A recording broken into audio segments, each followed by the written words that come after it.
Oh. Uh. Where am I? That's right, I'm hidden behind the arcade machine. You cannot see me. I'm definitely still here, though.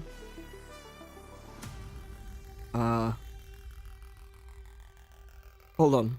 1 second. Sorry. Hold on. Hang on. Hang on. Something's gone horribly wrong here.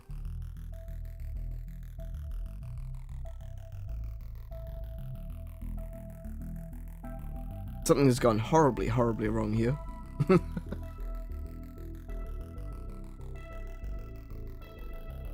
Isn't it dusty back? It's really dusty back here, actually.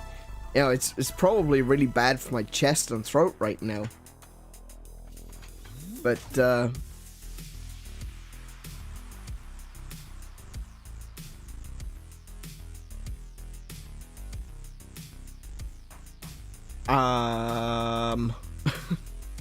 There I am! Hello! Hello everyone, and welcome back to An Iron Plays, and, it's good to be back. Yeah, welcome back to An Iron Plays. I am, as always, An Iron. Today we're going to be playing more Xenoblade Chronicles, the definitive edition for Nintendo Switch. Today we are going to be making the journey from Colony 9, where we started in the last stream, and we're making our way up through Tephra Cave, through the Magmel Ruins, and up to the knee of the Bionis, as we make our way towards Colony 6.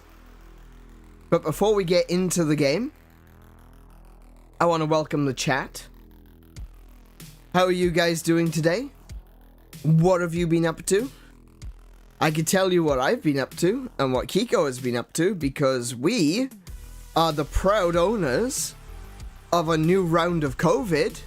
Yay! Go us! Woo! So I'm not feeling it. That, you know, I'm not really feeling it. Kiko's really feeling it. You know, she's really feeling it. But I'm not so much. I'm definitely a bit stuffy, bit of a sore throat, a little bit of a headache. Nothing more than what I'm used to when it comes to headaches and stuff like that. You may catch me coughing or sneezing or sniffing just a little bit throughout this stream, but my apologies ahead of time on that one. You know, it's one of those things. Once you get sick, that you can't really help it, can you? You know. But yeah, Kiko's been really feeling it these past few days, and I'm starting to get it as well. I mean, COVID really doesn't do much to me. It's gonna affect me for the better part of a day, and that'll be it. In fact, after I had COVID last time, I actually got a flu afterwards, and it was confirmed that flu wasn't COVID. And I ended up having that flu for longer than I had COVID. In fact, that flu that I got really wrecked me. But, yeah. Yeah, we got it. We got it again. Ah, well. I've said for a long time now that COVID is going to be the new flu. You know, everyone is a little bit worried about it. In some cases with good reason. But for the most part, it's just something that we have to get used to now. It's with us. It's going to be with us for a long time. Possibly forever. Until we can wipe out all germs in our, you know, on our planet. That's not even necessarily a good idea, you know, but that's like one of those medical goals is, you know, can we destroy all viruses and illnesses? And that sounds like a really good idea. Make it so that people don't have to be sick anymore. But the reality is you kind of need that. You need some sort of resistance, Because if something were to happen, it would completely destroy our civilization. So, who knows? Maybe not the best idea in the world to wipe out all illnesses. Sneezing a lot or having the odd sore throat is a day ending in Y for me. The fever and swollen sinuses was my tip to get tested. Yeah. Yeah, I think when it comes to, like, feeling sick, I'm almost permanently with a headache. So, yeah. It's something that you kind of get used to after a while. Actually, the worst part of it for me is if I take painkillers. Like, I've got a headache almost constantly, but it's dull. It's barely noticeable. So if I take painkillers for something else, like I've got a bad knee, so maybe I'll take painkillers for my bad knee. When the painkillers wear off, I can feel the headache again, and it's just like, come on. I still remember in 2020 at the height of COVID lockdowns, and I got sick with something that docs couldn't identify after numerous testing. That was more scary than having COVID. Yeah, I think that may have been the thing that got me for a week. I don't know. But yeah, it was a very weird time for all of us.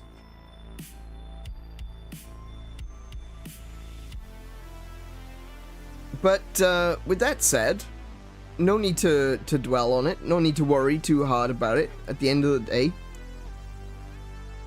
we have medications. We have, well, I say medications. Not really for COVID. You're not supposed to take medications. It's something that your body just kind of deals with. I know in the US, I think they're doing medications. But, I think. I might be wrong. I don't know. I'm going to get a big sign across the bottom of my stream saying medical misinformation. I'm going to get done for this because I'm talking about COVID. No, I hear that some countries are doing some, like, medications maybe to just relieve the symptoms. We're not really doing that here. It's just kind of a wait and see if you survive sort of situation. And, you know what, I'm like I said, I'm not too worried. I've already had COVID once, and I was over it in a day, less than a day. So, you know, we'll get over it. We'll keep going, and, yeah, nothing to worry about. That said, there is something's been going through my head. I had some crazy dreams last night. I couldn't even begin to tell you some of the mental dreams that I had last night. Like, dreams involving time travel, dreams involving some scary stuff, you know, like nightmarish things that were chasing me. And it kind of was connected to the time travel stuff as well, and just all kinds of weird stuff.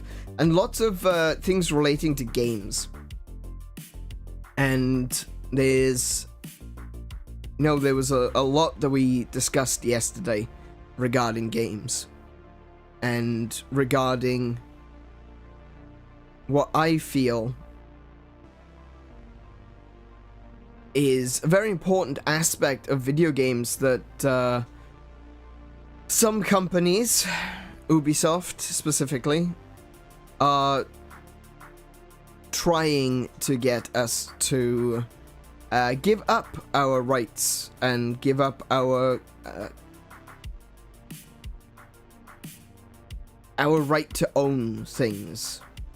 You know, telling us that we need to get comfortable with the idea of not owning video games. I don't know about that. I'm going to stick with no on that one, thank you very much. And if it means that I don't buy video games in the future, if I only...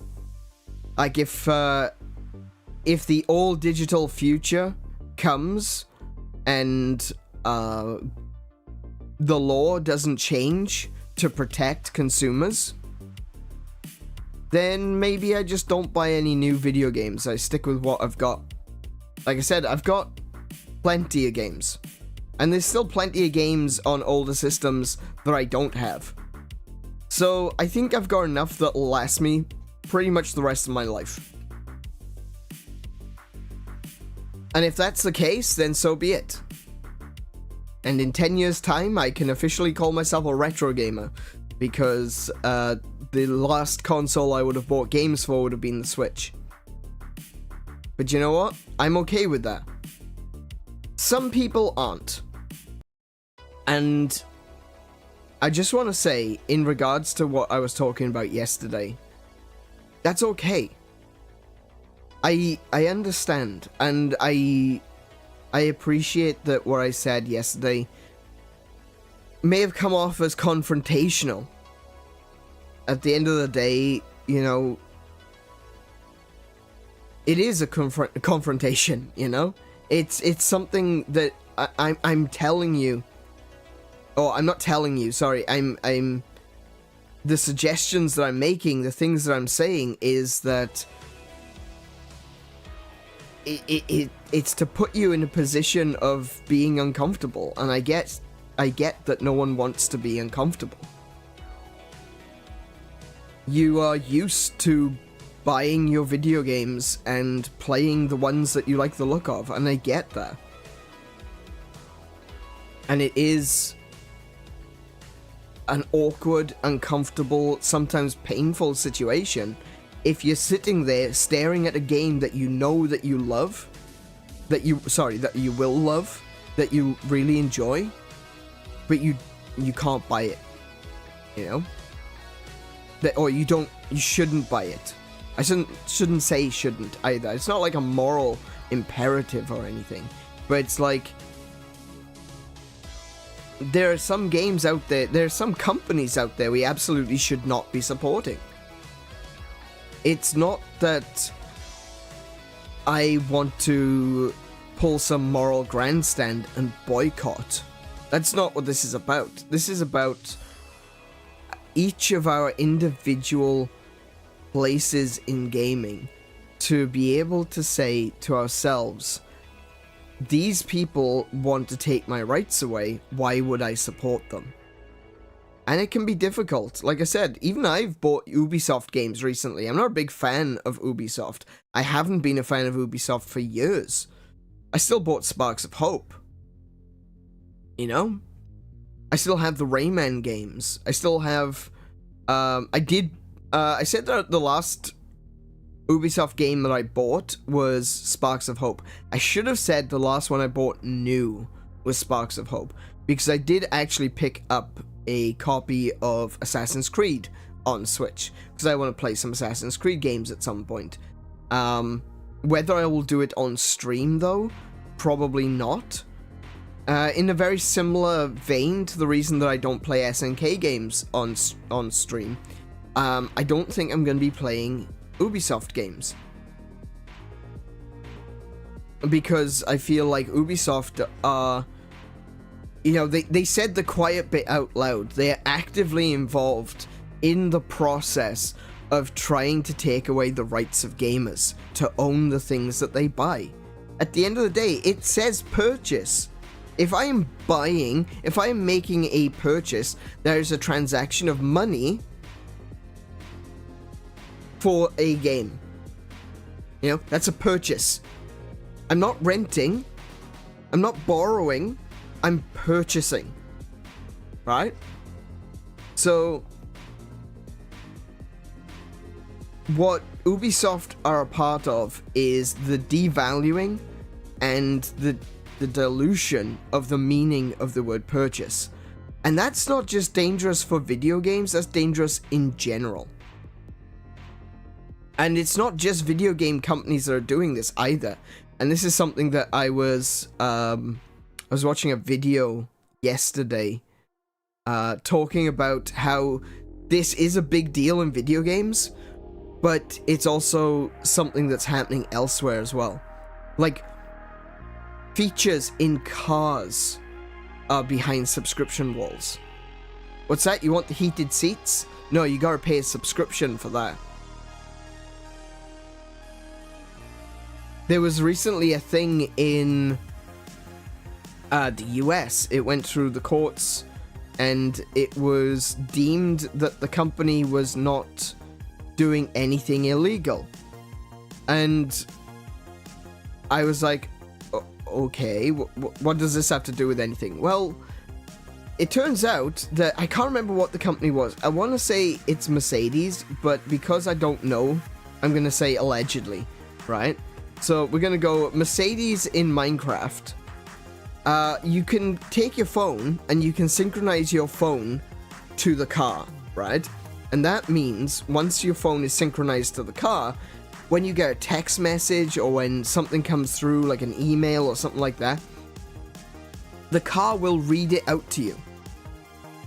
So you can do text messaging and stuff like that while driving because the car is reading the text message to you, and then you can speak back to it, and it will go speech to text, and it'll send the message off. Well, the computer on board the car saves all of your messages, and you are not allowed to delete them. Like, there isn't an option to allow you to delete them. And if you try to do it forcefully, then you can be sued by the company. So if you were to sell your car secondhand, then the next person to own your car has access to all of your text messages. Every text message, email, phone call that you have ever made is going to be stored on that computer, and the person who comes in behind you and buys that car from you has access to all of that.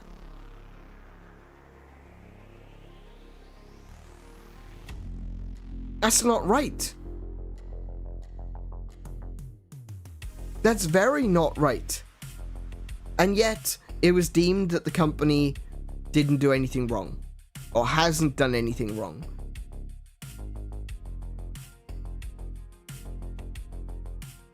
Like I said, it's getting to a point, it's not just video games. We need to be aware of these situations that are occurring in almost every industry. You need to make sure that you do not synchronize your phone to your car. As comfortable and as useful and convenient as that might be, convenience is the trap. Bringing this back to video games, convenience is the trap.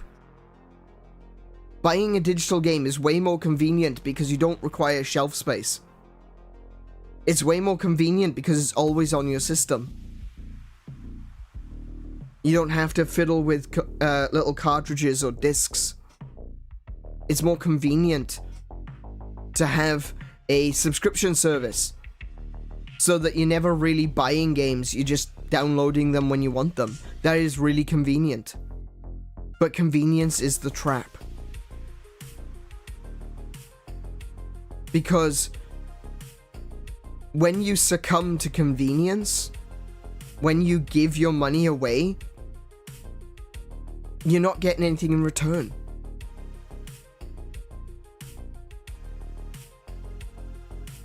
It's the same. This is one of the issues that I've been having for years now, is that we rent our apartment. We didn't buy when we possibly had the opportunity to do so. And that was a mistake. A huge mistake. Because what do you have at the end of the day? If you're renting, what happens when you can't afford it anymore?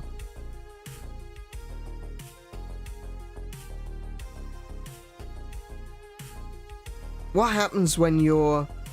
Oh, sorry. Hi, Mary. Welcome to the stream. What happens when you're old and you've retired and you're living off pension? What happens when the rent goes up?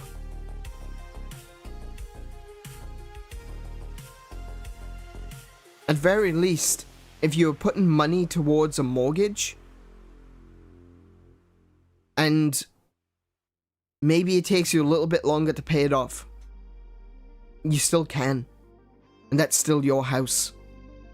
And at the end of the day, after you've paid for it, it's yours. And that's a house that you can leave for your kids. To give them an opportunity to live.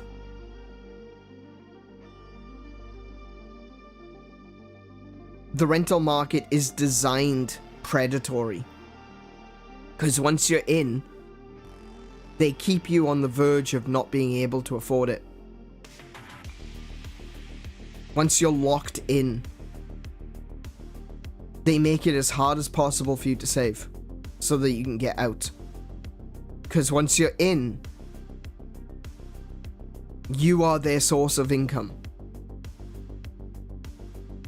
And they know they can put the price up because you will struggle to reach that price. And you will struggle until you can't afford to live there anymore. And then they get someone else. And they do the same thing to them. It's a predatory market.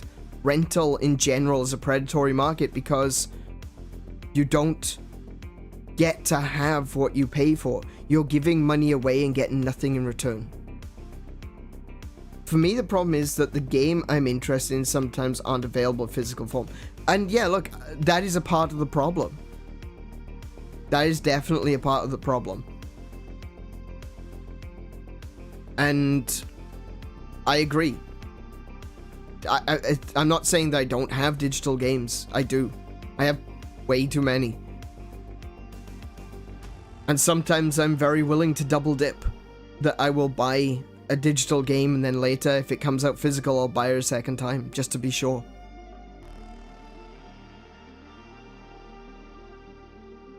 But the sad thing is that the games industry is going this direction because it's cheaper. They're not doing it because they want to pass on any benefits to you. That's what we were lied to about. That's what we were told back in the day. When digital purchasing of games started to become a thing, that's what we were told. That it'll be cheaper to produce games digitally and sell them on an online store than it is to actually produce physical copies, and the savings will be passed on to you. Bullshit. That never happened. We were lied to. We were told that digital games would be cheaper. They are not. In some cases, they are more expensive.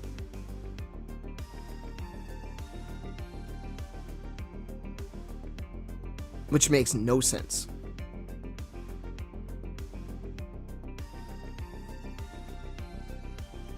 But the sad thing is, and this is the part, this is why I'm saying, this is why I'm bringing this up again today, is that it is an uncomfortable position that we are left in. Do we say no and give up on those games? For me, I completely understand why people don't like this message, because this message is uncomfortable. But the answer is yes, that we should. We absolutely should. Even if it's a game that we know that we love, we should let it go. We should turn around and say no.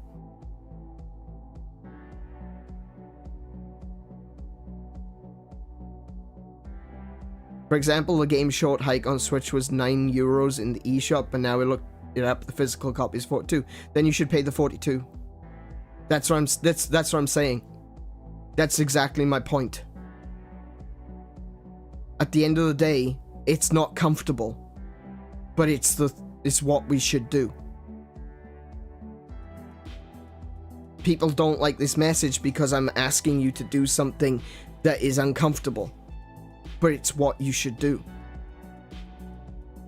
The only way that companies, like Short Hike, that's not a big deal. At the end of the day, a Short Hike is it's an indie game from an independent development studio, and they are probably making like 3 cents for every game that they sell, right? The majority of that 42 euros is going straight to the publisher, which, whoever the publisher was, probably Super Rare, or I don't think Short Hike was an unlimited run, so it'd either be Super Rare or Special Reserve.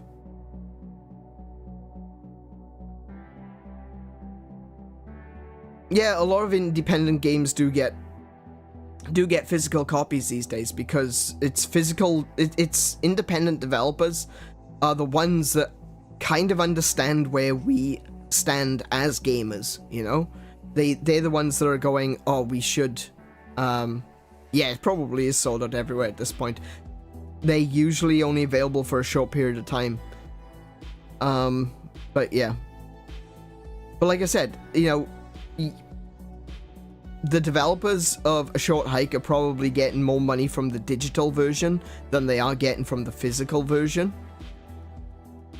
But that's not the point. The point is that we need to start telling these publishers no, that we want physicals, that we want to own our games, that when we make our purchase, that should be ours, that we should have the right to that game into perpetuity until the game itself is broken. And because of these conveniences, because it's cheaper, because it's easier to find digital than it is to find physical, because it is cheap, well, I said cheaper, then the digital market is winning. And we are letting these companies know that we are okay with it. We are okay with not owning our games. Or at very least, that's how they perceive it. And that's how they will twist it.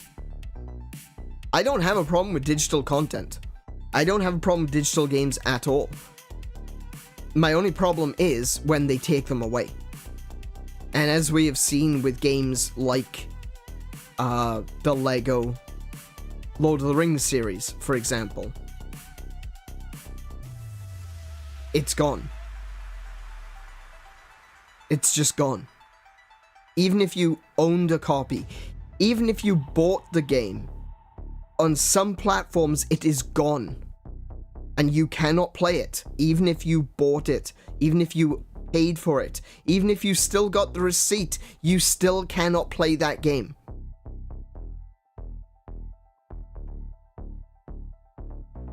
We nearly, and I mentioned this one as well yesterday, we nearly lost the entirety of the Telltale series. Every single game the Telltale made, we nearly lost all of them.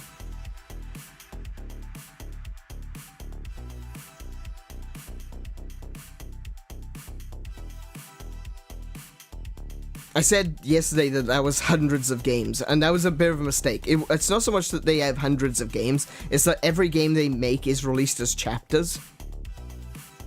And so it's kind of like hundreds of games. It's more like hundreds of chapters. There's lots of game out there from the Telltale series. The Walking Dead, Batman, the Tales from the Borderlands, Minecraft Story Mode. All of this was nearly gone, lost to us entirely. Because Telltale do mostly licensed games. They don't really own their own properties. They just make games. They make story-driven games for other properties. They recently did another one called based on The Expanse. That never would have happened if it wasn't for someone coming in and saying, oh, we'll buy the studio. We'll give as much money as we need to keep the studio alive. And if Telltale had failed, if that didn't work, we would have lost everything. Steam is pretty good on user protection, though. Games are bought, for the most part, aren't taken away when removed. Yeah, that does depend entirely on the game, though, because depends on what is written in the license agreement between Steam and that company. Some games do still get taken away, even on Steam. I do still have, let me just quickly check. I think I did lose one of my Lego games.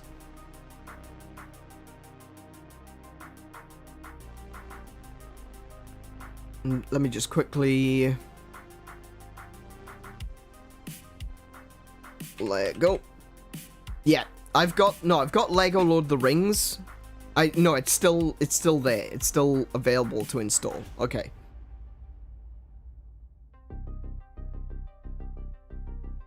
I could have sworn I had Lego Hobbit, though, as well.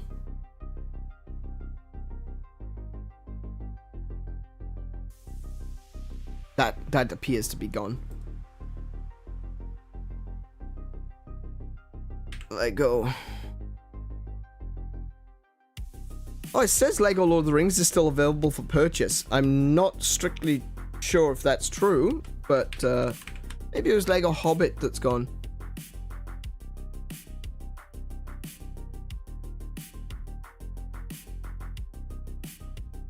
Oh, they're actually showing up as being purchasable. I don't get that.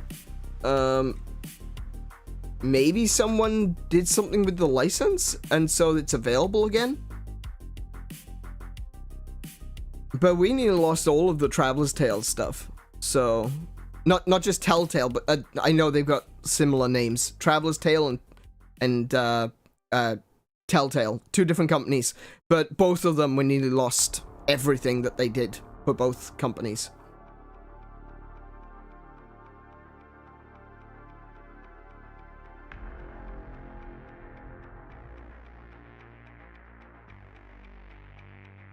Interesting. Okay. I'm not sure the reason why it is currently showing up as being available to purchase, but yeah.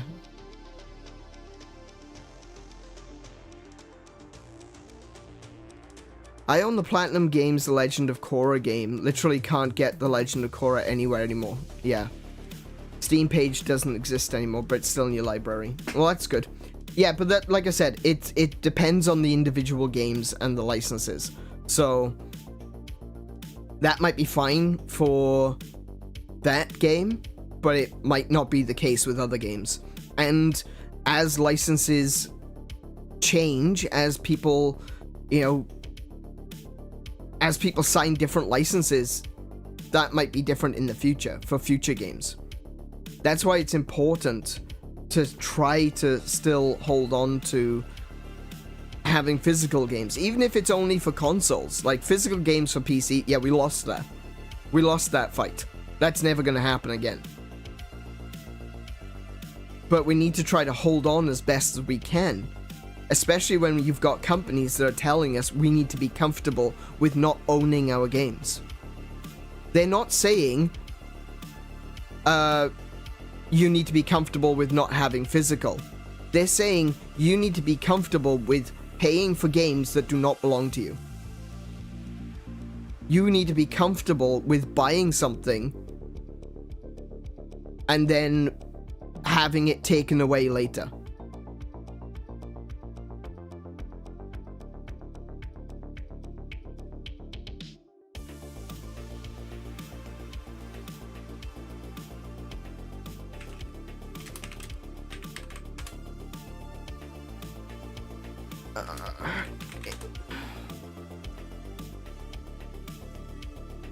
Legend of Korra by Platinum Games was released physically on PS3, PS4, Xbox 360, Xbox One, and despite the fact that it doesn't say it here, I'm pretty sure it was released on Wii U as well.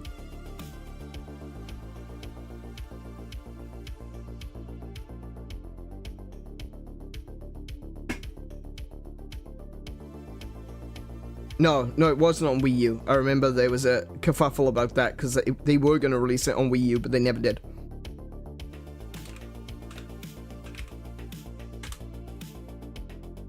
Oh, stupid. There we go. There we go.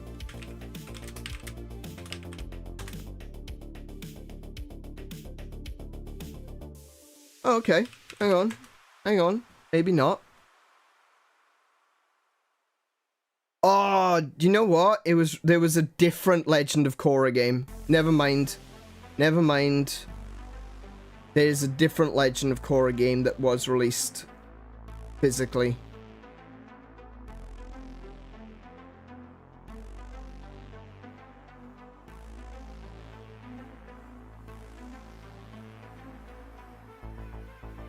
Yeah, that's a different one. It's called Legend of Korra: An Era of New Beginnings. It was released on 3DS.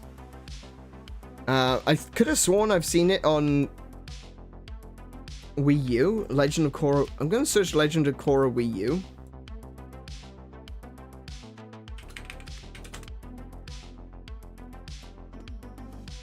No, it isn't. It wasn't released on Wii U. It was just on 3DS. Okay. My mistake. All good. Oh, I tell you what, it's the Legend of K was a game released on Wii U, and every time I looked at it, I was like, oh, it's Furry Aang.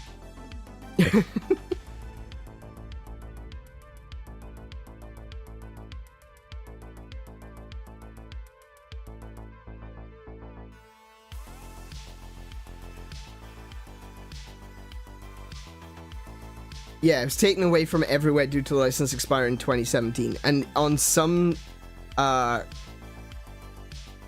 guess with that one, you still have access to it, but recently PlayStation, you've got to remember that things change. And just because that one game is available and you've still got access to it, doesn't mean that that's going to be the same for any other games. And the reality is that PlayStation recently, or Sony recently, I should say, not PlayStation, Sony recently were saying that they were going to take content away that people had paid for. Pretty much the entire library of Discovery Entertainment. They were just going to be like, yeah, you can't have that anymore. That's hundreds of dollars. Thousands even. I'm just thinking about it. That's probably like thousands of dollars worth. If you bought everything, and all of it was taken away, that's thousands of dollars. Easily. And it was going to be removed from your library. This is the problem. Things are changing. The way that these companies are selling games to you and the promises that they are making are changing. And if it wasn't... This is the thing, though. Okay. Legend of Korra only came out physical. Oh, only came out digital. Then don't buy it.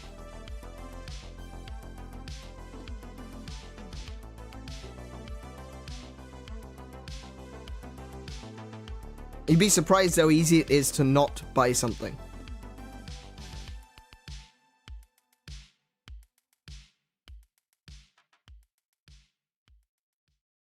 Especially now. Especially now that video game companies are taking very large strides towards removing any sort of ownership from you. Once again, the world steps towards games as a service as opposed to games as a product. Exactly. And as the consumers, as the people who are the customer, we do still have a right to say no. Despite the fact that these games companies are constantly telling us otherwise. We can still say no. We can still tell them this is not what we want. And the way to do that is by not buying their games. Not giving them the money that they so need to continue. I can guarantee it doesn't take every gamer in the world to agree. But if a company is putting out But you clearly know where there's sketchy business practice, there are pirates. Good.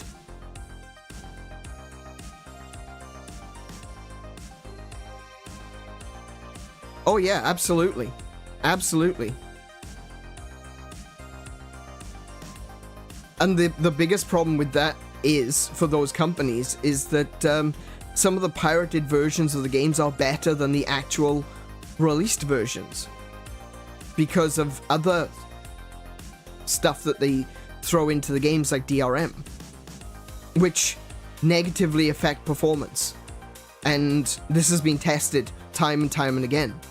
DRM affects performance. And it's been shown that when you remove DRM from a game, when pirates get hold of a game and they remove it, the performance is better. This has been proven.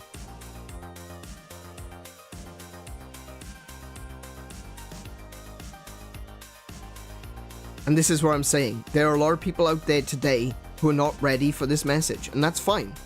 I'm not gonna browbeat you. I'm not gonna bully you into not buying games. At the end of the day, I believe that that is up to every individual to make their own decision, where their heart lies, where their principles lie, and whether or not that they are going to stick to their principles, or do whatever you want, you know? I'm not telling you what you have to do. I'm telling you what we have to do to enact change. I'm not telling you that you have to try to enact change. What I'm saying is, if you want to see video games preserved, if you want to see physical copies remaining an option for people moving forward, if you want to be able to say that you own the game that you have paid for, then what you need to do is make sure that those companies, those publishers that are swindling you, that are renting you games with the full intention of taking them off you later. Like I said, Ubisoft said the quiet part out loud.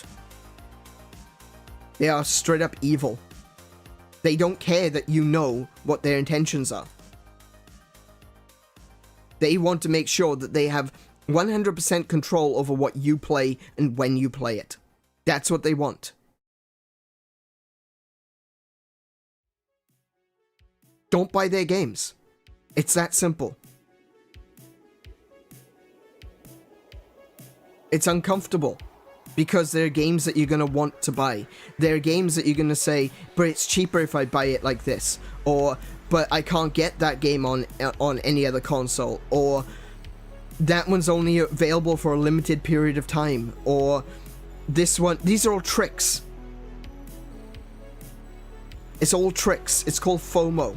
The fear of missing out.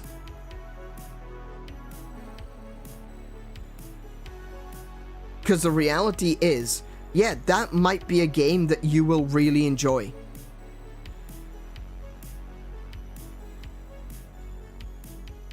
But there might be another game that you'll really enjoy too. And you can get that instead. It's uncomfortable because we have been conditioned to just take what we want. We buy it. Oh, I like the look of that. I'm buying it. That sounds interesting. Buy it. Oh, that looks convenient. Rent it. That's convenient. Pay the subscription. But the reality is,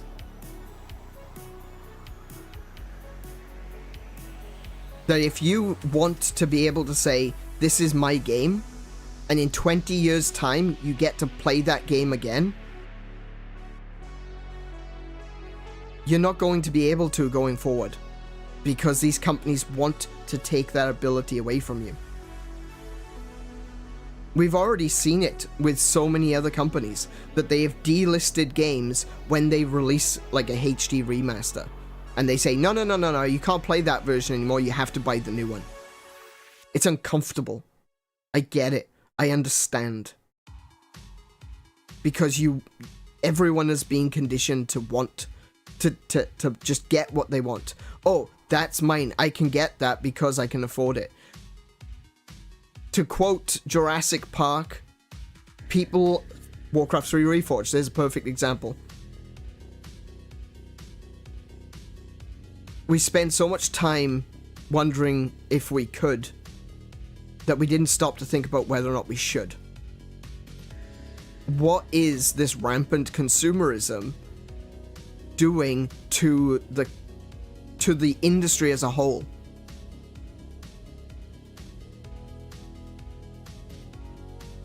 Sometimes it's better to pay a few extra dollars to buy the physical version, assuming that the digital version isn't more expensive than the physical. Mary gave an example where a game called A Short Hike was like €9 on the eShop. I think it's like $10 here on the eShop. Whereas the physical version is like $50. That's fine. Pay the $50.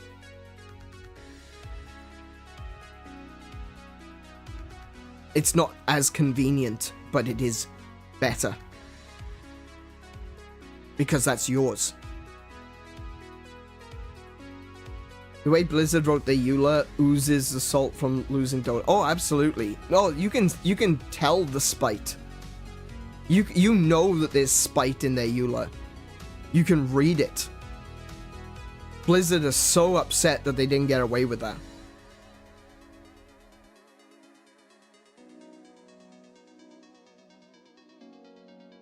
They are so bitter.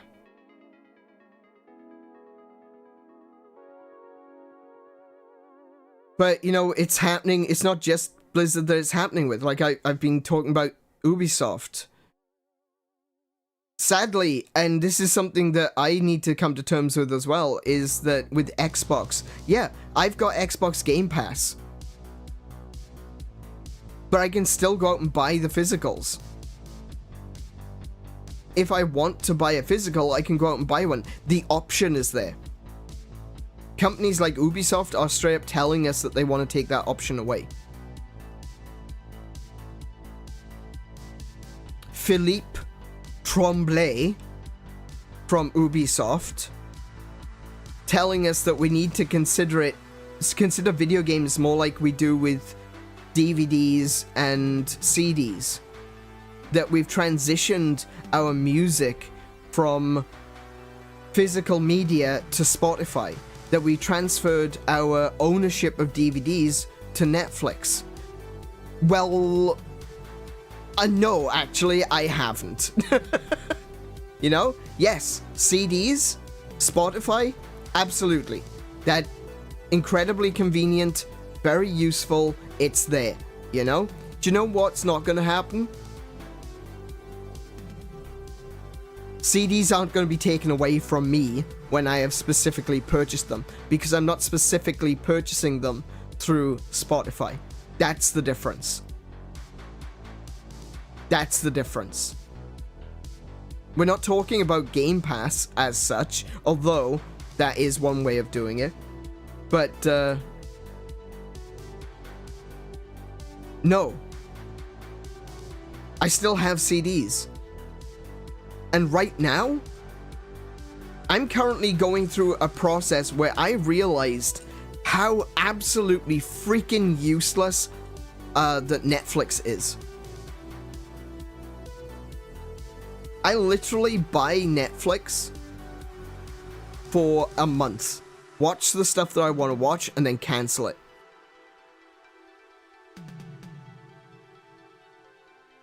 And that's assuming that there's something on there that I specifically want to watch.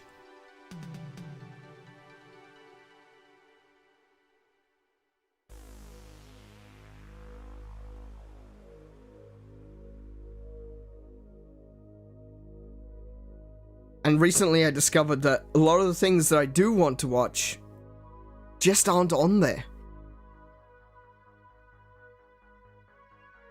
Someone says something bad on social media. Oh, we need to cancel that celebrity. We need to bully Netflix into taking their TV series off. Look what happened with what's his name? Danny Masterson. He was convicted of some horrible things. They bullied Netflix. Oh, in fact, before he was even convicted, when it was just an accusation, Netflix was bullied into removing or making sure he was fired from the ranch. He's since gone on to be convicted of these crimes, and I'm gonna say, I'm gonna be the devil's advocate here because I think it's kind of necessary in this specific situation. If he did what he did, then yeah, he absolutely should be removed from his job. And he absolutely should not get roles where he has access to people that are potentially, or could potentially be his next victim. I agree, 100%. However, not before he's convicted.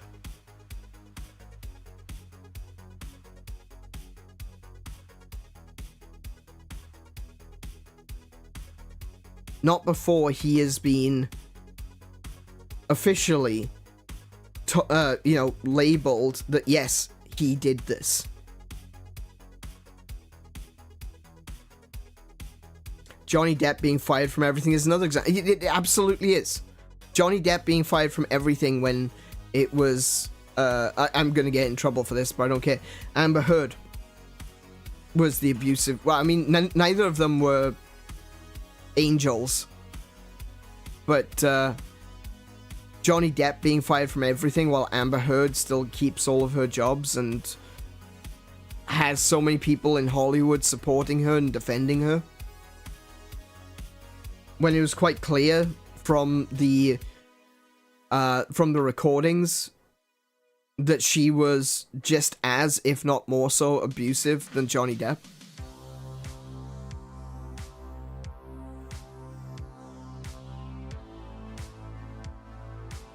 It's revolting.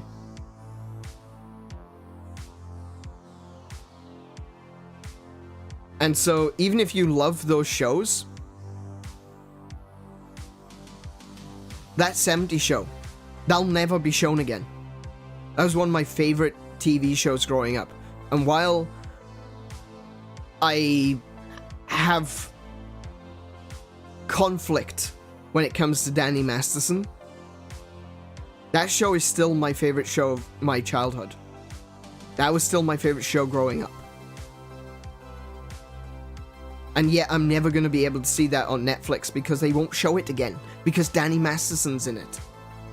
And it's going to be... They're probably never going to release it on DVD again because Danny Masterson is in it.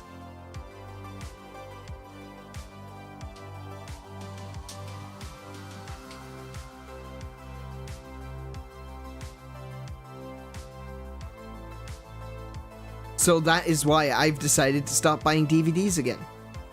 I recently bought a bunch of DVDs. I've got... I'm trying to buy as many amazing movies from the 80s that I can get my hands on. Because those are the ones that are going to disappear first. The reason that they're going to disappear first is because a lot of 80s movies have strong promotion of you can do it and personal values and principles. Fighting for your rights, fighting for your ability to own things, fighting for your ability to do things. Those are obviously the first ones that are going to go because that's the sort of message they don't want you to hear. Thready testimonies from events a decade and a half ago, and no evidence should have been enough for conviction, or shouldn't have been enough for conviction in my opinion. If Masterson is guilty, the court needs to do better. Yes, okay, yeah, see, that is probably the best way to put it. Again, this is definitely a case of playing devil's advocate here, because if Danny Masterson did do it, then absolutely he should be in prison. And he should be locked away for a long time and kept away from anyone who could be his next victim. Like I said, the conflict there was, I feel like the courts were a mess.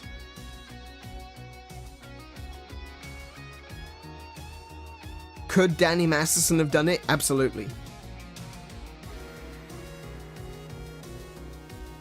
That doesn't mean that the court case was good. Assuming that he did it and he got the guilty conviction, the court proceeding was still not good. It was a bit of a joke. But like I said, if he did it and he is guilty, he absolutely should go to prison. And that doesn't mean that the process of getting there is necessarily correct. Just because you got the correct outcome doesn't mean that the process was correct. That's all the point I'm getting at with that. Ultimately, I want justice to prevail, and I'm not convinced that happened. Exactly. Exactly.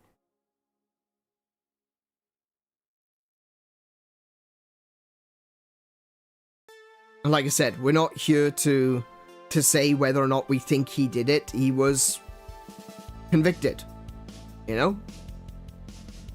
And despite the fact that he said that he didn't do it, he put up very little fight towards the end. So, I don't know. Maybe he did. Did my last message get censored? The last thing I saw from you was about Amber Heard.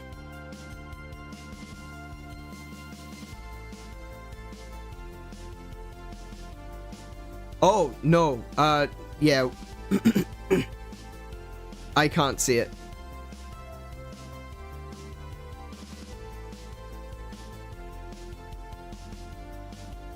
Yeah, no, I can't see it.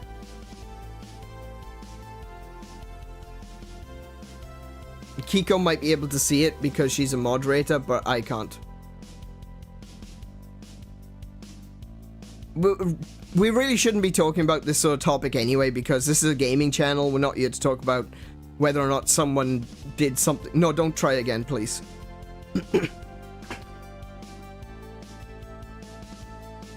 I want to try to get off this topic.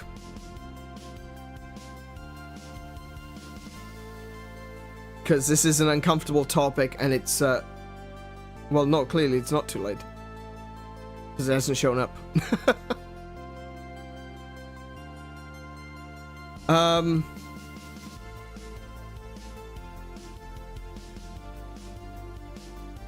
Yeah, it does.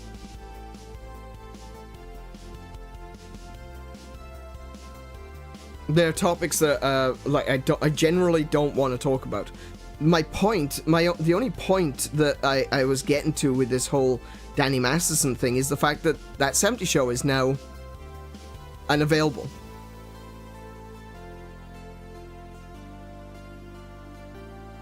So, I have been buying DVDs when I can. I'm not willing to give up my right to be able to watch the things that I love. I'm not giving up my right to listen to the music that I love. And I'm not giving up my right to play the games that I love. But I am willing to give up certain games to let companies know that I'm not going to let them take that away from me. I've heard the argument a couple of times that, oh, you're just letting them take it away from you in a different way. Yeah. But I'm not paying for it. I'm not paying for something that they take away later. I'm just not paying for it. And I don't expect to get anything when I don't pay for it. What I do expect is that when I do pay for something, that's mine.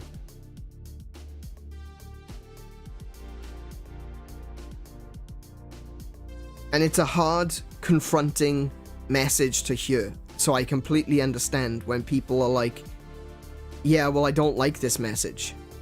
I want to buy the games that I want to buy. And that's fine. Everyone is being conditioned into this consumerism. That we have access to anything we want whenever we want it. We've been conditioned into 24/7 purchases.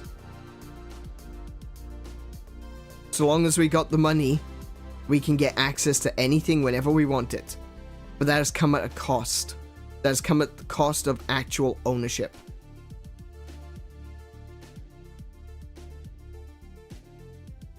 I give it the benefit of the doubt. I'll buy it the first time and the second time. But if you... The point that I'm making is, if you are doing what those publishers want you to do, which is purchasing that game that they want you to buy but not own,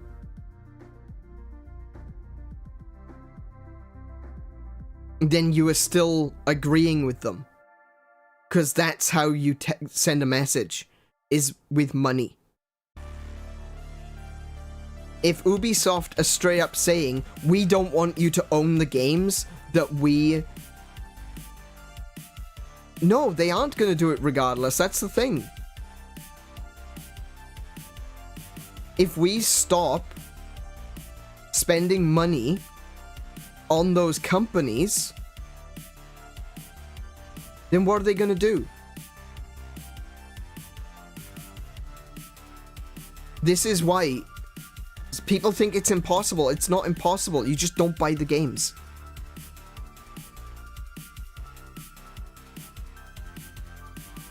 And like I said, it doesn't require every gamer in the world to turn around and say no. Only requires enough. If the next Assassin's Creed game they're expecting to sell 5 million copies, probably more, like 20 million, and they're down by a couple million, they're gonna notice that.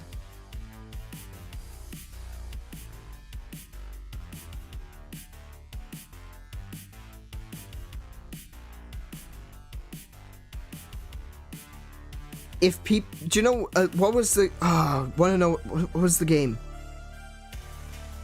Oh my goodness! It was just like 3 years ago. There was a game that was released. It was on Switch, and they released it digitally, and it didn't do very well. But they released it physically, and it did gangbusters. And they were like, "Oh, right, we need to sell more physical games." I can't remember what it was. I wish I could remember. Because I waited on it as well.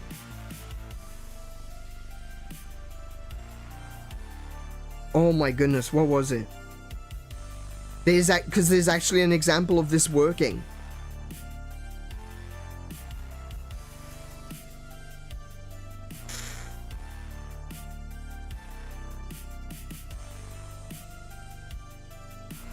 Was it Atelier Lulua? They initially released Lulua digital, and then they released it physical like a month or couple months later. And the physical did better sales than the digital sales. And then since then, all the Riser games were released physical first. I'm pretty sure that's what it was.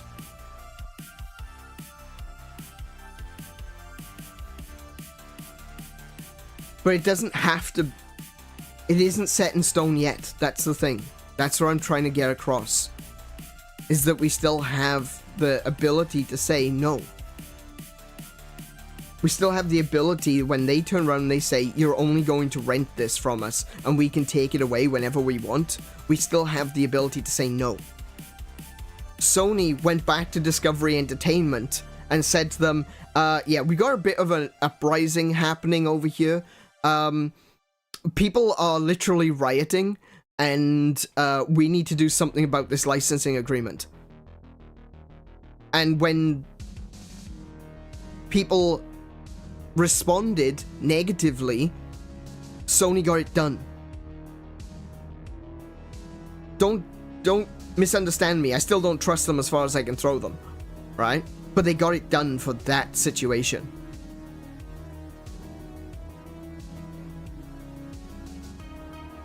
It's not done and dusted. It's not set in stone. That was the reception Nintendo got from Kingdom Hearts community for the cloud version. Absolutely. That is the worst selling copy version of Kingdom Hearts.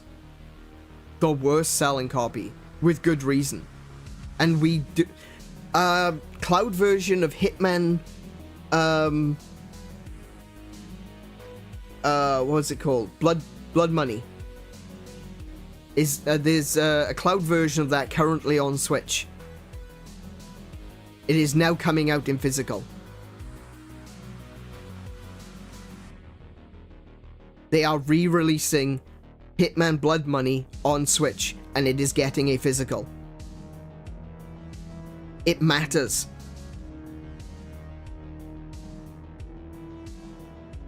To sell games on a portable console that aren't portable. Exactly. Yeah. Exactly. But this is happening now. The cloud version of Hitman Blood Money didn't sell very well. So now they're actually selling it. A digital copy. And a physical copy. That people can go out and buy. Doesn't that show you that it is still possible to make a change?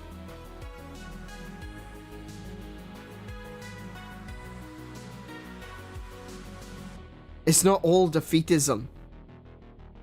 It's not all just saying, yeah, we can't do that.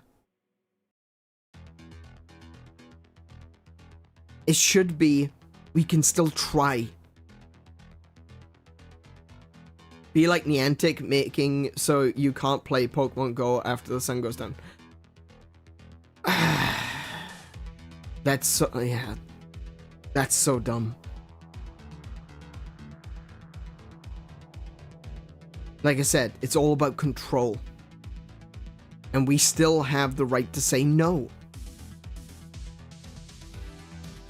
It sucks that you have to go without. It really does. But it's better. It's better. You can find another game.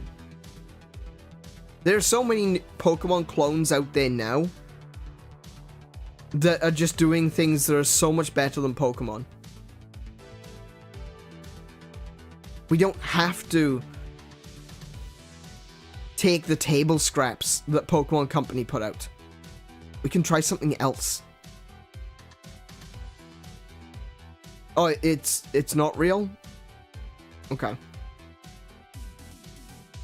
Okay, I thought maybe that... do you know what, though? That isn't something... That's something that wouldn't surprise me. That's a PO right there. And if you don't know where a PO is something that is a joke that is so close to reality that you don't notice it's a joke.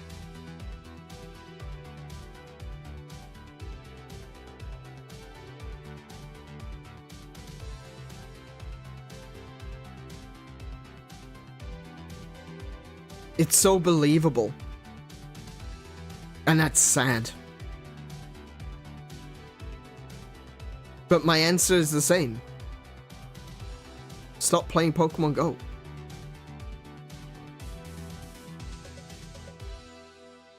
My answer is always going to be the same. This company tried to take these games away from us. Cool, stop buying from that company. This company has told us straight up front that they want to remove any sort of ownership from the consumer. Cool, stop buying from that company.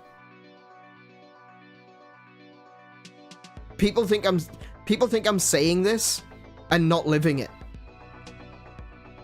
The last Blizzard game I played was Diablo 2.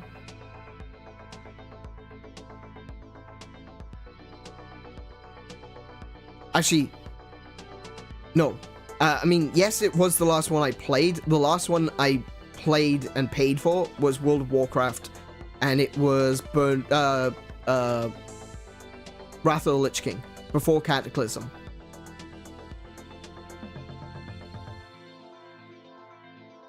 I have since played Diablo 2, but I didn't pay for it again.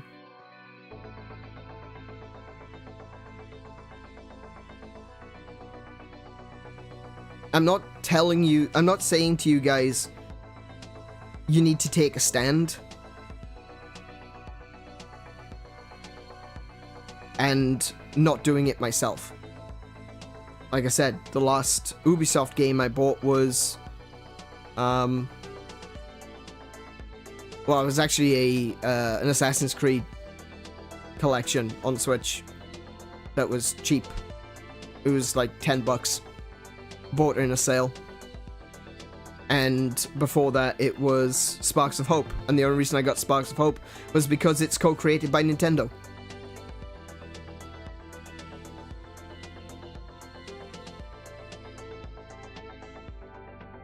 I've been playing since Wrath. We're not up to the 9th expansion, with the 10th coming this year. Now up to, okay. Yeah, it's... yeah. Hey Max, welcome to the stream. How are you doing today? Yeah, I gave up on Blizzard as a whole when I started seeing things going horribly, horribly wrong. Like, I wasn't a fan of Blizzard in general. I felt like a lot of their consumer-friendly attitude was a front. And, I was proven right later in life. But I was absolutely certain that they were lying to us for a long time. And it became a thing, you know, the phrase that became the battle cry of the frustrated and disaffected Blizzard fans. You think you do, but you don't. Well, I've got one which is absolutely true. You don't have to buy Blizzard games. You don't have to play Blizzard games. You think you do, but you don't.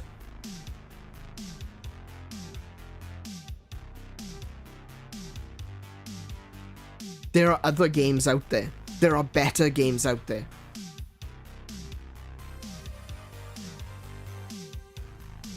You think that you owe them something. You think you do, but you don't. You think that you've put so much time and effort into something that it wouldn't be worth giving up on it. Sunken cost fallacy. You think you do, but you don't.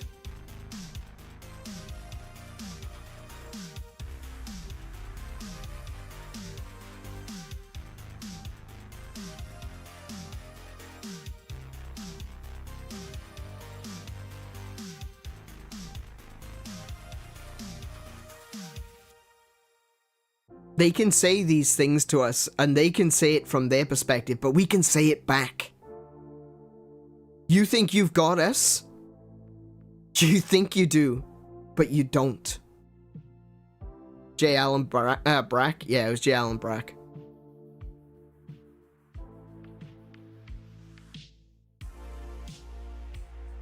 You think that you've got us by the balls? You think that you've got our wallets on a fishhook? You think you do, but you don't, Blizzard. Just don't buy their games. It's really that simple. It literally takes more effort to buy a game than it does to not. Now, like I said, I'm not here to turn around and say, right, we're boycotting Blizzard, we're boycotting Ubisoft, we're boycotting SNK, because once we start going down that route, then we're on a slippery slope, right? Absolutely, we're on a slippery slope, right? But it is up to us as individuals with our own morals, our own ethics, our own principles, to come to a decision on what it is that we feel we are comfortable with. That is why I say I would never bully people into this. I'm just giving my perspective. But it is something that you really need to consider.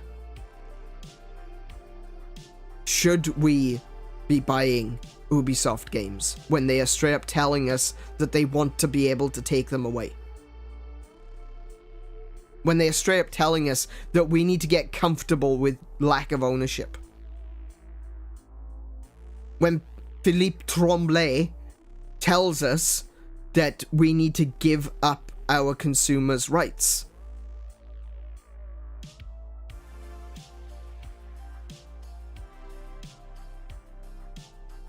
I think that's the point where you should be thinking to yourself, now hang on a minute, they don't have my best interests in mind.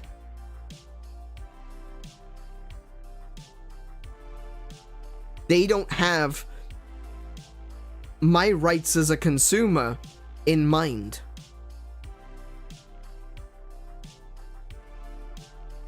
I have issues with the whole boycotting companies. Sure, fuck the corporations, but they're dealing with people's livelihoods. Absolutely, yeah.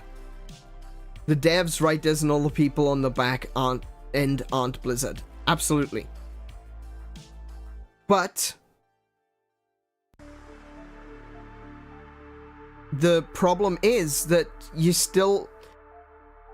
That's basically using the individual developers as a shield for not for not buying something. If you use that as the baseline, then we should be buying every single game that ever existed. Because only by buying every game that exists can we properly support the developers. Because it's not their fault if the game is bad. You know, that's the other extreme. And I don't think it works either way. I agree with you, my guy. Paul, absolutely, I do agree. Right? It's not their fault. But there are other development jobs. If they see that the writing is on the wall for the company, they can put down their resume. I worked at Blizzard. Anyone would be happy to take them in. I worked at Ubisoft for years. People will take them in. Look what happened to Lion's Head. Lion's Head collapsed. Was completely destroyed. For no reason. And most of the people, the ones that weren't retiring, found a job very, very quickly.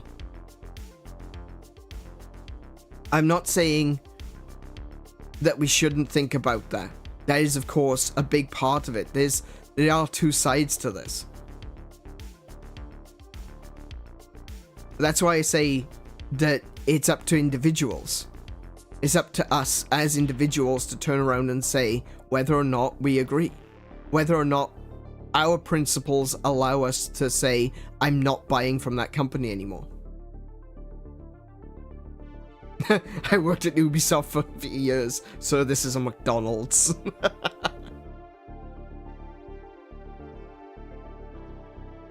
And I think that we all need to just take a step back, put our wants to one side, and literally just think about where do we want the gaming industry to go?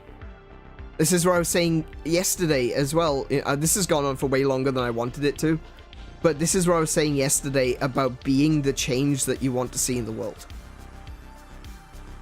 On this channel, you will not see me play an Ubisoft game. On this channel, you will not see me playing an SNK game. And depending upon what happens next, depending upon what happens with Activision now that Bobby Kotick is gone, SNK are the guys that did King of Fighters. my favorite fighting game. I will not play it here.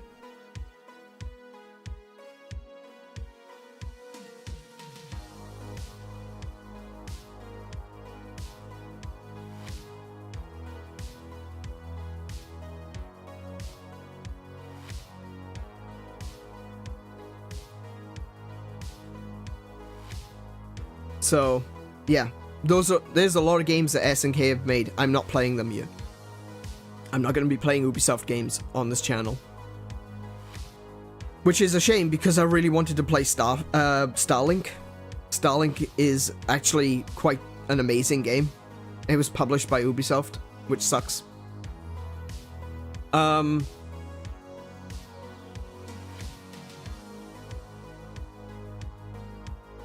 But that's my principles. Those are my ethics and my morals. I'm not saying that you have to believe the same as me. I'm just trying to explain the reason why. Yeah, same. I didn't buy King of Fighters 15 either. And I was so looking forward to that. I was keeping up to date. Every time they did an update on King of Fighters 15, I was so excited. It was like Smash Bros. You know how excited everyone gets when they are revealing new fighters? I was like that with King of Fighters 15. And it sucked when I found out. I'm not going to go into that because that is actually kind of dangerous to talk about, but yeah. I'm not going to be putting SNK stuff on this channel.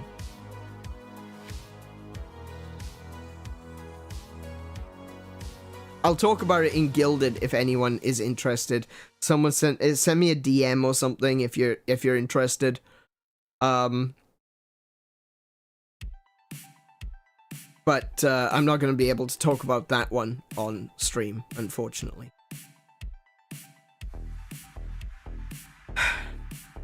I'm sorry that the streams have been a bit dour recently.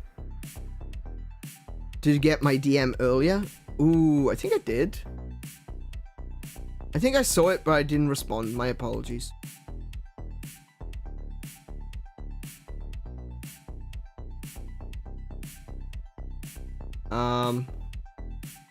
I can't see it right now.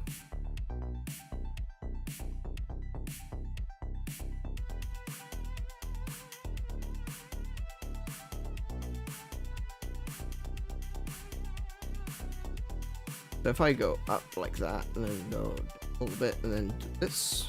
Nope. Nope, I can't get it. I don't know where it is.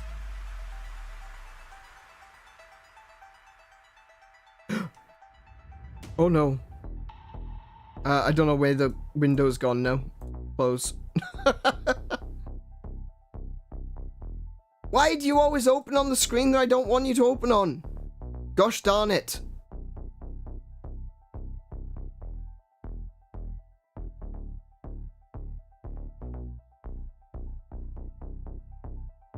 Alright, I'll have to look later.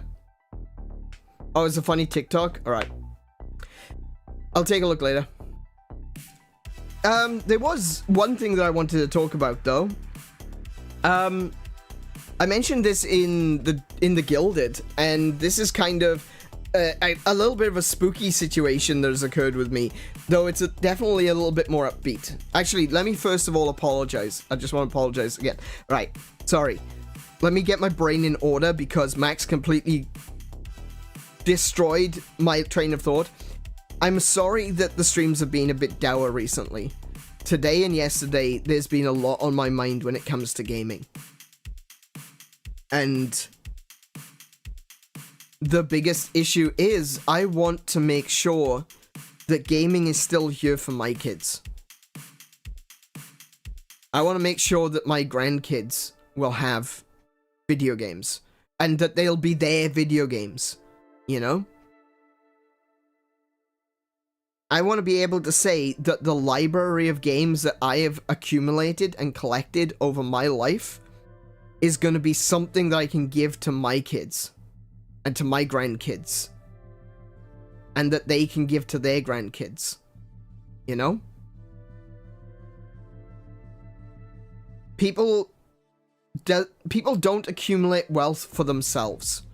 Because despite the fact that, you know, there are greedy people out there, absolutely. But they're not necessarily doing it for themselves. They're doing it for their legacy.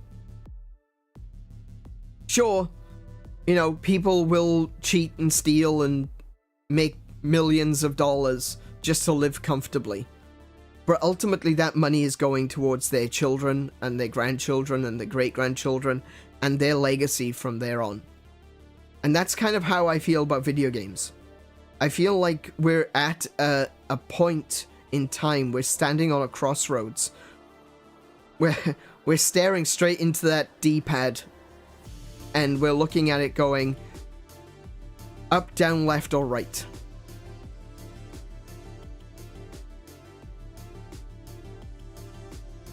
And the sad thing is that I'm afraid that the things that we love, the things that we've accumulated today, the legacy that I have started with my video game collection, the things that I want to teach my kids through video games, the things that I want my kids to experience, the nostalgia that I've experienced, I want to share with them, I want to pass on to them. Not just the games themselves, but the feeling, the emotion, the love.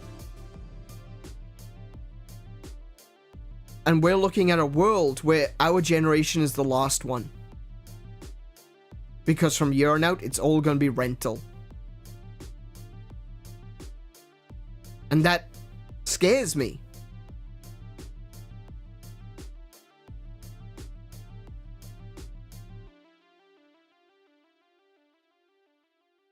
I know not everyone thinks as deeply about video games as I do. But I genuinely believe the things that I'm saying. I'm not doing this, like I said, I'm not doing this to bully you into believing the same things I believe. I'm not doing this to insist that you follow me on some wacko crusade against companies. All I'm doing is trying to give you my perspective and to remind you that you do still have power.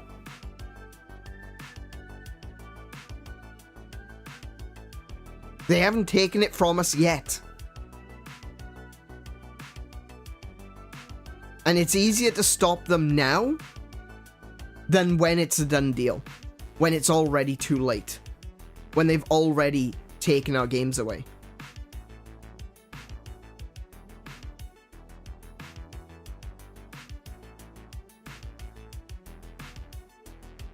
I'm not the best to look at for wholesome gaming standards. I just bought a game today where you make knockoff Pokemon work on an assembly line to make weapons. I don't know if that's necessarily... I don't know if I mean, I don't know. I play Senran Kagura. The games don't need to be wholesome for you to... Excuse me, I got hiccups. The games themselves don't necessarily need to be wholesome for them to exist. At the end of the day, it's a terrible... The game itself is terrible, but the game hatred deserves to exist.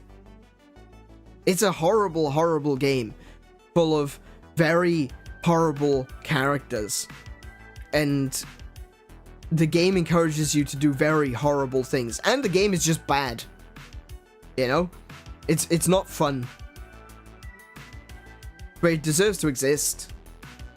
Just like any video game, like any piece of literature, like any piece of art, it deserves to exist.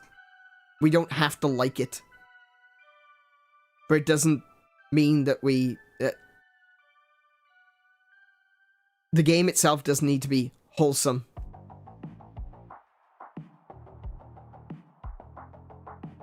Daidoji is also my favorite.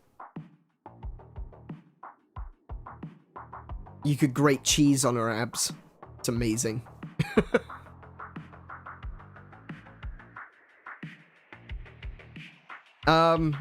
But yeah. Like I said, it's not about the games being wholesome, it's about us trying to... It's about us realizing that we do still have that power. we do still have the ability to say no. We have the ability to tell these companies we are not going to go with their plans, because that plan is not good for us. The World War II analogy always fires in my mind every single time. Like turkeys voting for Christmas. Or if you're American, like turkeys voting for Thanksgiving. That's what we are. And that's all we are to them. We're the turkeys. So while we've still got the power, we can make a change. We can turn around and say, you know what? If you don't want us to own your games, fine.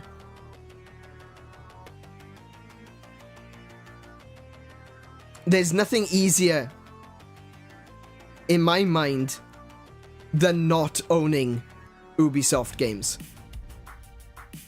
I just won't. Ever again. It's that simple. It genuinely is. But it's a message that I think needs to be put out there, because I think a lot of these companies have convinced us, or managed to make a lot of us believe, that it is already over.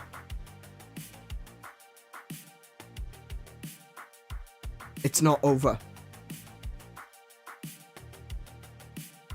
Not yet. And it might even get a lot worse before it gets better. But it can still get better. All I ask is that you try.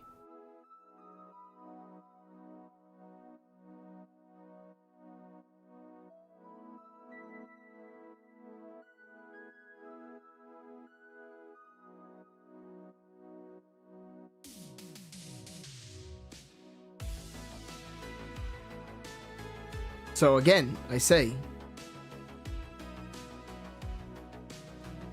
I apologize for the dour tone in my recent streams. I've been concerned.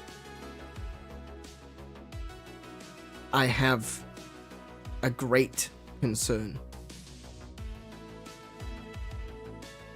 about the direction of video games.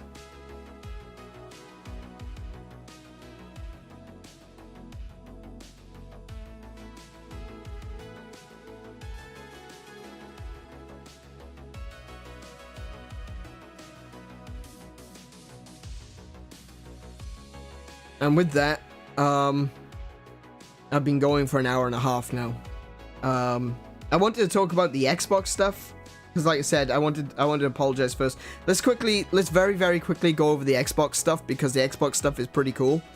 There was an Xbox Developers Direct that was released at like 5 AM. I didn't watch it at the time. I've watched clips of it since. And there's actually some spoopiness going on there, because for the past few days, I've had these reoccurring dreams that I've opened up my Switch, and the first icon on the Switch was Xbox Game Pass. And they just announced that a bunch of Xbox games were coming to Switch. That was pretty shocking. Hitman Blood Money, that already had a cloud version on Switch, but that's getting a digital and physical release on Switch. And Ace Combat 7. Now, people are a little bit concerned about Ace Combat 7 because that's like graphically intensive. It is a ridiculous high fidelity game. But I think that considering the developers that are doing the conversion, it's Feral Interactive.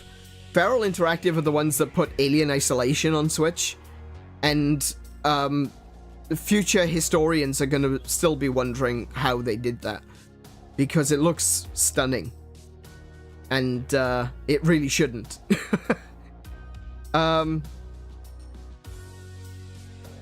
Yeah. So I'm expecting that Ace Combat 7 is gonna... it should still be pretty good on Switch. So I'm curious in taking a look at that.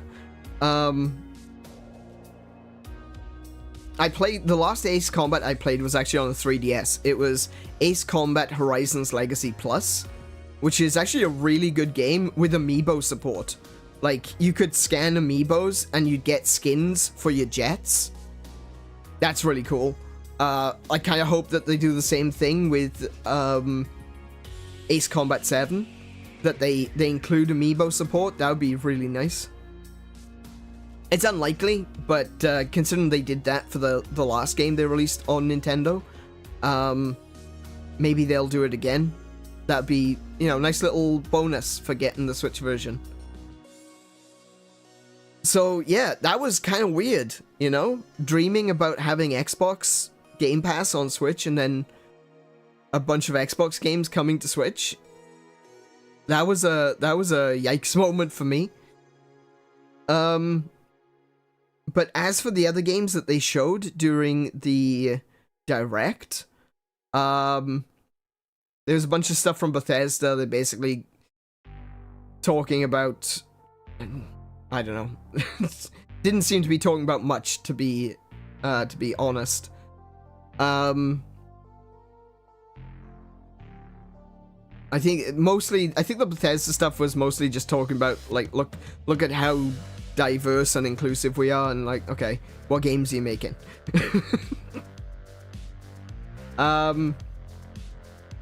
Square Enix showed off, what's it called? The new Mana game.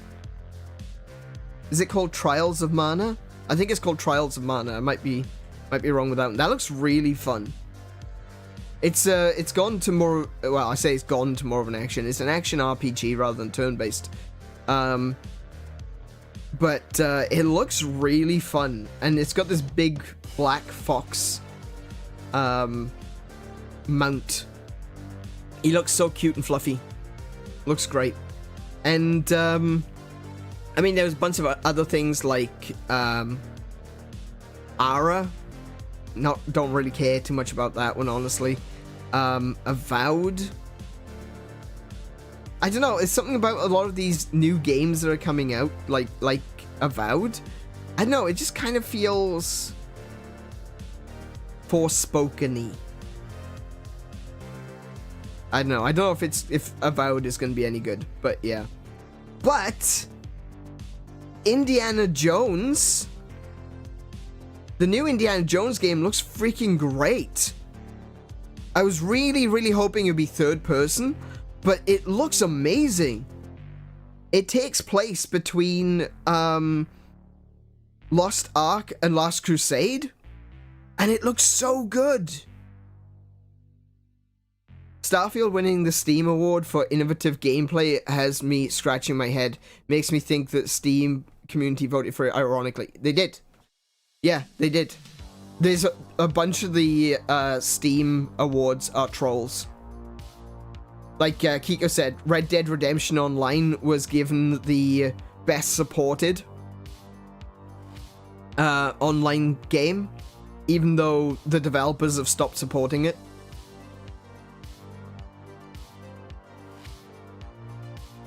But yeah, new Indiana Jones game looks really good. The new Mana game looks really good. And Xbox games are starting to come to other platforms. They're coming to Switch. The same games, Hitman and Ace Combat, are going to be coming to PlayStation as well in the future. And the CEO of Microsoft, and this is important to note, we're not talking about what's his name?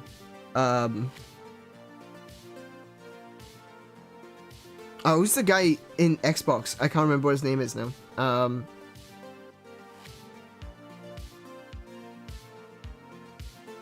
Oh, begins with B.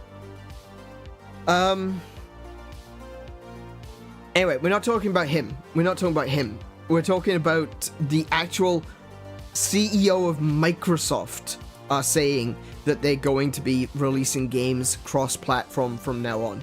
And that's probably a big part of their strategy with Activision as well, because obviously they said that with Activision that they're going to continue to release games on other platforms. And I think what they're going to do is they're going to expand that strategy to across most of Xbox. There's a lot of people suggesting that maybe Xbox is going to go entirely third party, and I'm not sure on that one. I don't think they'll go entirely third party, but I do think that Microsoft will go down the path of being entirely digital. That the Xbox platform will be everyone else's hardware, you know? It's so much easier to let some other company spend money on building hardware and you just put your games on it, you know? But I think Xbox as a platform will be the Game Pass stuff. Not necessarily the best option. Again, like I said, this is again a situation where you really need to weigh up your own personal principles on whether or not you're willing to go with an all-digital future. But if that's the direction that Xbox is going, it's news at very least, you know? So that's something. If Xbox are going to release games on Nintendo and PlayStation systems, that would be really good. I would, again, much prefer it to be done via the eShops as a digital, digital purchase rather than via Game Pass. But again, I still see the benefits of Game Pass, provided that the option to purchase those games still exists. We still need to be able to buy them. Even if we are using Game Pass and we like those games, if it's something that we really love, we should still be allowed to buy them. And that's what Xbox is doing. So that's why I've got less of an issue with Xbox at the moment, because you can still buy their games physical, you can still buy them digital, and you can rent them using Game Pass. Game Pass is a great way of figuring out if you like a game, because it's cheap enough. And then you go out and buy it, you know? Those options are there. Utilize them. But don't let them tell you that there's only one answer, and that is digital. Lethal Company winning the Better with Friends award is fully deserved. Oh yeah, no, there were some awards that were deserved. I think there's another problem for the sheer size of downloads for AAA games nowadays. Well, that's another thing, is like, do they need to be? The AAA games need... In fact, they've been saying for a while that they're not necessarily AAA games, they're quadruple A. And I'm sitting here going, yeah, but do they need to be? Forspoken is 87 gigabytes, and it genuinely doesn't need to be.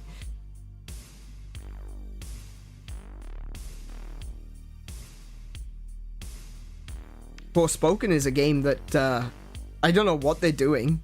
It's not very well optimized. That's probably the reason why it runs like crap, is because it's too big.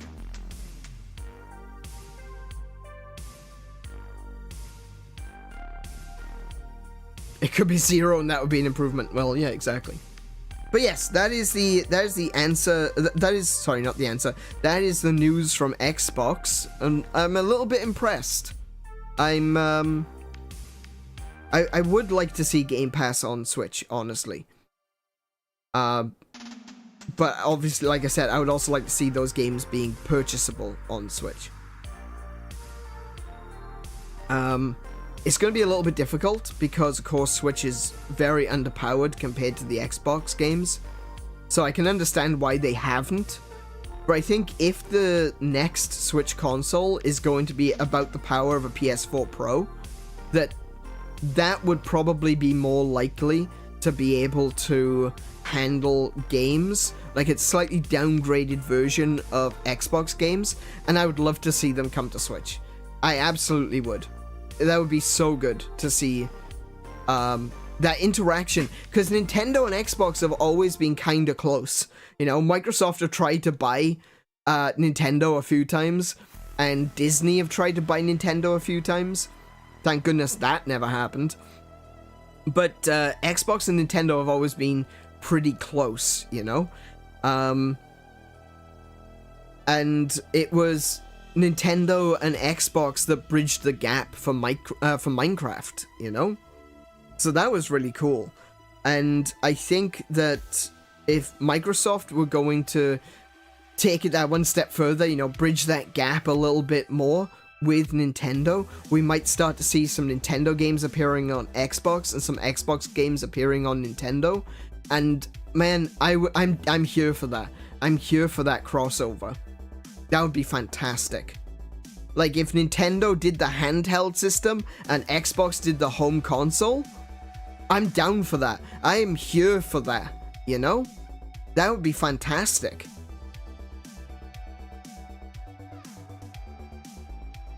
But, you know, dreams aside, I think it's about time we get into the game. Like I said, this one's been a bit long, and I know it's been a bit dour because I'm not sure where I stand on video games at the moment. Not that I think that I dislike them, it's just I'm not sure where we're going, and the path seems a little dark, to say the least. And I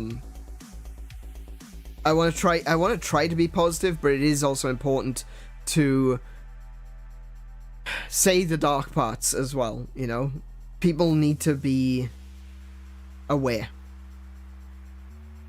I've been seeing a lot of games recently with unlikable protagonists, and specifically ones where the devs are proud of it. Yeah, exactly. This has been going for almost 2 hours. Well, you know, people keep interrupting me and giving me bullshit to... people trying to change the subject and confusing me. This is ultimately, guys, what I'm saying is it's your fault. But hey, this isn't just about playing video games. We're here for chatting as well. We're a chat box, you can ignore us. Oh, I was ignoring you when you... I have been, occasionally. But no, that isn't what this channel is for. This channel is for discussion as well. And if people don't want to be a part of the discussion, that's fine. They can skip over it. That's why I put chapters into everything. Sorry, what was your name again?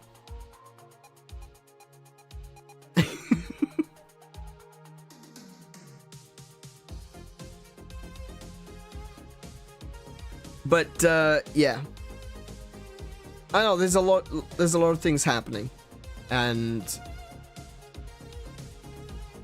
it's difficult. I know not everyone wants to hear the things that I'm saying. That's fine. I realize that there's a lot of people that just don't care.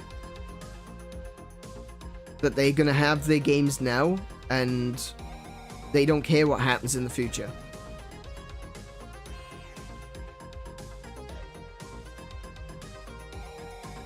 I can't be that way. I care about the future of games. And I'm more than willing to sacrifice my own personal enjoyment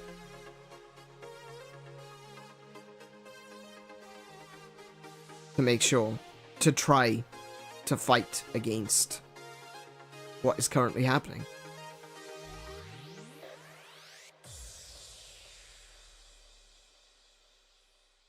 Oh, hey Kay, welcome to the stream. How you been? How are you today? Are you another one that's been caught by the sickness? Are you down with the sickness?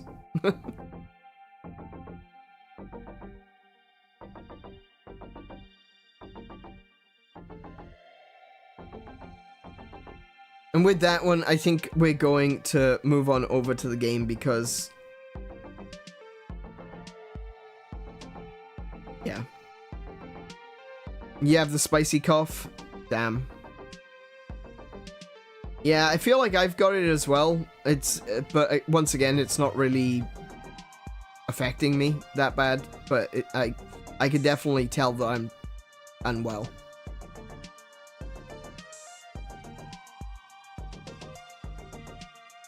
Alright, so we're gonna move on over now to Xenoblade Chronicles, playing part 2. We might go on a little bit longer this evening because, let's face it, we've been talking for 2 hours. So we're gonna keep going until we get to... I'm gonna try to get to Colony 6 tonight, but if I don't, then we're gonna see how far we can get at the very least. Let's move on over. There we go.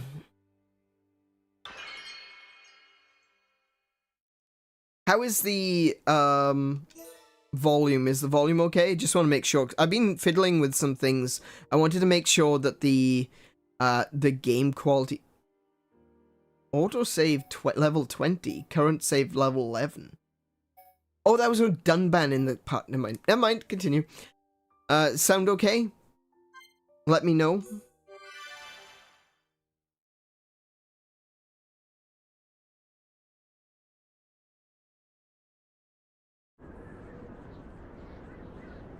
Oh yeah, the cutscenes. We'll watch through the cutscenes again. I wasn't sure if they would actually play when I restarted the game. That's why we watched them at the end of the last stream. But let's remind ourselves of what was shown to us.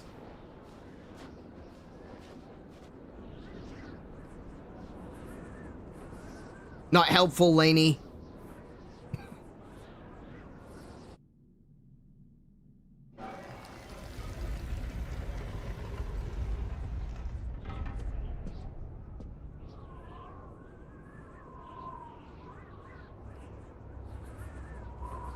So I've not actually gotten this far in the game before. So I'm not actually entirely sure what's happening. I can see that, like, everyone died. And Shulk was... Shulk survived, and he was hiding under the Monado. But I genuinely don't know what happened here, and I'm very curious. It's one of those mysteries that I'm hoping that we actually get an answer to at some point.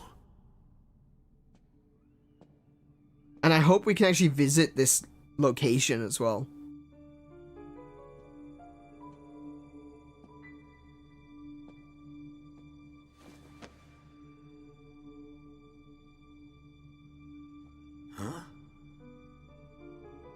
I actually think both you and the game could be louder. Recently I clicked on a short recommended by accident and it was way louder than the stream. Really? I thought I was really loud.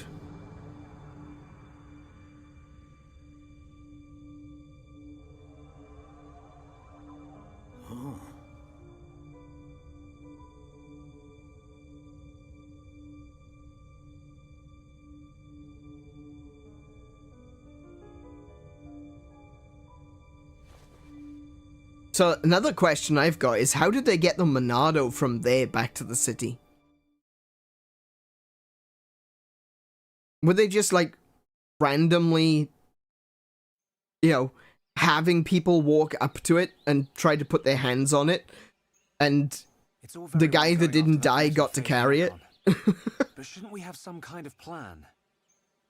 How about checking out Colony 6? Colony 6. The only other Homs colony left. Colony 6 is on the way to Sword Valley, where there's supposed to be a Mechon base.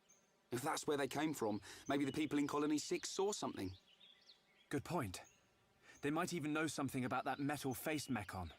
So, we go past the Magmel ruins and up through Tefra Cave. Then we should arrive at the Bionis knee. Yeah. And if we can get to the knee, it ain't far to Colony 6, right? Sounds like a plan. Let's head to Colony 6. Okay, well, there's our direction. We're heading up to Colony 6, or at the very least we're gonna try. We're still getting tutorials. Are you kidding me? I'm gonna grab some of these blue glowies.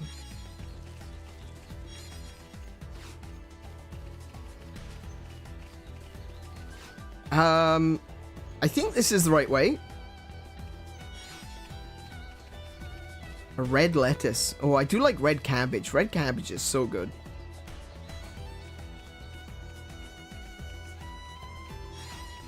Giant hornet. Hang on, let's have a quick little look at the collectibles. Let's see if we got anything to... Oh, yep, we got the hornet. There we go.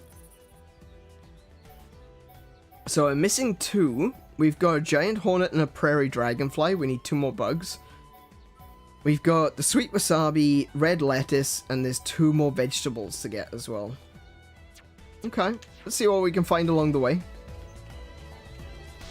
And we're gonna fight some things as well to get some levels.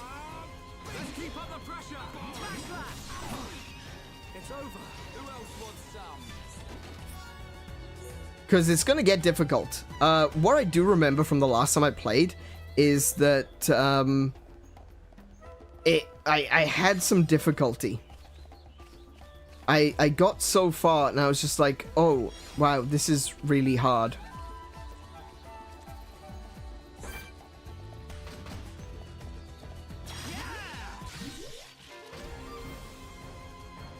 Ah, don't hit me.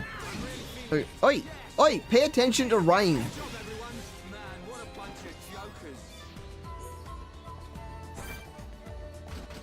Let's go...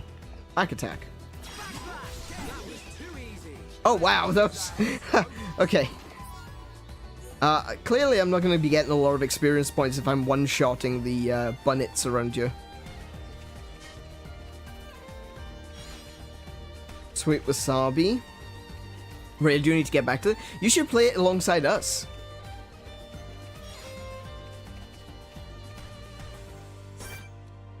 Ah, they're only level 1. There's no point.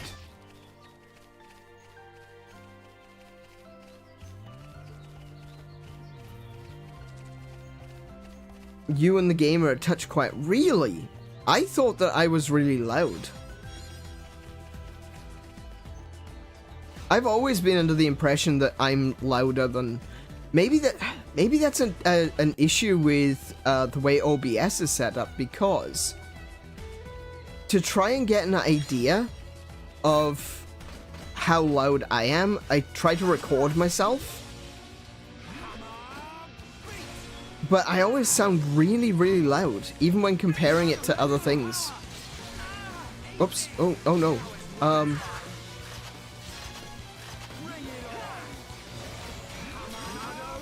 That's not going to be useful, but whatever.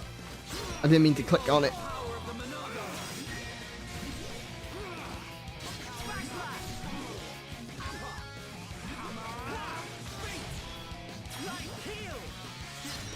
No, don't look at me, I'm healing. Messenger shoes and ragbone hammer. Okay, that sounds useful. Hang on, have a little look.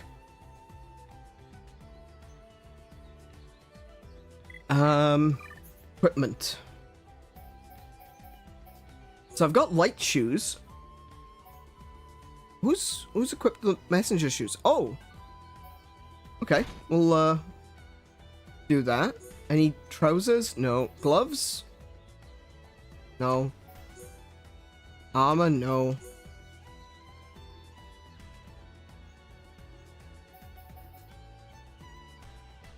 Ooh, now hold on.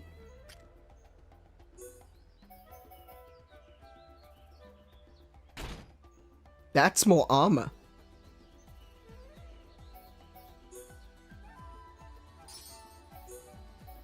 I do want Ryan to be the tank, so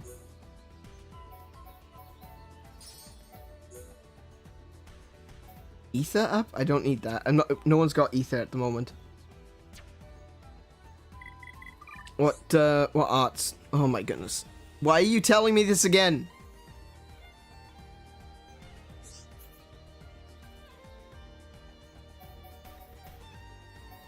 How many points do I actually have? Oh, I've got 871 points. Okay, so I can do some leveling. I want to improve the heal. Actually, I kind of want to... Need to improve that bigly. And... Enchant? Ooh, keep the effective time for 60 seconds? That's useful. Yeah, no, we'll go for that. Okay. So when we encounter Mechons now, it's going to be a lot easier to fight them if we've got Enchant leveled up. It means that Ryan is going to be able to fight the Mechon as well. Not just me. And having an entire minute, that's really useful.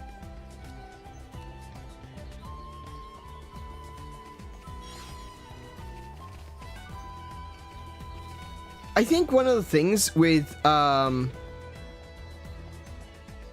volume, Kiko, is that, like I said, one of the things I'm doing is that I can't jump up there.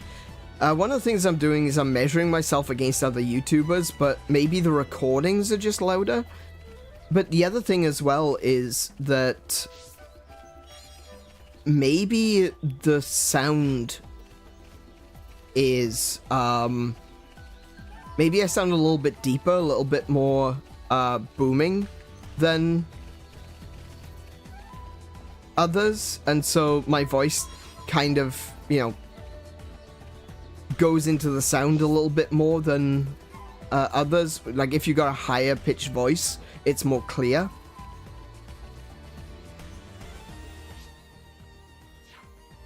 I keep pressing start to go to the main menu, and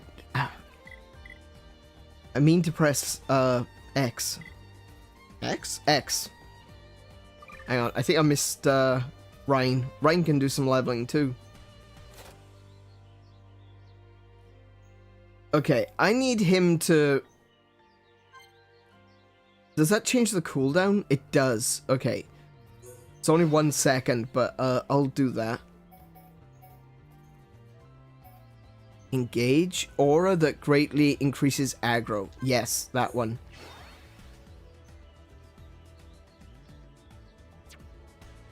Okay. Collectibles. Anything else that I picked up along the way? Nope. Okay, we're going to Tephra Cave then. Ooh. Okay, new heart.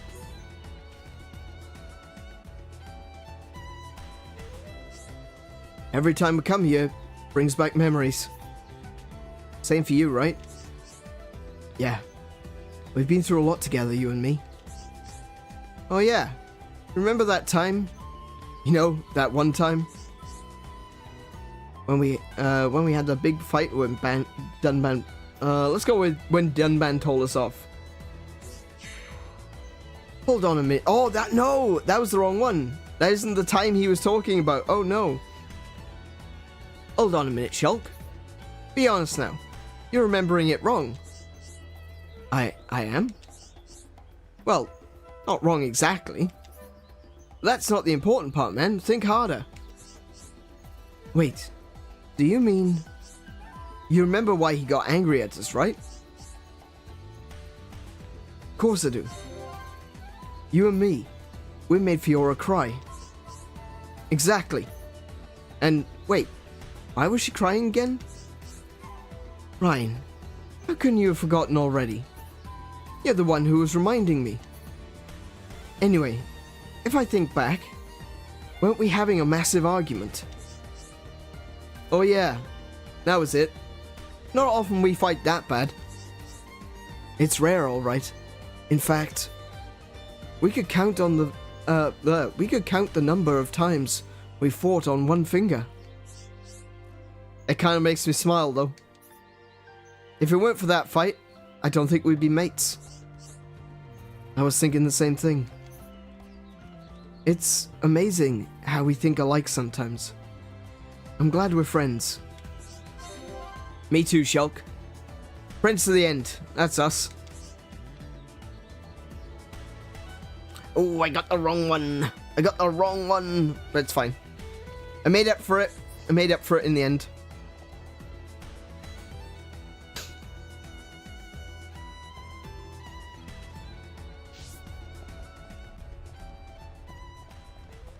Friendship is magic. It is indeed.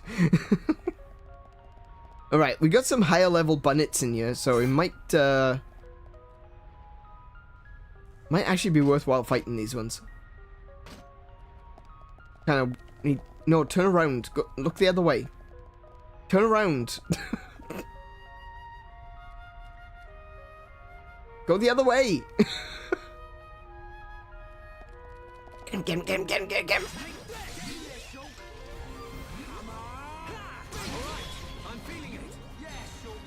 He's really feeling it.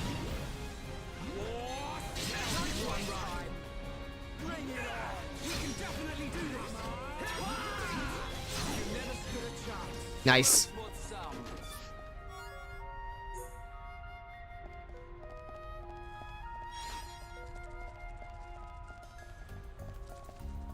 Sorry, I'm still hanging out and just doing business things. Oh, no, that's fine. That's all good, Max. We're all good with lurkers. Now, how leveled is this guy? Look at those things running across the top there. Interesting. Level 10. We might be able to take this guy. It might be a bit close, but we probably could. Let's try to, like, sneak around.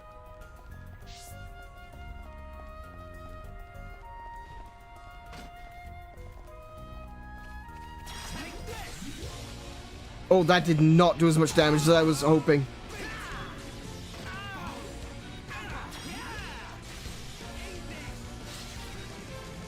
Nope, don't look at me. Ow. Oh, crap. Okay. Oh.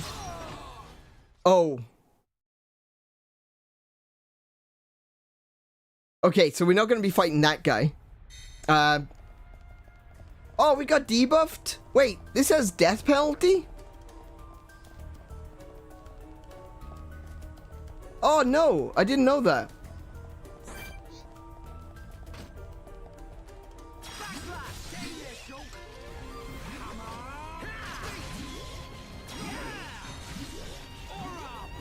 I didn't realize that this had death penalty. Maybe I should have been paying attention to some of those tutorials. But I don't think it told me anything about death penalty.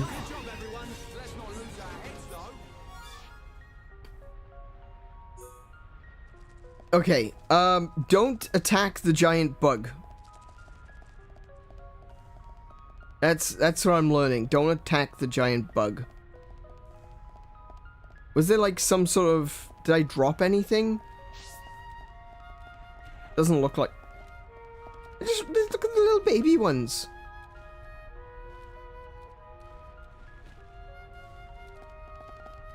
Okay, we'll go past that guy. Actually, we'll quickly go past here and across the bridge. I think that's the way I want to go, is across the bridge. Because there's some more bunnets up there that I think we can take on.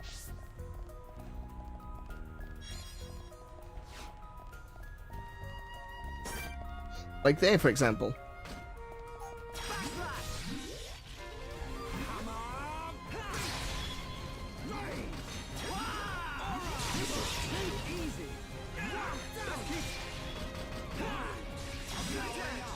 Oh!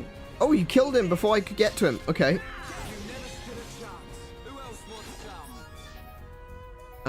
Heavy Buniv Iron. Ooh. Ooh.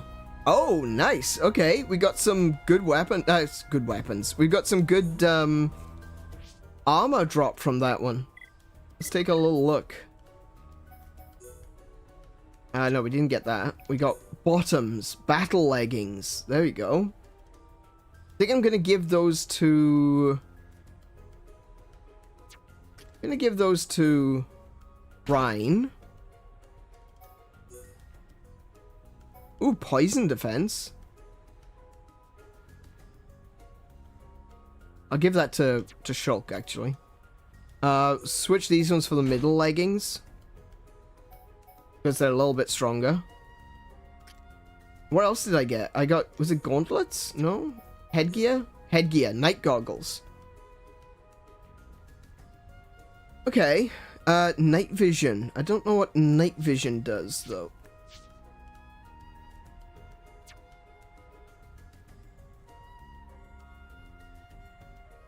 Can I see?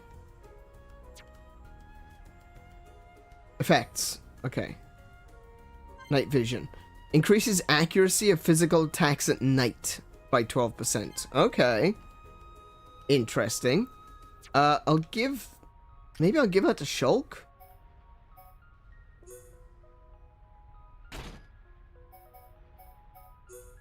And then I'll give him back his strength up. There we go. Oh, he can't... Wait. Oh, Oh, different crystals can only be applied to different parts. Right, so I can only give the poison defense to an armor. Okay, that's interesting. So anything that is strictly defensive goes on armor. Okay. Learning slowly.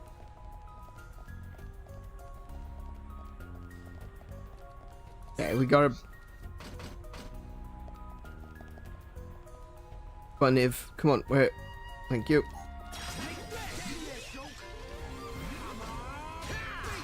Ooh, I blocked. There we go. Okay, I'm kind of curious though, is like, can I take that guy on? It's another one with a fancy nameplate, but he's only level 8. I can take him, right?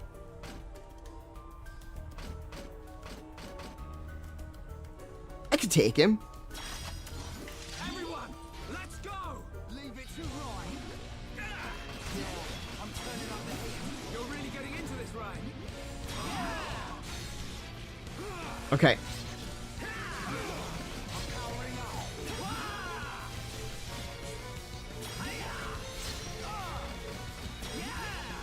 Oh no! He turned to look at me. That's a problem.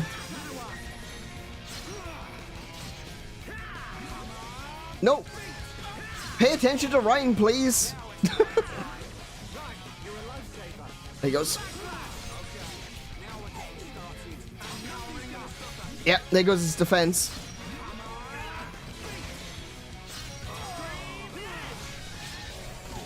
Oof. Keep Ryan alive. Defense down. Nice. Got it. Oh, damn. Too soon. There we go. Hey, got a boss character. What do we win from that? Night goggles and a million driver. Okay. Dark grape. And a mystery leaf. Let's...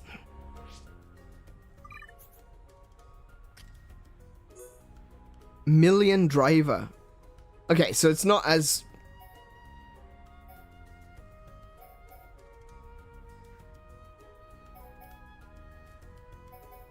Yeah, so it's like, it's strictly worse than the one I've got. Nothing about it is better. Okay.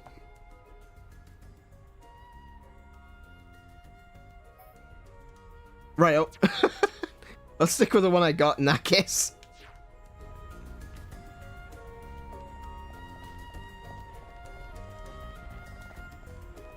Let's see. We got some of these froggy things.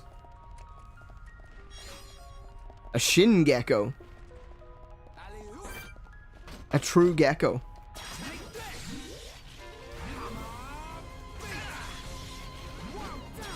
It's what Shin Gecko is what Shin Godzilla evolved from. That's my theory, I'm sticking to it.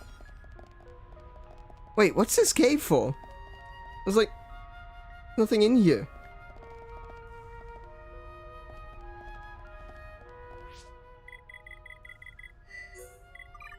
Do I have any collectibles? Oh, I do. Clear almond.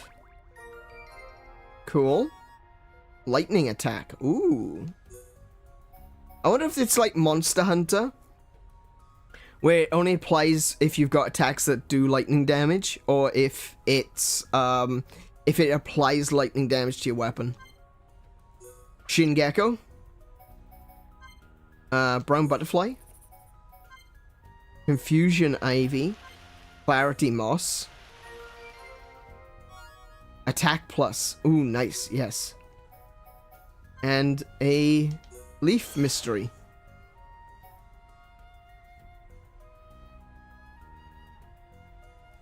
Shingekko is scary and I'm the only one who thinks that.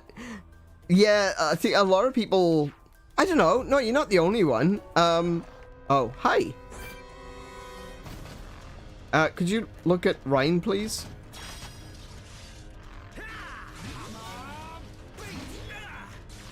Please look at Ryan. Thank you.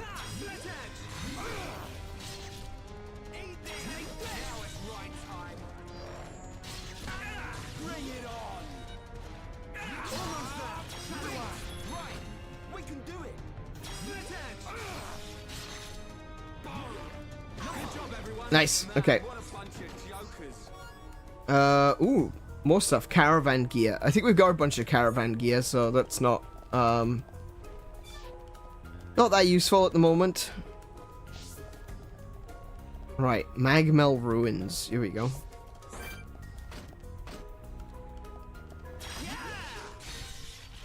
Physical defense down.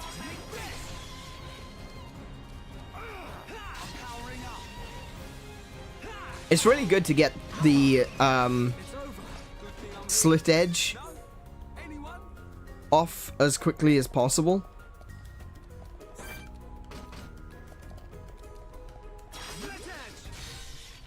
Because that immediately lowers the defense of your opponent, which is really useful.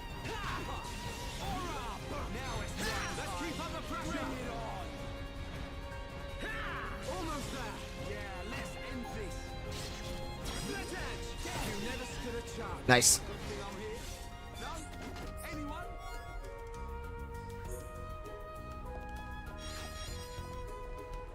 We got Bright Fig and a Leaf Mystery. We got both of those. But yeah, we just at the moment... Wait, who are you? Hello. Oh, you're just in time. I think my partner went to check out the cylinder hangar. I'm worried. He's not back yet. That doesn't sound good. I think we should get this sorted as soon as possible. Yeah, we have to do something. Did you see the strange machines there when the Mechon attacked? I'm really worried. Can you take a look for me? I'm really worried. Although, if things turn nasty, you can always jump into the lake. But that's also pretty scary. Right, how about it? Wouldn't you help out the defense force, buddy? Yeah, sure, why not? You can get leather top and leather bottoms. Want to wrap me in leather, do you? Well, I'm glad you lot came along. I hope you find him. Thanks for this. No problem. Leave it to me. That's right, we can handle it. Okay. Oh, wait, is this your friend? Is this him? We haven't been in contact with Colony 6 for a while. The blocked door is open now, so it's possible to go and check. So that was the locked door. Yeah, we couldn't go through there before. This door. It was closed when we came past before. That's right, that's what I just said. But it's open now. Maybe it was programmed to open up in case of Mechon emergency. The way to the Bionis knee is just ahead. You ready? Yeah, let's go. I need to go over to the cylinder place first, though. So, we'll do this one first. Oh, lizard boys. I forgot about the lizard boys.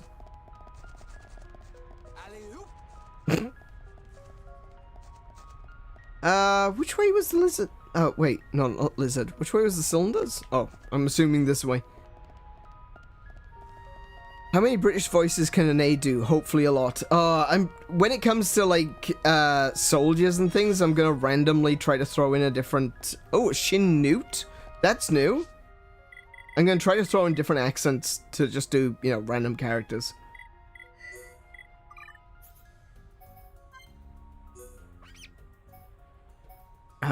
So we're just missing one thing. We've got a Shin Newt, a Shin Gecko, and a Happy Rabbit. I don't think he was very happy after I put him inside a book, though. So, formally, Happy Rabbit.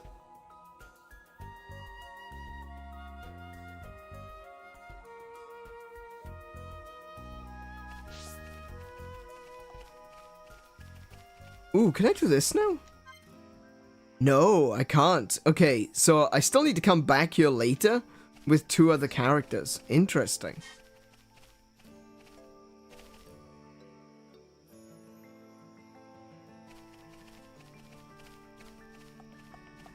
Hello. Why is he worried about me? He's always worried about something or other. You can see, I'm fine. Ain't nothing wrong here.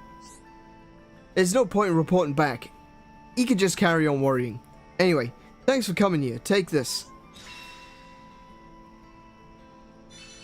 Oh. Okay, thank you, I guess. I have leathers now. Oh, but I got a reputation. Oh, wait, hold on. Hello. No. What am I gonna do? I was supposed to... Oh, that was an oh no, not an ah no. Right, okay. I was supposed to make sure I kept it safe. That's it. I must have dropped it in Tephra Cave. Sounds like you've got a problem. You're not getting us mixed up in someone else's problems again. You're too soft, you are. Still. Shulk's gotta be Shulk. Ryan, I know you want to help just as much as I do. So let's hear what's up. That pendant was really important, and I went and lost it. I've looked everywhere, but I can't find it. Was it really that important? My girlfriend gave it to me for luck when I joined the force. Ah yeah, I remember. I really loved that thing. I think it's coming back to me. I was near Villia Lake. Villia Lake? I was near Villia Lake in Tephra Cave. And rocks started falling. I rushed out in a hurry. I think I dropped it somewhere near the blocked path. Sorry to ask, but could you go and look for it for me? Yeah, sure. Quark gear? Hell yeah. Just go to Villia Lake in Tephra Cave. Search around the collapsed path. No problem. Leave it to me.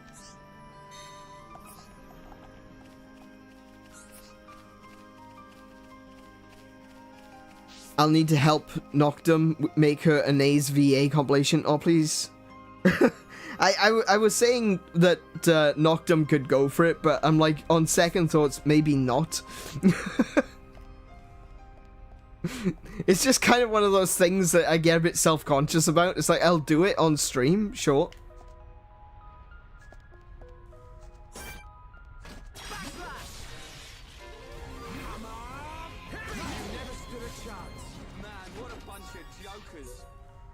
Yeah. Anyway, yeah, it's something that I'm happy to do on stream.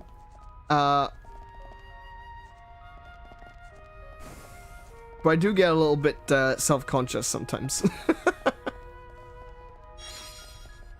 Okay, I got a dark grape, kneecap rock, and a brown butterfly. Can I don't think I have the brown butterfly. Do I? I do. Okay. No, it's fine. Look, I'm being silly. Don't worry about it. Clarity moss. Okay, let's go this way. Ooh, yeah, I leveled up thanks to location. Okay, cool. Gold caterpillar, that's new.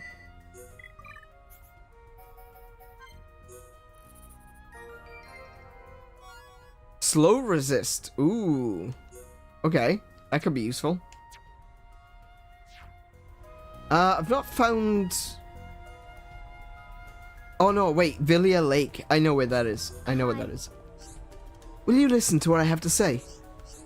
The Defense Force's mission is never ending. Gathering supplies for Colony 9 is an important job, but we just can't get hold of all the things we need. Can you help us get the kneecap rocks we need to make repairs? I've got a few of those. I've got one of those. Okay, I'll accept that quest. I'll go see if I can find another one. I've got the other stuff for you when you have time. Kneecap rock.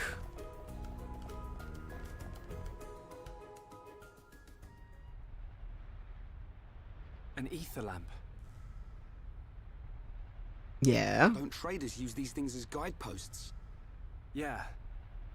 We can follow them to the Bionis knee. That'd be good. Okay. But if armed traders need guideposts, it must be pretty dangerous in here. Yeah, I'd imagine it Our is. wits about Yeah. us. Definitely. Definitely. Definitely.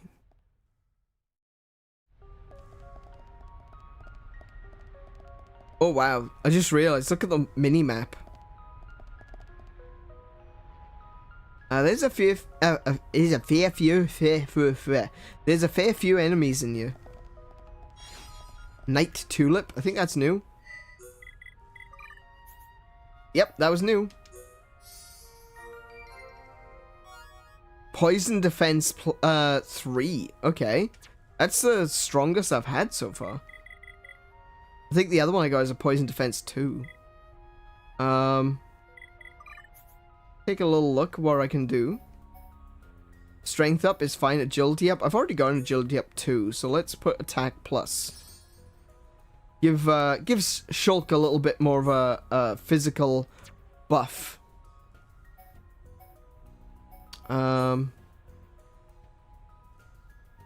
Oh, wait. Oh, I didn't know that okay, hang on.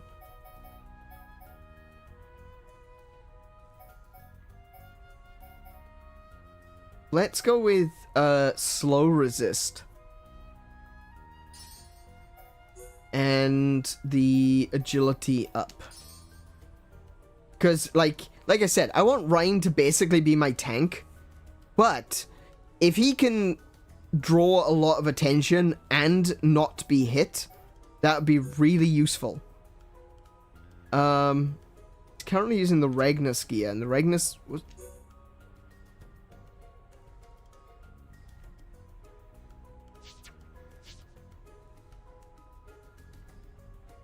What's he got? Regnus gear. Oh, it's 17. Okay. Yeah, we'll stick with the Regnus gear for now.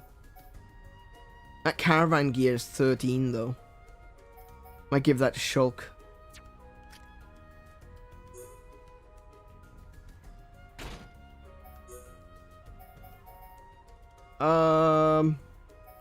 Wait, what did he have on the night goggles?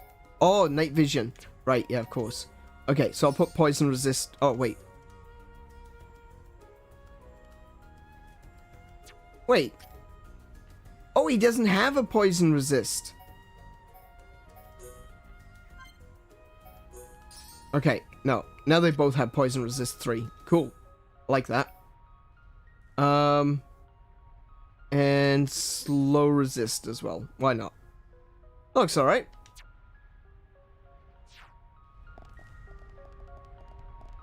Okay, so this is Villia Lake. I'm gonna go out on a limb and say that the glowy thing with the big line coming out of it is the quest item, perhaps? Or is that glowy line just there because it's there?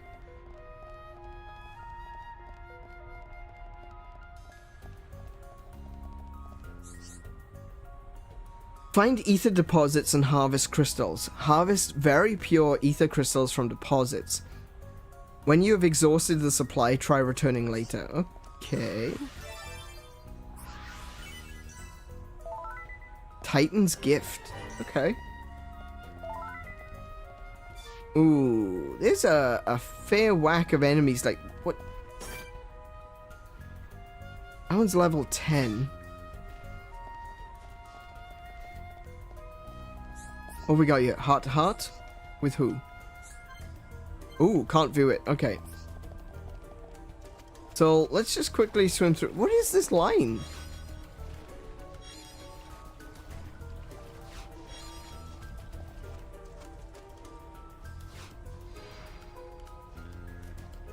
Okay, so we got this guy, Noble Brog, who's a level 10.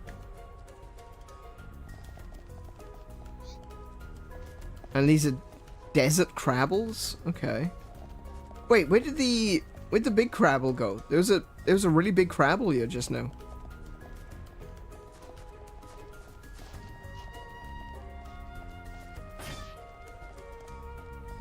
Oh, wait, it turned to daytime. So there are different enemies that come out at night than come out during the day.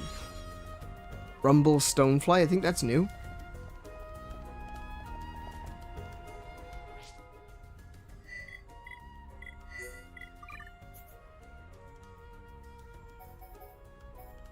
Oh no, clearly not. Okay. Alright, so these enemies here are affected by sound. Oh, this is where the spiders section starts. Okay.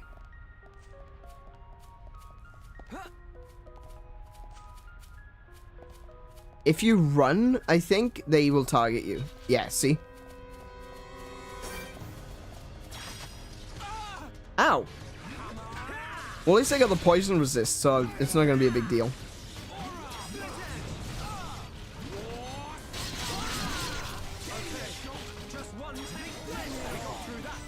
There you go. Okay, so basically I have to tiptoe around this area to avoid being attacked by the insects, by these spiders.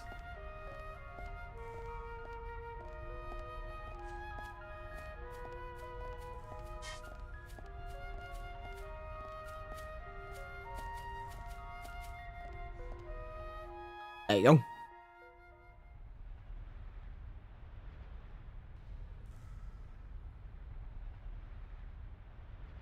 Hold on a minute. Hang on. We've accidentally fallen into Final Fantasy X. Look at the emblem. They're traders from Colony 6. No wonder it's been so long since the last delivery. Oh, damn. Ryan, they're injuries.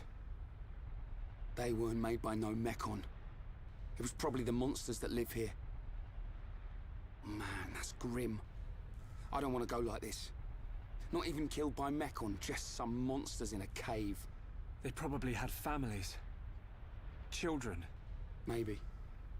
It wouldn't surprise me. But why'd you say that?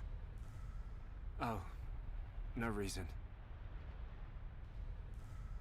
Shulk? Ryan, shouldn't we return them to the Bionis? Huh? Oh, right. What's born from the Bionis is returned to the Bionis. That's the way of the Homs.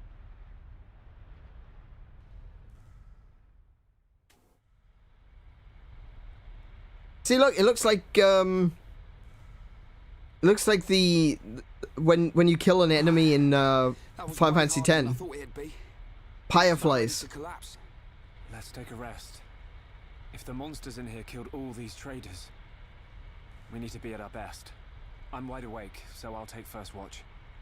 Thanks, man. The nap will do me good. Alright, so we get to take a little bit of a break here.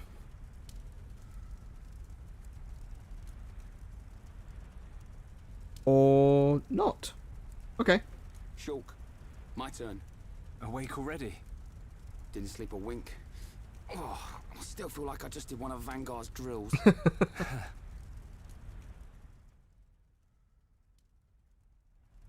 Hey. Why do you think the Mechon attacked? Are we just food to them? Or what? Did we do something wrong? Sort of reminds me of the battle between the Bionis and the Mechonis. Yeah, that's what I was thinking, is that, Well, it's hard to believe that living things are just a source of energy for machines. Hmm. There has to be another reason. Mechon killed Fiora. Yeah. You know what? I'll never forgive them. I don't care what their reason is.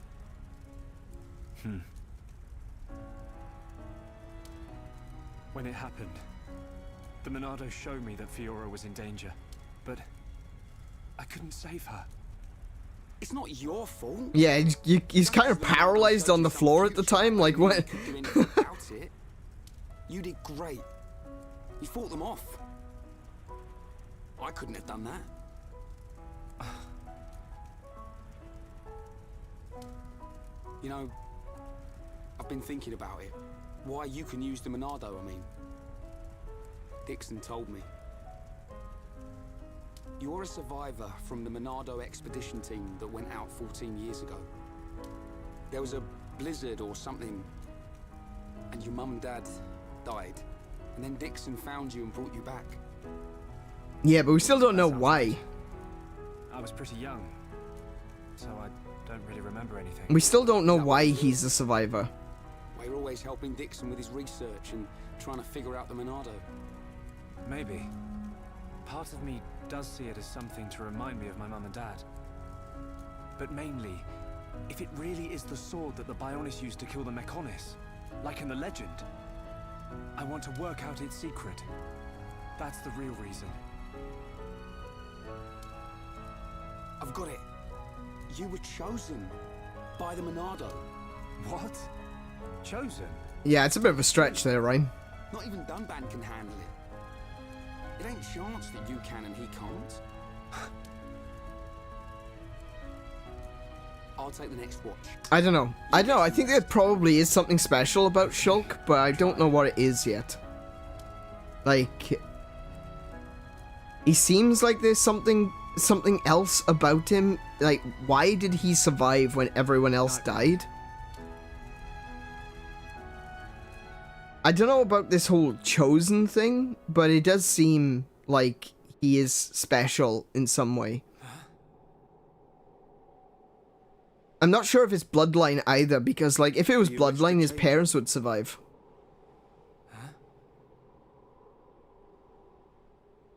The future.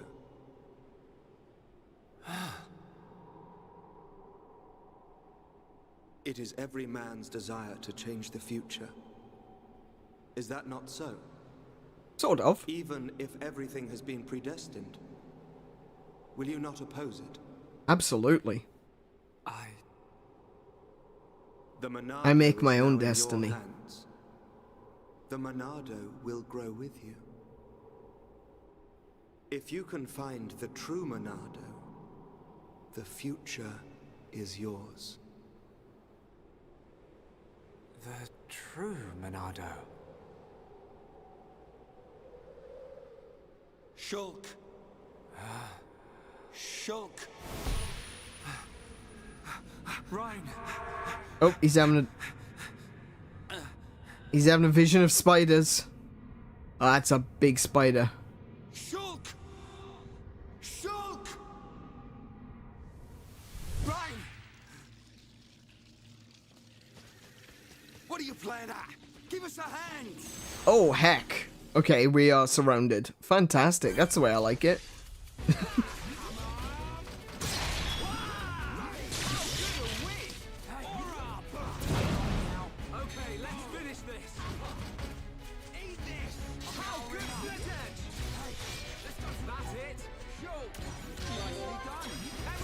There we go. There we go. Oh, it's so difficult. The thing that I'm having difficulty is actually focusing which enemies I'm actually wanting to fight.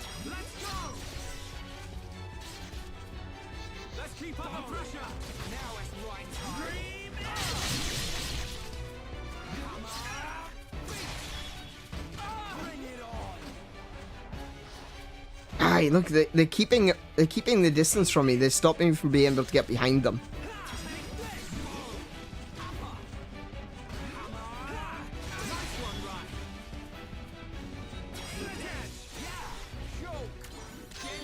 There we go. Everyone, let's go!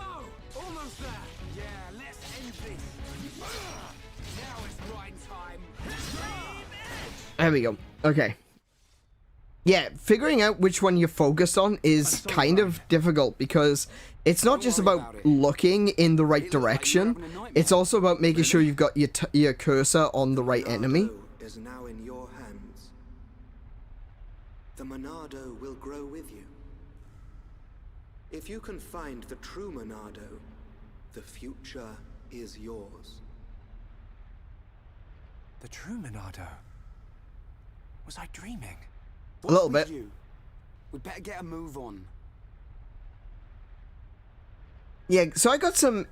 See, I've got some interesting ideas here, right? One of the things is... the true Monado. I think the true Monado at this point is the Monado that Bionis was using. The one that's like pure energy. Was it a That vision? doesn't have a physical form. What should I do? I could tell right. I think that's what we're aiming towards. Like, if the Monado itself is going to grow, and it's going to become stronger as I get stronger, or Shulk gets stronger, I should say, then I think that's what the true Monado is. The true Monado is the final version, you know, once it's evolved to the point where it's at its strongest. As for the question about why the Mechons are attacking the Homs, I think that's very, simple. It's in their nature. At the end of the day, you've got the Homs, which are born from the Bionis, and then you've got the Mechon, which are born from the Mechonis. And it seems to me that the Mechons simply do as they must,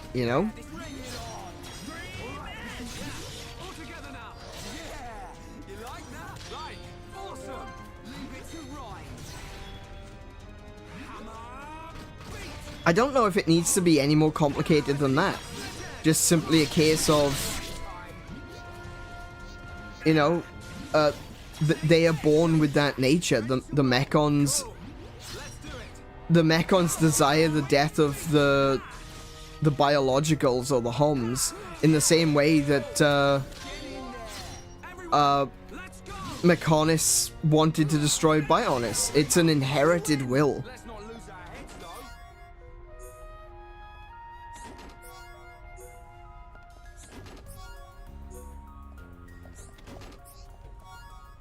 Ooh, a light top. Alright, the reason I'm coming over here is because I wanted to see what these things are. Insanity Mint. Ooh, I think that's new.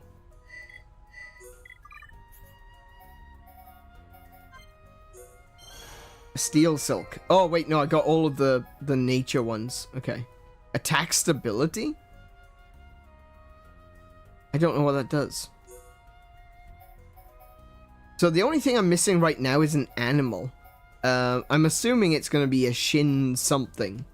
But yeah, I've only got one animal left to find.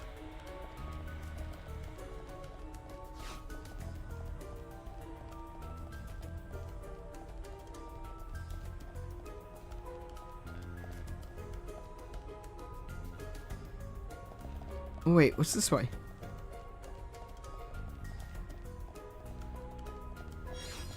Tatty armor? What's that?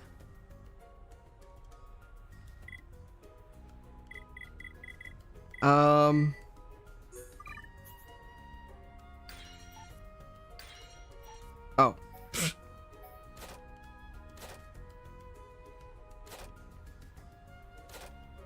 Oh, wait, it was one of these. Tatty armor. Okay. Oh, these are quest items. Oh dear. Okay. Yikes. Alright, so I'm assuming I'm gonna get a quest at some point to find someone's armor that they left behind, or maybe proof that they were alive.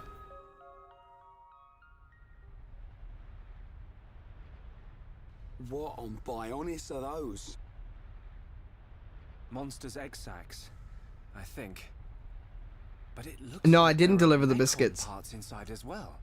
Man, what kind of monsters are they? Probably some type of arachno. Ryan, get back!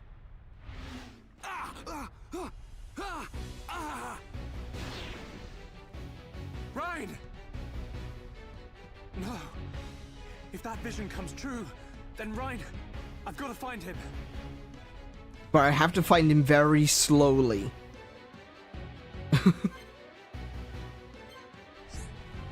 Oh my goodness. Yes, I know. I've already... Stop telling me! Let's see. I gained a new skill? Did I? Maybe not. Okay.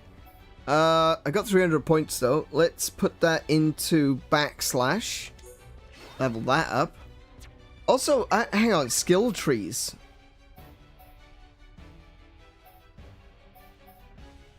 Allows medium weight armor to be equipped. Oh. Seeker of Life, Battle Party. More HP is restored when reviving a party member. Okay. That's useful. Rewarding work, always active. Successfully completed quests earn more XP. That's pretty useful. What's the other ones? Prioritizing this trait will improve agility.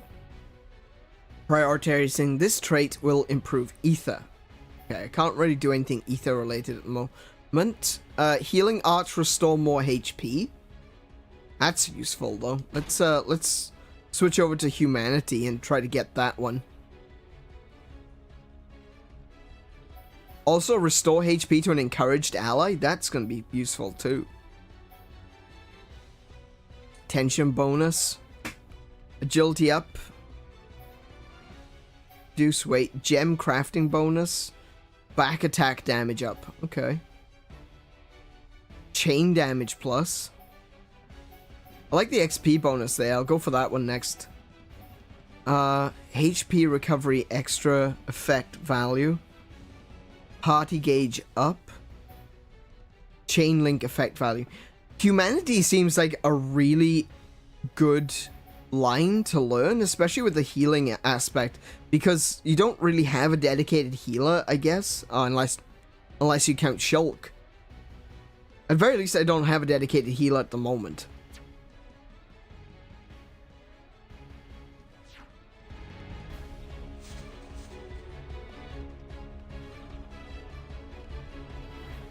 Oh, I want that blue glowy thing though.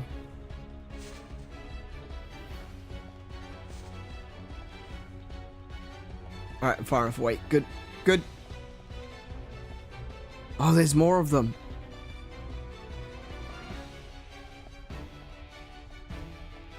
Oh, how do I get up there? Can I climb? No.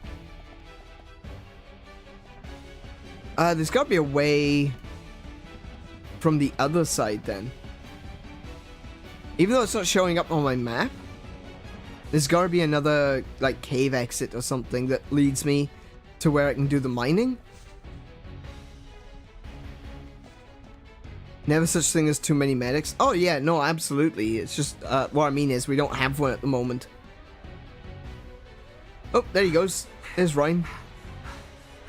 You things just don't give up, do ya? Ryan! I've got to hurry. If I can get up there, I should be able to reach him. There's a few places I want to take a quick little look at before I do, though. Oh my goodness, stop. Just stop, game, please. Wait, can I jump on these? Sort of. Oh, this is Lake Villia. I'm guessing this is where the quest item is gonna be. So, okay, if I'm going by the other thing, the quest item should be in red.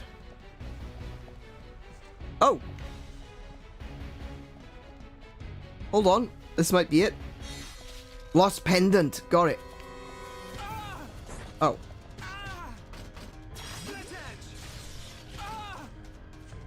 Well, I'm not going to be able to get behind them, so I'm just going to keep using my arts.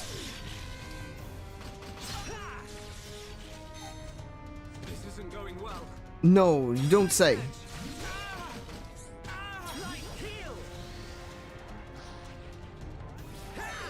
Like, don't get me wrong, I appreciate the light heal, but can I get an actual usable heal, please? I am not doing any damage to this. Okay, let's go and run away.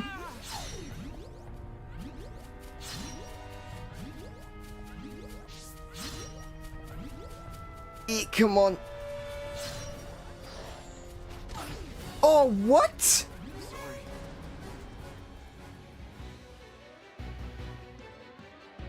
That's a bit much, don't you think?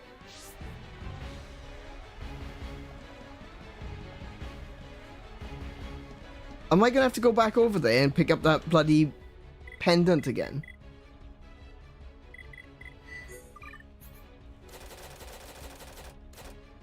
No, I've still got the pendant. All right. They hit me from miles away. That's a bit bullshit right there.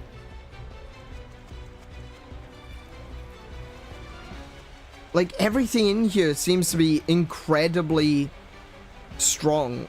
Or maybe it's just the fact that I'm on my own.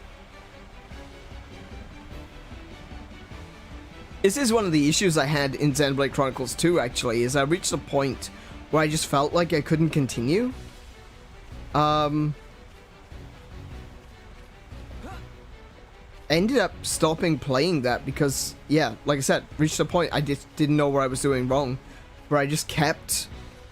Even enemies that were much lower in level than me were just kicking my ass.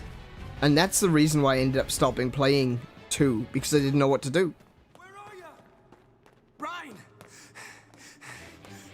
Ryan! There's too many of them. I kill one and 10 more pop up.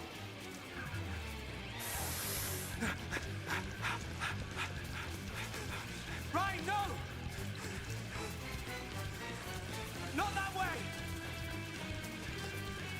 Ryan! Shoot! Oh, here we go.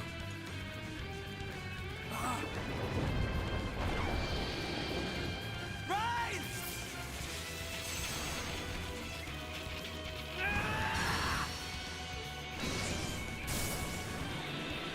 Oh, that's new.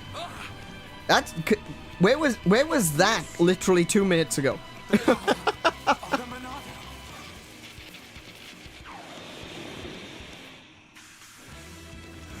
Look out!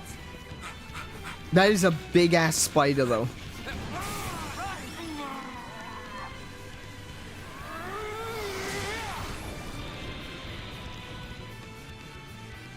Glad one of us figured out these things would try and ambush. Let's do this, Shulk. Right. Okay.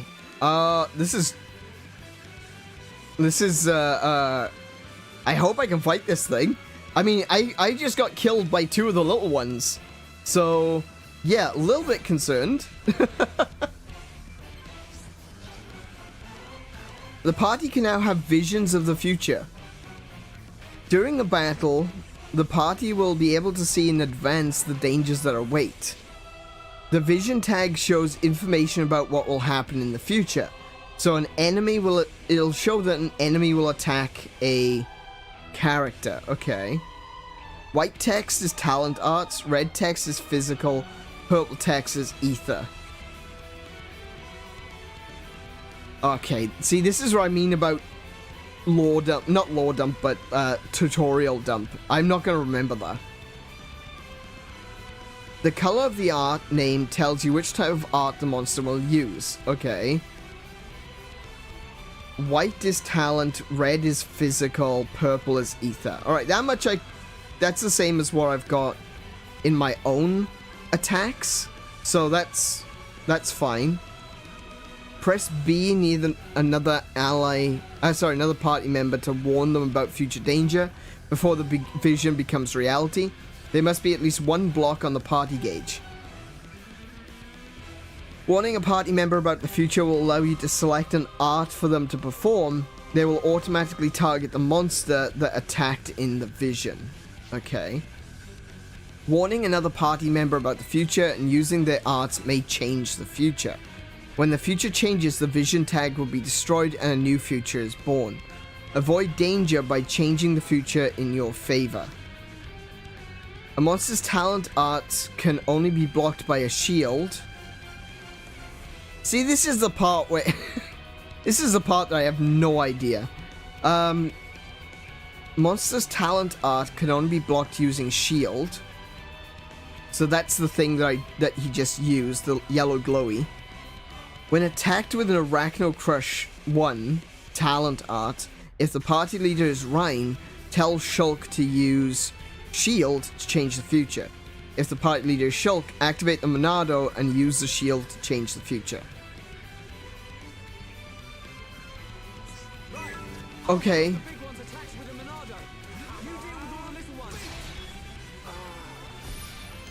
Did I just die already? Arachno Crush? Okay.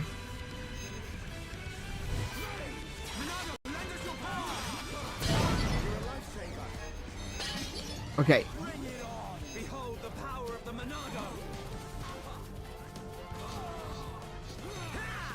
Can I? Thank you. There we go.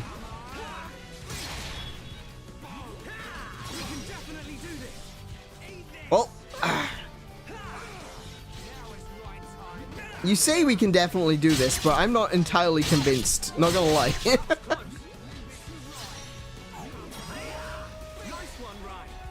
Ryan, can you please focus attacks? Ow! Why did it turn around? Okay, broken. Knock it down. Okay, don't knock it down. It's fine. Whatever. Can you stop looking at me, please?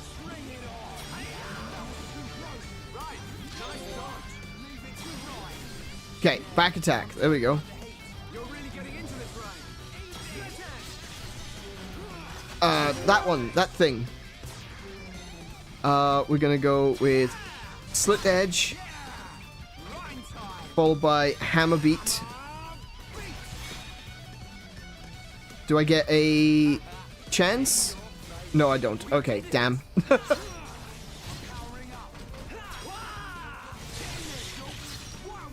Wild Down, that's what I want. Yeah, one of them.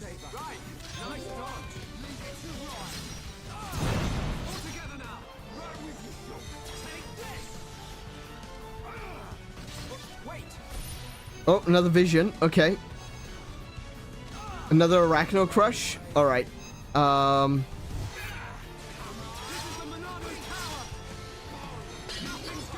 Okay. Future has changed.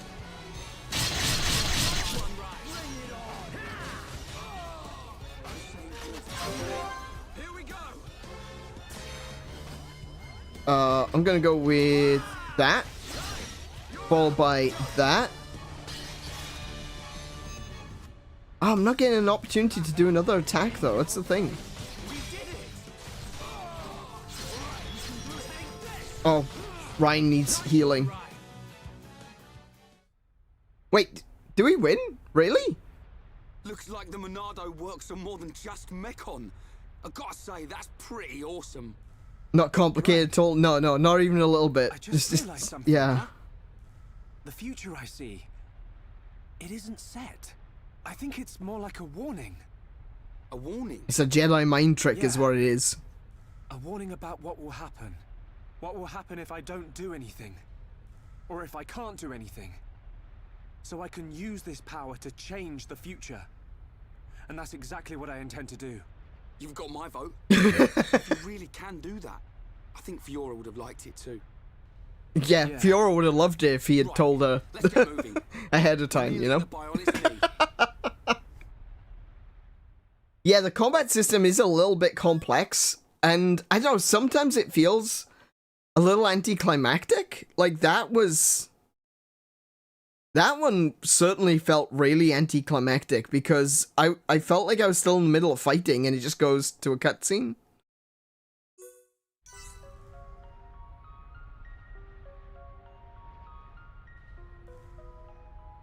Block a monster's talent arts with shield. Level of talent art. Oh. You have to match their ability for the block to work. To block a talent art, shield must be at the same or higher level. If you come across a monster that uses high level talent arts, see if you can level up shield to match. Right, okay.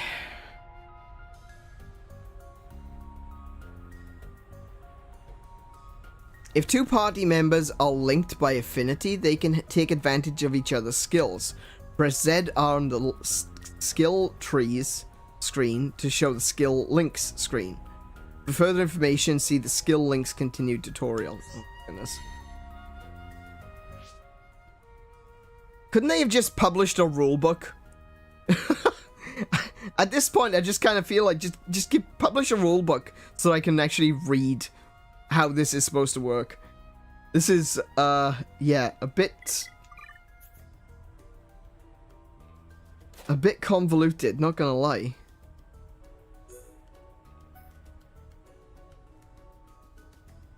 Yeah, I'll give you that one. And I don't have any others that I can learn just yet. Okay.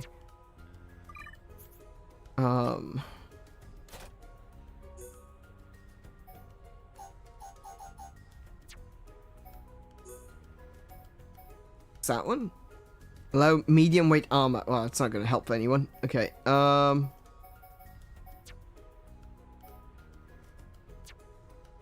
Okay, so I think what I'm seeing here is I can use Rhine's...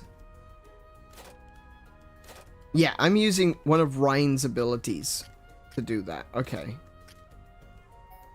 So Rhine is currently learning physical defense. Oh, that's the one he's already learned. Prevent incapacitation from lowering tension. Low tension immunity. Interesting. Heavy equip. Ooh, that might be better actually. Might go with enthusiasm. HP up. That's another good one.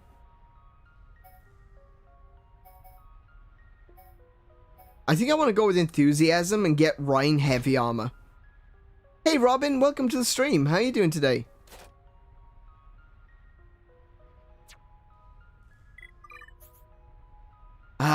What are we doing? What are we doing here? Okay, level up. Shadow Eye. Actually, I want to level up Monado skills if possible. 320. Okay.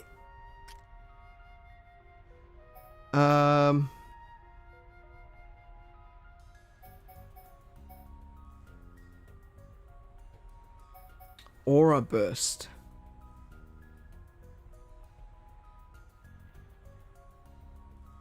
So that's a...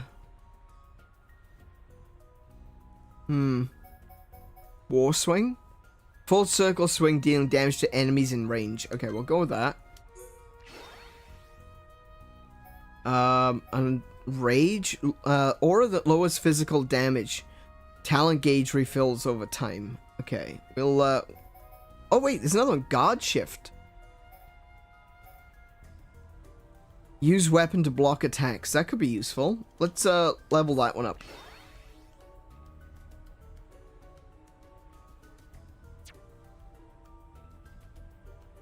You doing good, Robin? Ah, it's good to see you here. We're currently working our way through this game, and it is quite complex. I'm not gonna lie. It's pretty intimidating.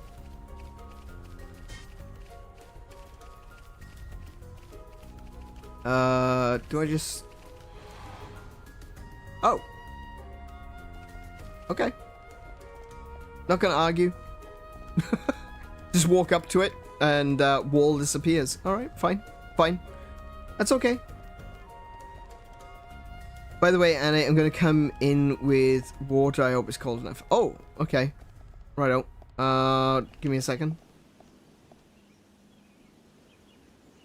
Okay.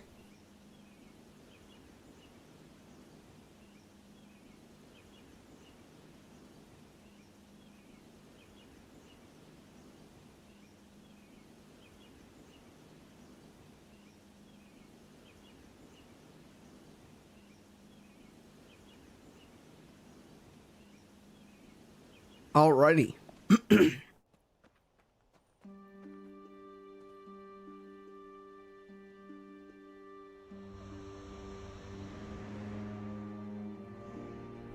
No worries, Robin. You have a good rest. Sleep well.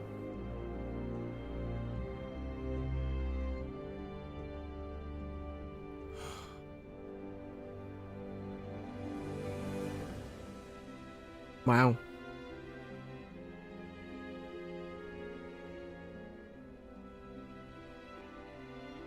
Wow.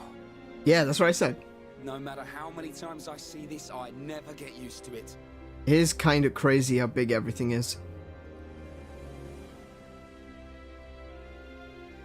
On the other side of those clouds. Yep. It's our enemy. Mechonis. Our enemy. Damn. Oh, hello. We got some enemies incoming.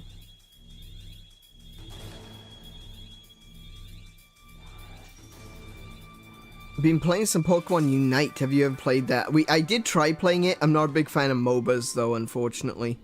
So, I just couldn't get my head around it. It wasn't for me. Tene, I believe, enjoyed it for a while. I don't know if he still does play it.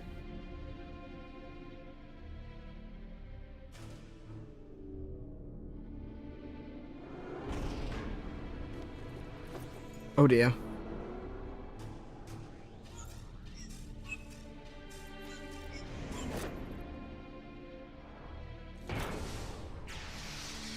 Oh yeah, no, they are literally eating humans. Okay. See, I don't think oh, right. I didn't think they were literally eating humans. I thought that was like figurative. Like the humans were being boiled or burned or something. The chemical energy being stripped from their body. No, they are straight up eating them. Okay, that's, huh.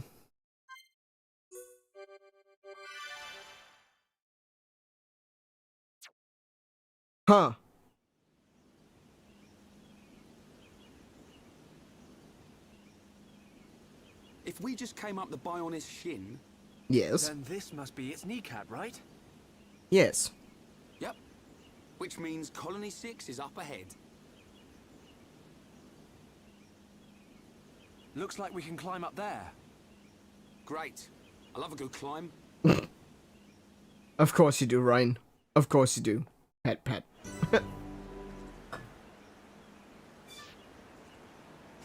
Alright, so... yeah, we are now at the knee of the Bionis. So, as crazy as it is to think about... this is actually the knee. Right? This is the knee joint of the Bionis. Oh, there's a heart-to-heart here.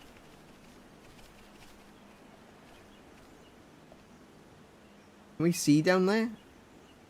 Not very well.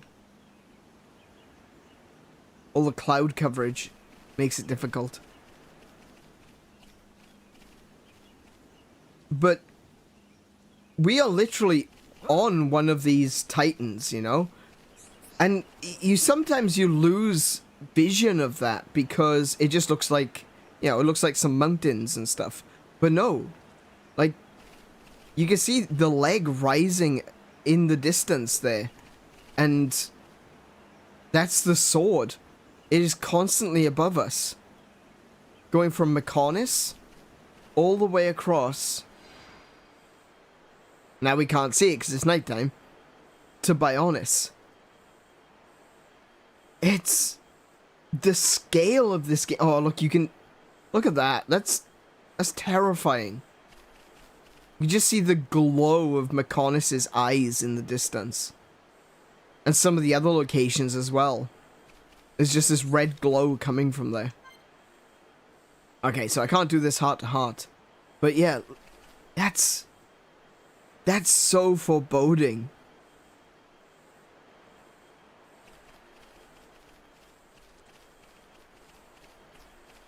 It's genuinely like human minds have difficulty with scale and large numbers, you know? it's the reason when a tragedy happens, it's easier to accept to a certain extent than when like a single if a single person gets killed or hurt or something, you're like, oh my goodness, that's so bad. But if a tragedy happens and hundreds or thousands are hurt, you're just like, yeah, that's really bad, but it doesn't feel much worse. And obviously it's a terrible thing, but like your mind can't fully comprehend the level of devastation. And to an extent, that's kind of a defense mechanism, but also it's just simply the fact that we can't comprehend scale like this. And so we look at our local surroundings and we just go, yeah, this is just a fantasy world, right? But it's not. It's so much bigger than we can ever imagine.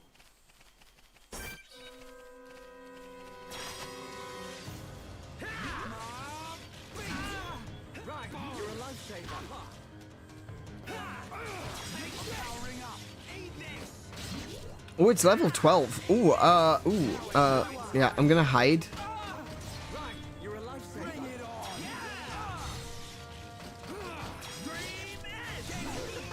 There we go. Sorted. What a bunch of jokers. I thought imagined.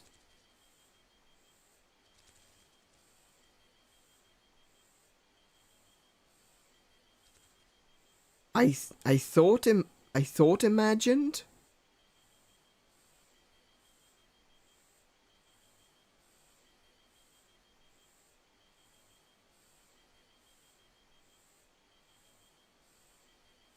Xenoblade Chronicles X Pokemon scenario where people and Pokemon live and grow on giant bodies of Zekrom or Reshiram.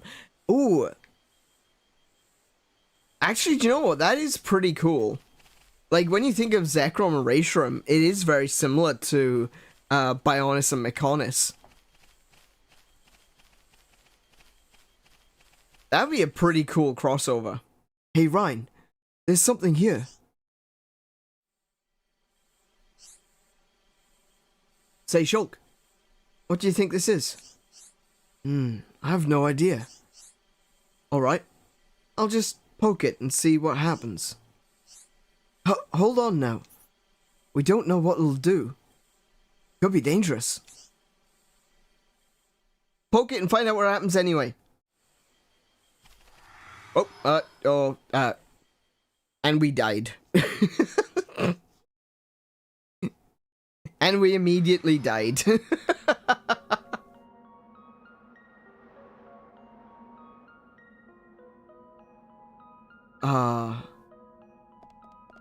Okay.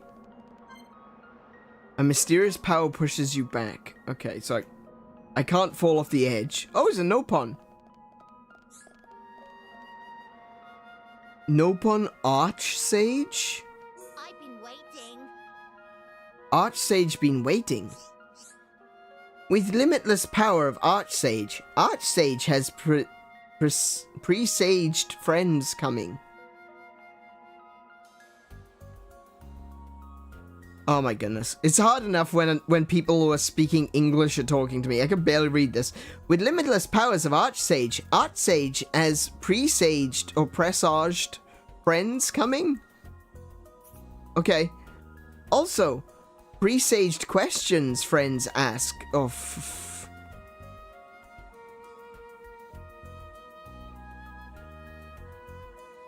what is place? Who you?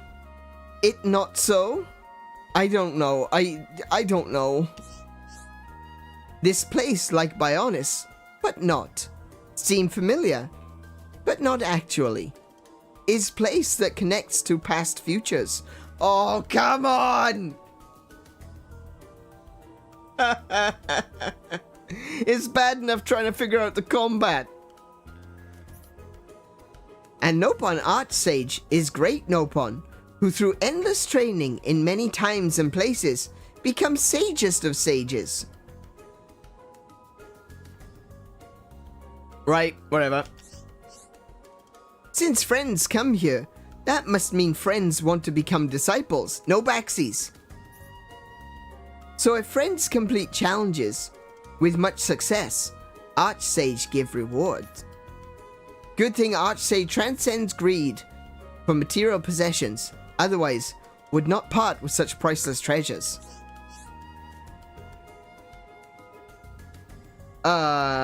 We'll be your pupils, I guess? Everything happens as Nopon Archsage has foreseen. Incidentally, by the by, if friends make new friends who also want to become follower, please bring along. Archsage will happily prepare special new challenges and rewards. What if friends feel like tackling... Oh, what friends... What friends feel like tackling today? I don't know. You can now try a hand at Time Attack.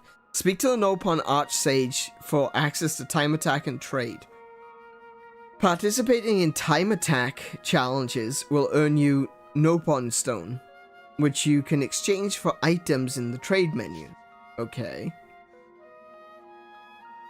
New Time Attack challenges and trading items have been added. Will be added as the story progresses. Be sure to check out any new portals you discover. Okay, so we gotta check out these portals every time. Okay.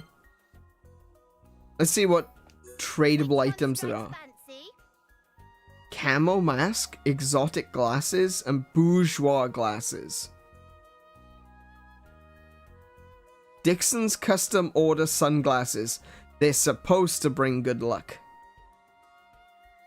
Okay. They don't seem that great, honestly. Physical defense 6, ether defense 9. That's not,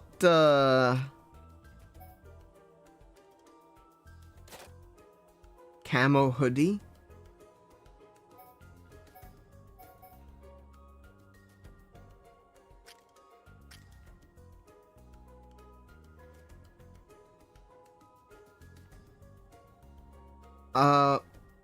Okay.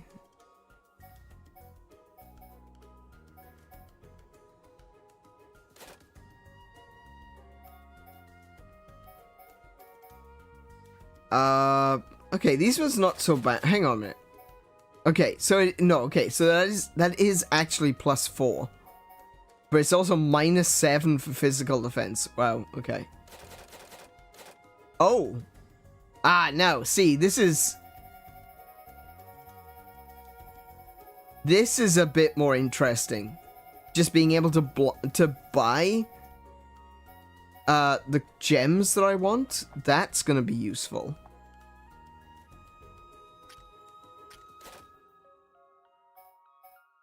Can I actually, like... I can't even see what it looks like. Archsage have no time for window shoppers. Oh, Archsage can get stuffed? Free and restricted battles. Battle with the party of your choice. X opens a menu for party formations. Restricted. Battle with fixed party members opens the art screen. Or X opens the art screen. Only arts can be set in this mode. You can view your party info with Y. Alright. Humble beginnings. Required level 20.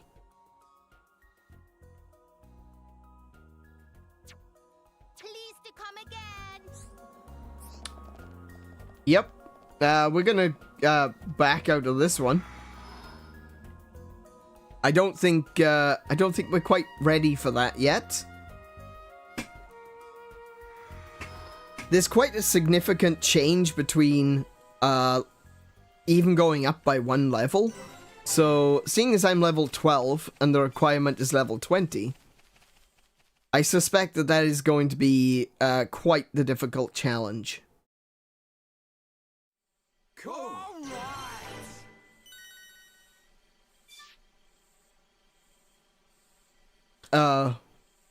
What? Ryan. You right? Okay, I thought a cutscene was gonna start, but then it just kind of continued. Alright, fair enough.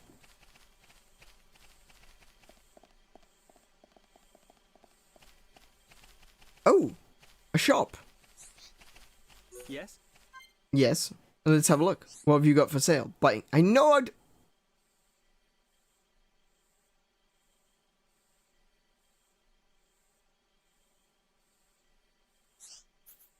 Apparently they thought I needed a tutorial for that.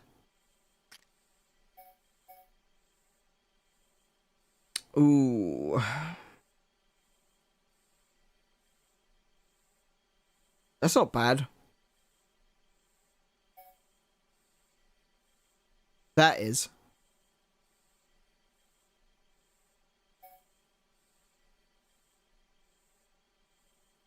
That's not bad.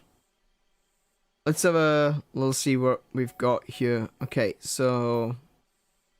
Don't think you can... Oh, that's what he's wearing. This is mostly for ether defense, though. The prairie cap. Prairie attire. Oh, now. Okay, hang on. That's better. Ragnus gauntlets. They are better, too. And the prairie trousers. Okay. I need to sell. Because I probably got... Actually, before I sell... Hang on. Okay, hold on. First things first. 1. Make sure I've got everything in the Collectopedia.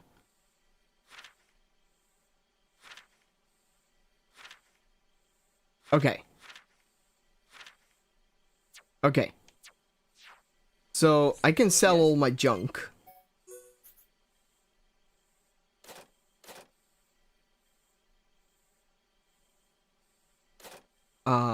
Oh, there we go. Collectibles. So I can sell all of this. Because they've already been, added to my... Oh, except for the kneecap rocks. I need to keep those.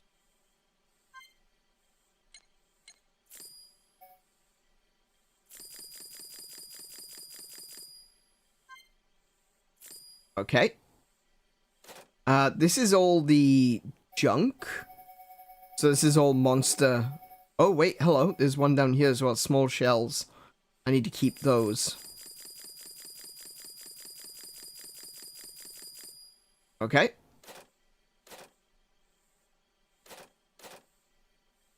And I could probably sell some of these older shoes and things that I don't need anymore. So I could sell that one. Middle boots, I could sell that one. Maybe these light shoes as well. I got 2 sets of messenger. Oh no, I've got 3 sets of messenger shoes. So I'll get rid of the light shoes. I just realized I'm saying shoes very weirdly. Like, shoes. Oh my god, shoes. I really need some shoes. Oh, those are the leathers that I just received. Actually, they're not bad. Better than middle leggings. Shoes-its. Sell those. Let's see, what we got? Middle gauntlets. Colony cuffs. We can sell the colony cuffs, we're not going to need those.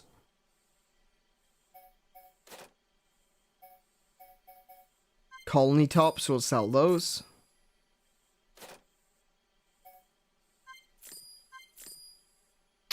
Swimming gel. Hair gel normally used when swimming, fragrance free. Why is this a thing? Caravan gear? What am I currently wearing? Better caravan gear by the looks of it. Oh no, it's the same. 2 sets of night goggles.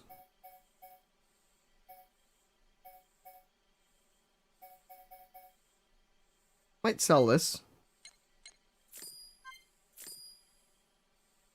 I'll keep one of the goggles. Alright. Let's have a look at the equipment and see what I can give everyone. Okay, so the night goggles, they're not great, but they're not terrible either. I'm sure to end up with another character soon enough, so yeah. Battle armor, okay, we got light top, that's not bad. And leather top, that's pretty good.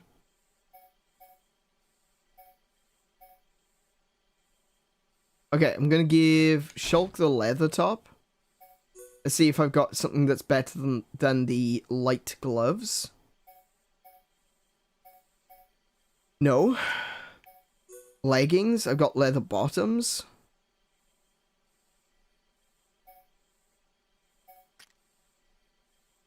Ooh, the leathers actually do well for Rhine as well, because, you know, I want Rhine to be my main focus.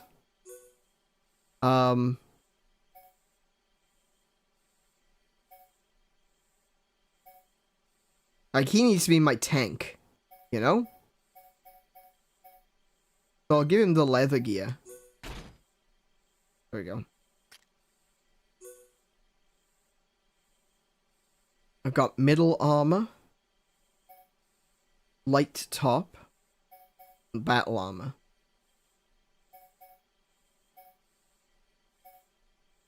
Light top. And I'll give Shulk agility up.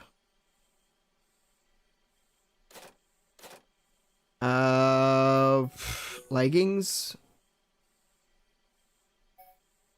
So he's currently got the middle leggings on. I can give him the battle leggings. Gives him +2 physical defense. Okay. Finally, we got the shoes. And they're all the same. Okay.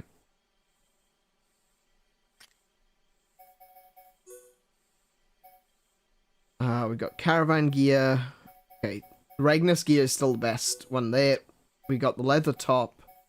Caravan gauntlets. Yep, they're fine. Leather bottoms. We're going to keep those ones. Can sell the middle legs. And the messenger shoes. Okay, cool. Yes? So. Sell. Oh, I didn't check his weapon. Damn it. Okay, sell the middle armor. And the battle armor. Light gloves. Middle gauntlets. Middle legs.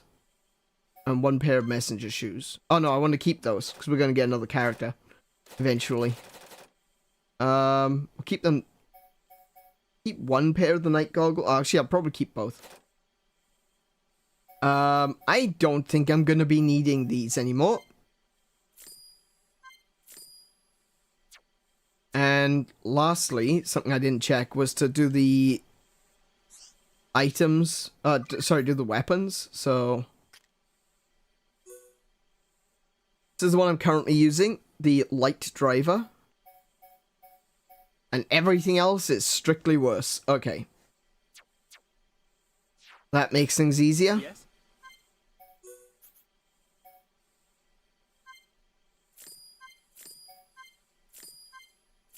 Cool. Now then.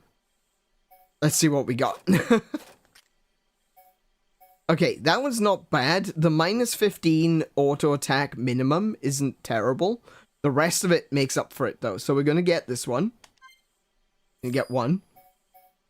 Ragnus gear is what we're currently using with Rhine.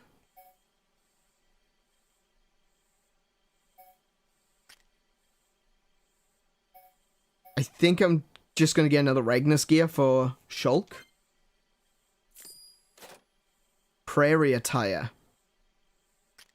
That is strictly better, so I'll get 2 of those. Reminds me a lot of Monster Hunter armor balancing. Yeah, it is a bit, isn't it? Okay, Ragnus gauntlets is strictly better for everyone, so we'll get 2 of those. Prairie trousers, strictly better for both, so we'll get 2 of those. And Ragnus boots, again, strictly better for everyone. Though I will lose the agility, but that'll be fine, I think. Okay. Now, I'm not going to sell the things that I take off. Because, like I said, I might need them for something else. So, I can get this Regnus gear here for Shulk. Oh, they also don't have... They don't have slots.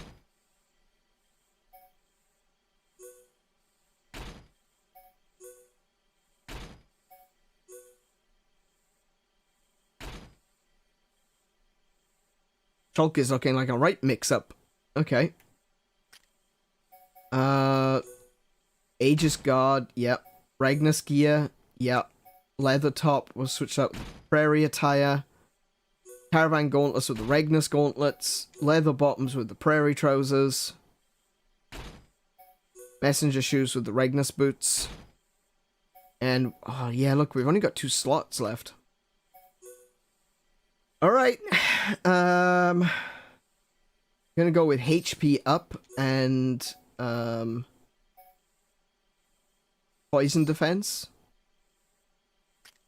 I'm gonna give strength up and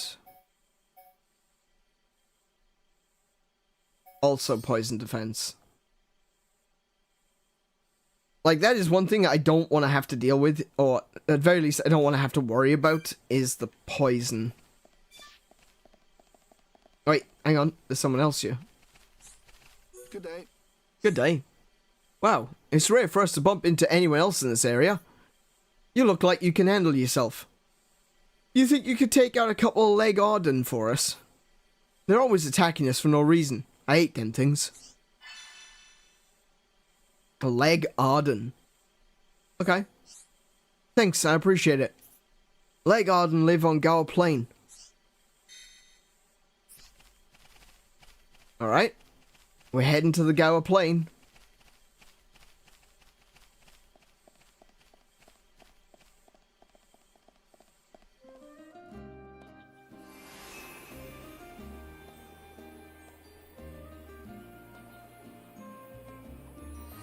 So this is the upper thigh of the Bionis. You can actually see it when it comes up telling you where you are.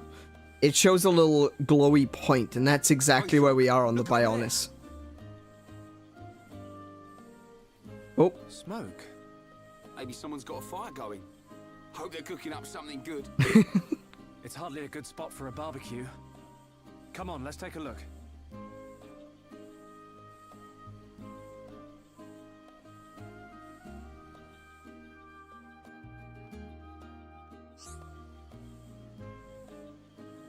Wait, what? Ether type icon. Ether types will attack in response to ether usage. These will attack if an art indicated with a horizontal line is used.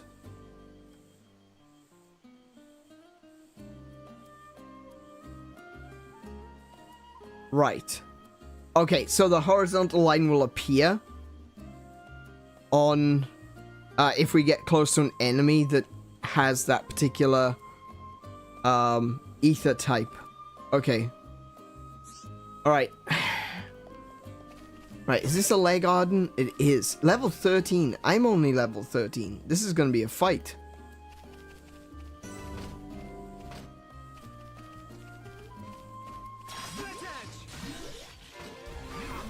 He didn't like that I did that. I can't get around him.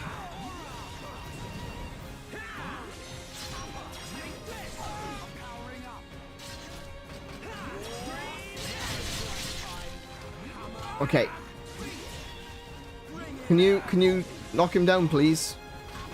No? Alright, fair enough. Leave it to me. There we go. Oh, there's still another one. It's a baby one. Daughter Armu. There we go. Smelly hide. Alright, fine. Tell us how you really feel. Is that a Leg Arden? That's a Leg Armu. Wait. Arden. Oh, I need to fight the... Oh, right. I get it. So the Armus are the female versions of the Ardens. So I need to fight the Ardens because they're dangerous.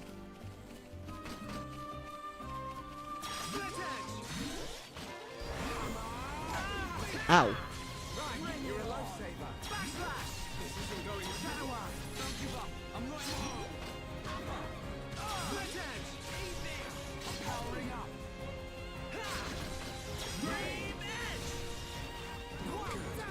Yes, that's right. Wild down. Perfect. That's what we want. Wait, what? Why did I...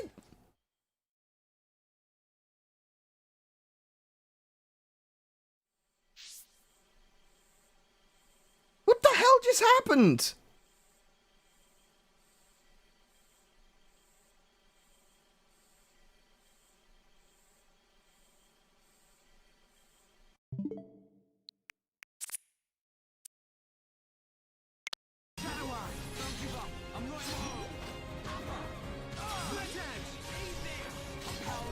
Okay, my HP was low. I get that. Why is my... Wait, why is my HP decreasing?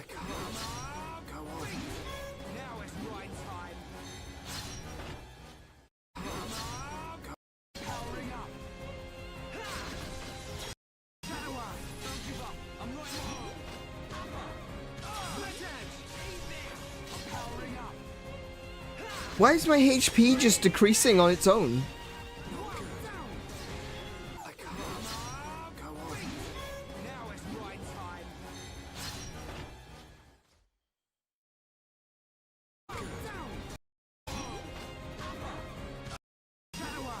Oh, I got a bleed debuff.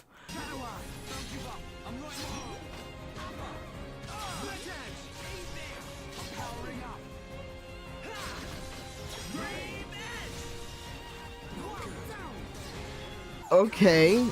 Righto.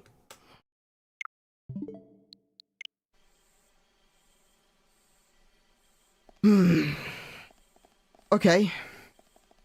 I don't know, I don't feel like that would really... There wasn't a very clear indication that I could see that I was taking damage, but I couldn't see why. And they... Yeah, I just bled out, like, what the hell? Really didn't feel like there was a clear indication as to what was causing my damage. I was just taking damage as far as I could tell.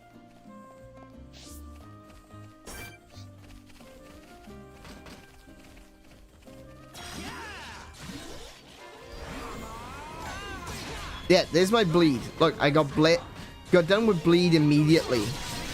Its first attack did it.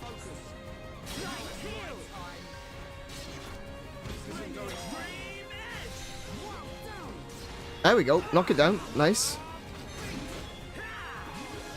I can't heal fast enough. Oh no, I'm out of bleed. I'm no longer bleeding. If I could get some heal, please. Thank you. Alright, killed it. Good grief, that bleed does tons of damage.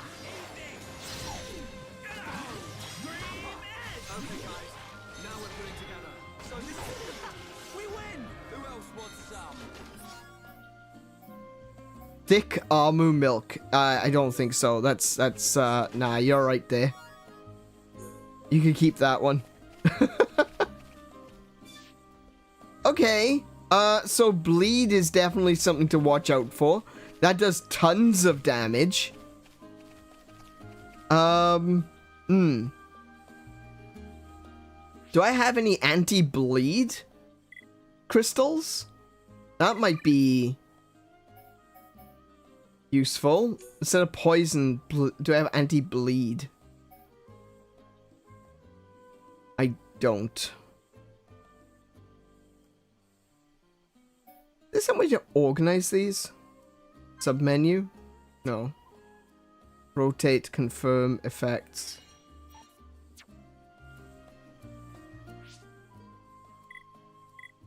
Maybe if I go to collectibles, crystals,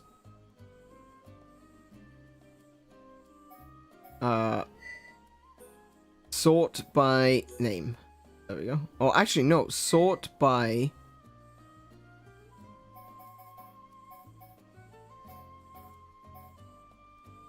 Oh, no. Sort by name, I guess.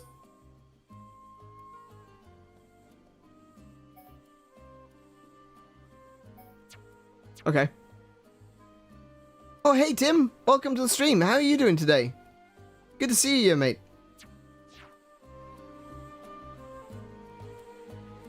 Alright. So, we barely survived that. We're gonna just carry onward. Jabos Rock Rest Area.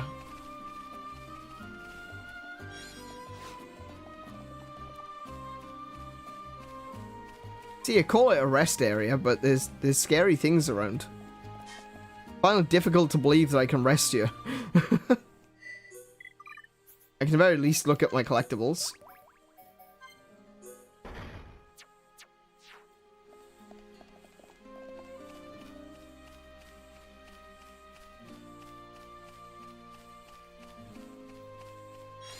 Like, I want to fight things. Walnut, grape. Make up your mind. Are you a grape or a walnut?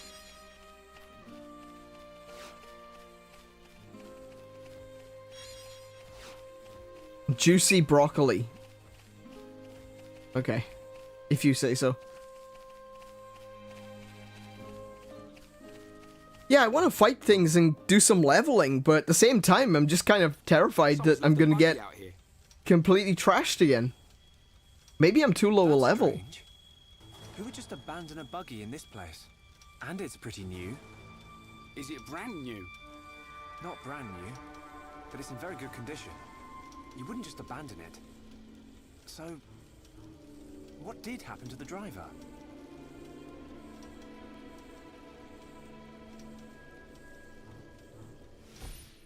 He's starting to believe. So it's damn Armu again.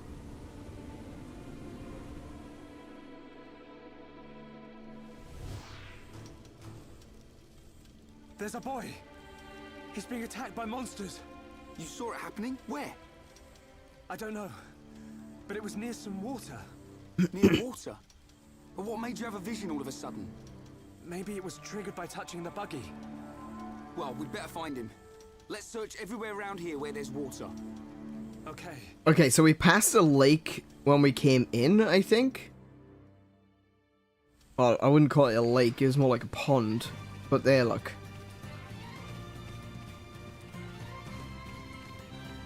I don't know if that's the one, though, because in the vision it looked like there was some ruins nearby. And I'm not seeing ruins down here, though.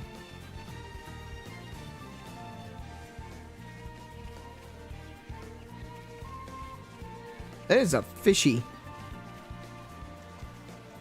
That's a dangerous looking fish. Devious Gravity. Wow. That's a interesting name. Okay. I don't think it's here.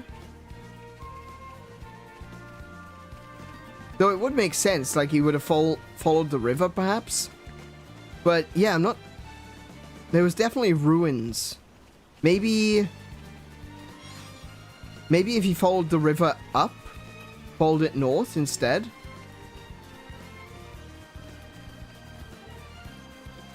Maybe there's another pond at the top. Because there is a waterfall. I can see the waterfall there. Oh, where are you? Too strong for me.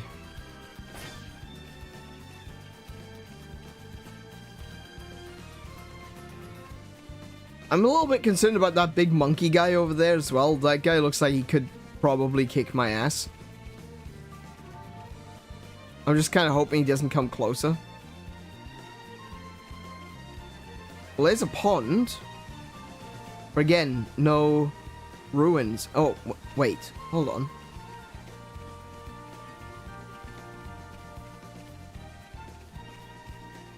Oh, I can literally just follow on the map, look. How strong are you? Too strong still. Turkin, where are you? Oh. He's an odd-looking thing. Okay.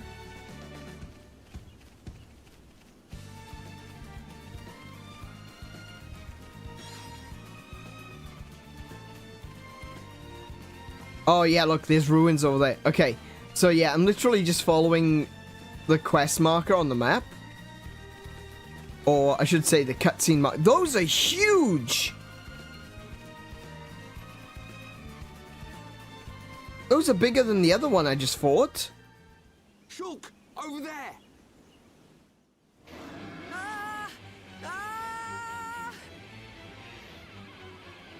You alright, kid?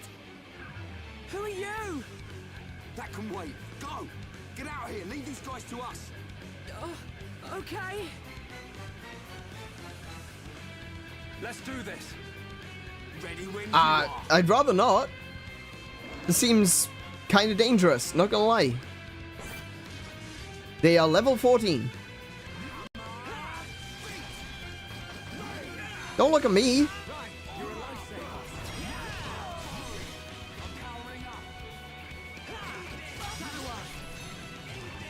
Focus attacks.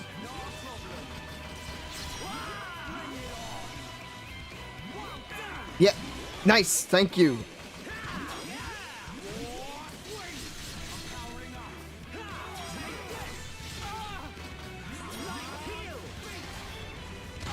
Oh, oh, oh!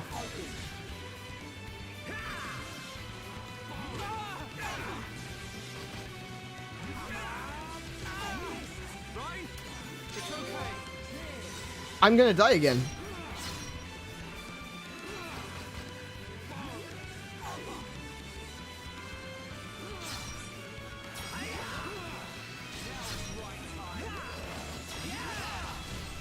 That attack, that attack where they just go straight through you, that is kind of ridiculous.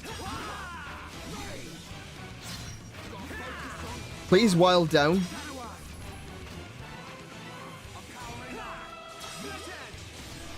Just gotta keep its defenses reduced.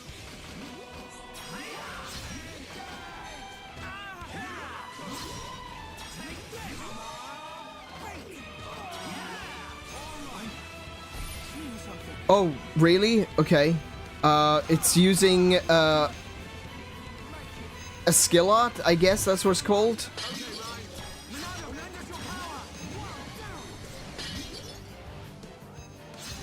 Okay. Yep, we beat it. Okay, cool.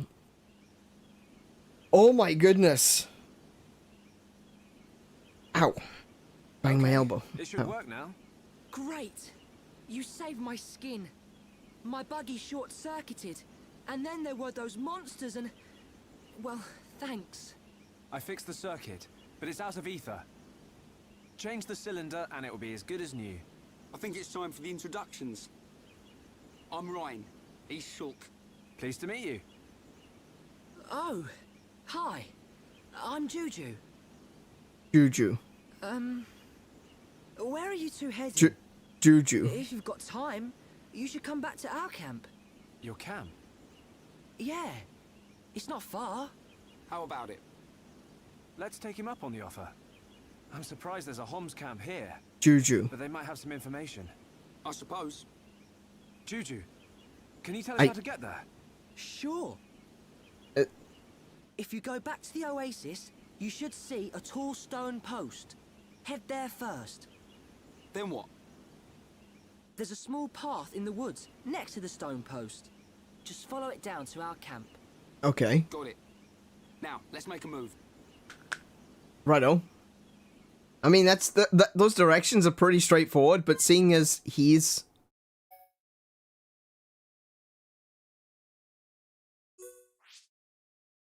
Okay, no, it's fine. Wait, where did the buggy go? Did he just drive off with the buggy? And he left us here? That's some bad juju right there. Actually, do we level up? Please tell me we leveled up. We didn't. Oh, fantastic. Amazing. We're still level 13 in an area full of higher level things than us.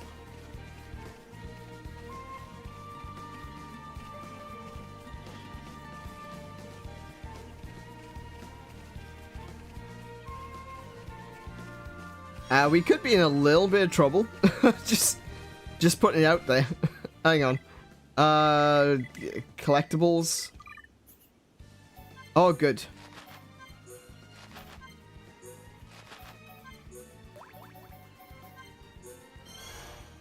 Ryan came up with this at random. Gives wild savage impression. Devious gravity. Okay. Yeah, Ryan, you're weird. No, you're not allowed to name things anymore, Ryan.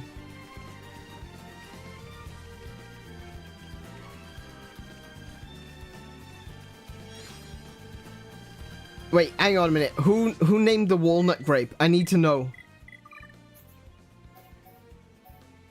Walnut grape. A grape that... a grape in a hard shell. Too bitter to eat even if you manage to crack it. Okay. Interesting.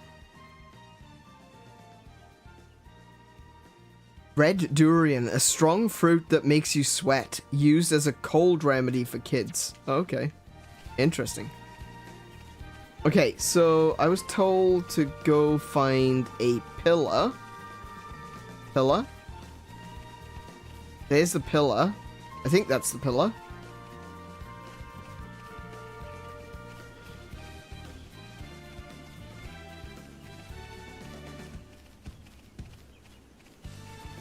And then go into the woods. Oh, right, I see. Over there, yeah.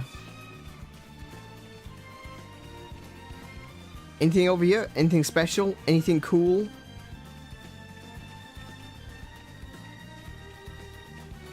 This is real. This structure is really interesting. Wonder if there's some way of getting inside it or something.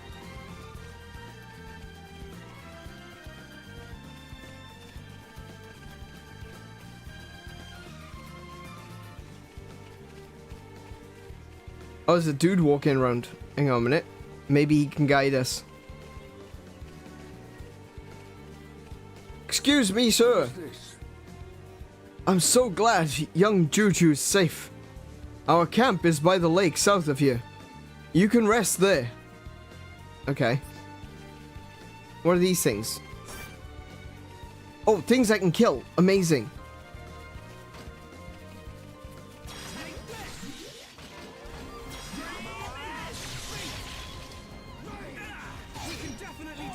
He blocked me. You're not allowed to do that.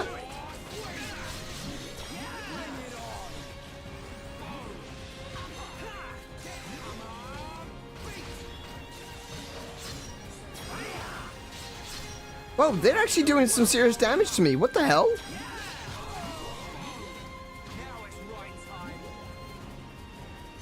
That heal ability of mine is absolutely freaking useless.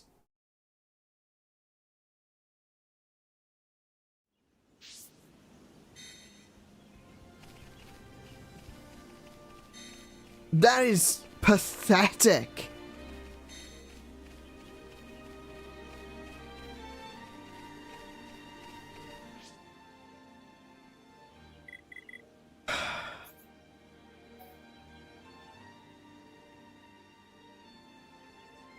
So, recover HP between 264 to 317.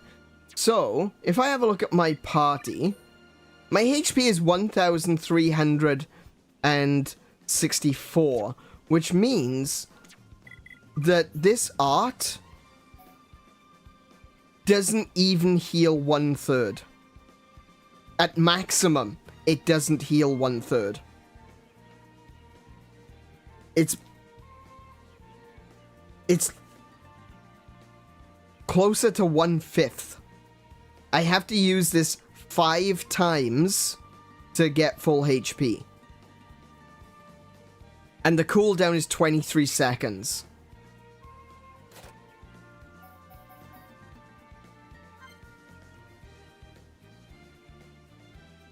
That's just not worth it.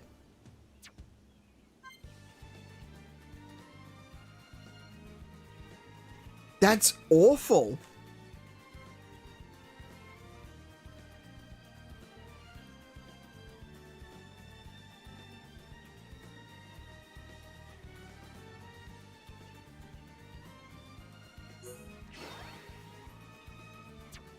I mean, even at max, that's not really gonna heal me enough.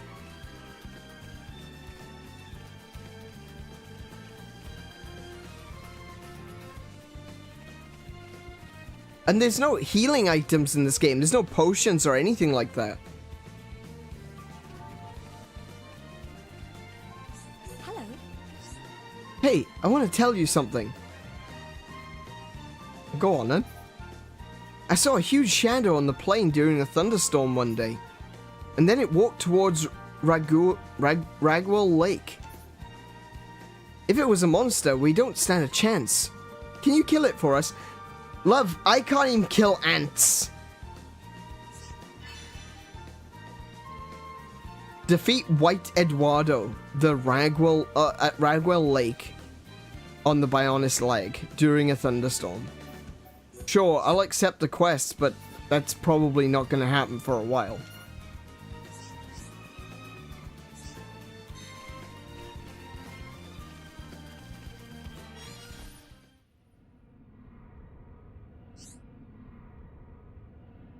Collect items for future quests. When you pick up a collectible or treasure chest item, you may have a vision. You should try to keep any items you will need for a future quest. Okay. That's the third moth crawler. Okay, so I'm gonna need 3 moth crawlers.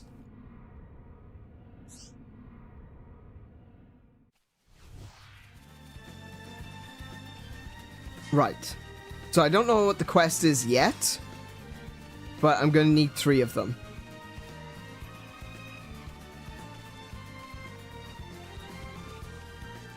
Yeah, I think I'm gonna have to go back a bit, go back into the cave perhaps, and then grind.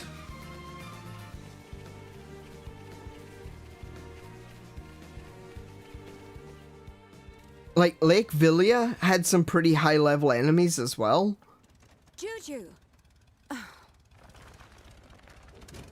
Where have you been? Juju!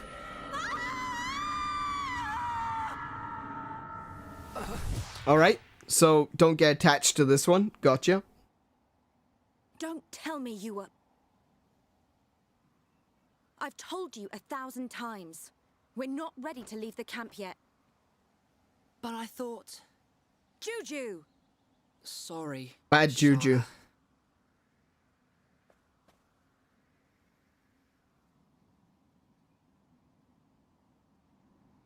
That gear. You must be survivors from the defense force. Is Colony 6 okay? Make it. Hold on. What are you talking about? We've come from Colony 9. Colony 9? They saved me from some monsters. This is Ryan and Shulk. Oh, so you're not from Colony 6? No, we were heading to Colony 6, but what you're saying Thank is you making for me feel helping, like Juju. we might be on I'm a your wild goose sister, chase. Sharla. I told them they could rest here, with us. Did you now? Well, all right. I suppose that's only fair. Did something happen to Colony 6? Actually, we're heading there ourselves. Colony 6 has been... our home. It's been occupied by the Mechon. No. Right, so not going there then. I'll tell you about it inside. Follow me.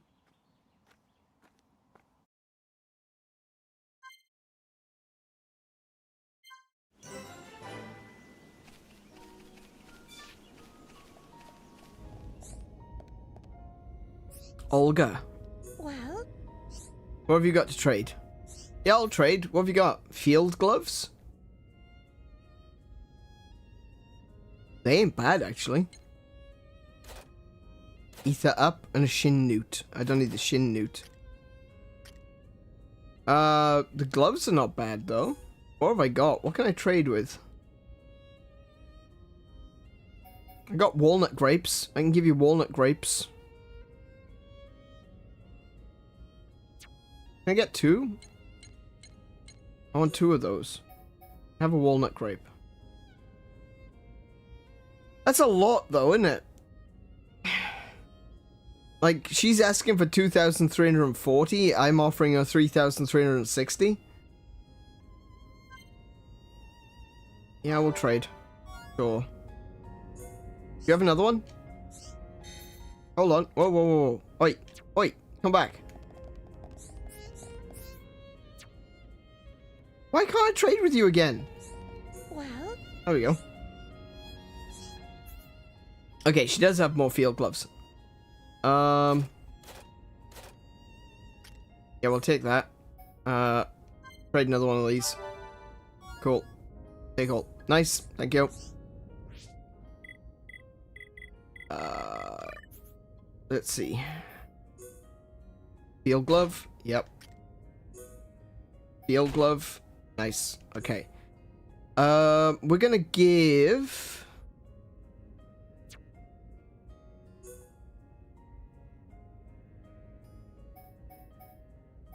agility up. So you can dodge attacks. And I'm gonna have...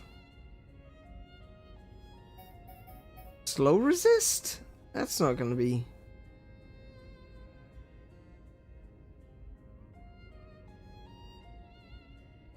yeah, sure, I guess. Until I get something better, we'll put slow resist on. Okay. Thank you. Well, What have you got? I got one of those. Hang on. Oh, that's not bad, actually. Defense is reduced, but attack goes through the roof.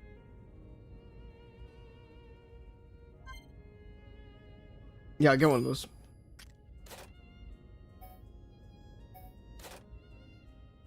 Ragnus armor? Tom's chestplate? What's that? Medium? Field gloves. Oh, I just traded for those. Okay. Hide belt. Now, hold on a second.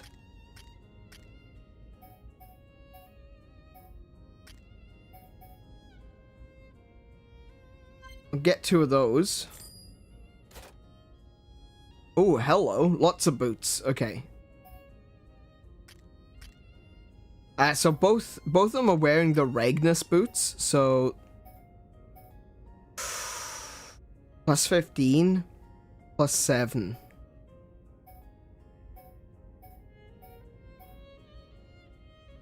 Survivor shoe's not bad with the agility up. But what does quick step do? Increases movement speed by 10%.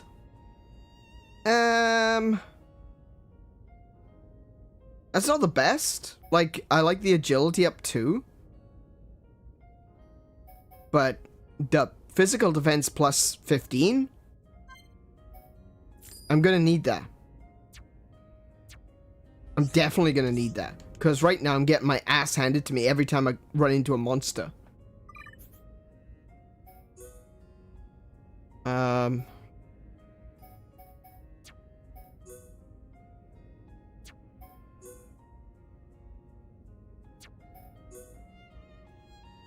Yeah, so the hide belt.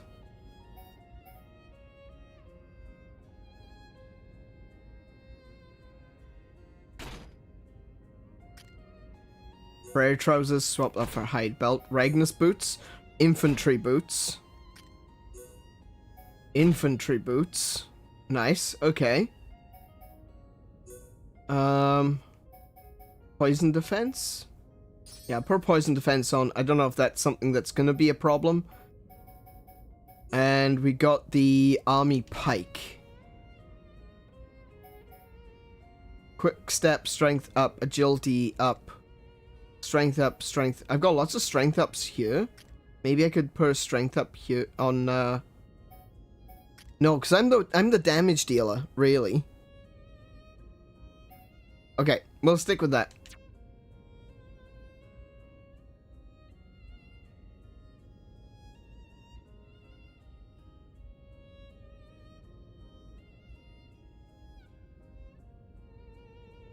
In this stream, we're probably gonna go until we reach Colony 6. Yeah, about that.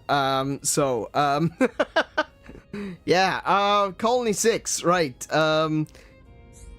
It's kind of difficult to get to Colony 6 when it doesn't exist anymore. That is a distinct issue that we have seemed to have encountered. All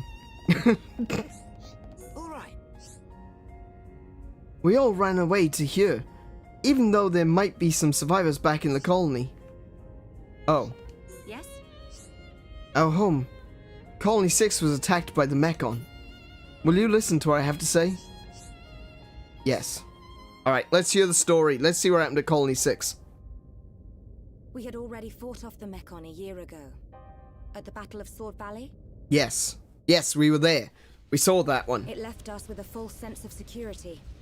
The Colony 6 Defense Force didn't even notice the approaching Mechon. By the time the air raid siren sounded, a swarm of Mechon had blackened the sky. They ate people and burned our buildings. Me and Juju dedicated ourselves to evacuating the children and elderly. Okay.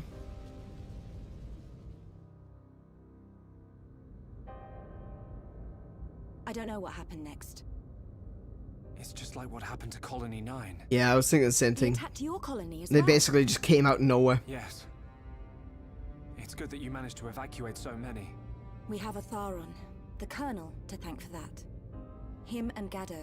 This Gaddo, He would have been my husband by now, if not for all this. Cheer up, you two. It's hard to cheer up when, you know, the last two colonies have just been attacked. Are alive. They're still fighting. I can feel it. You're on your way to Colony 6, right? you bet. We're up for some revenge. We can even get your colony back. Yeah, You go just show some them off casual again. revenge. If anyone can do it, it's you two. Could you take me with you to the colony? Juju. No, The kid. people here No. need us. How many times do I have to tell you? You are a You child. heard? The Mechon attacked Colony 9. That means a load of them have left Colony 6 already. It has to. I mean, his reasoning is solid, Either but he's that's still a true. child. No, especially if it's true. We cannot expose the camp to any more danger.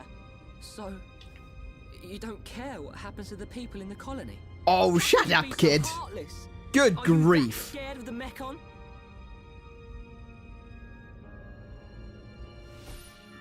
I want to slap this kid. That's so stupid. Literally, every time you go outside, you are risking getting caught. Right? So don't go outside, because everyone else will get caught Oi, if you kid. do. Ryan! You ought to know how Charlotte feels.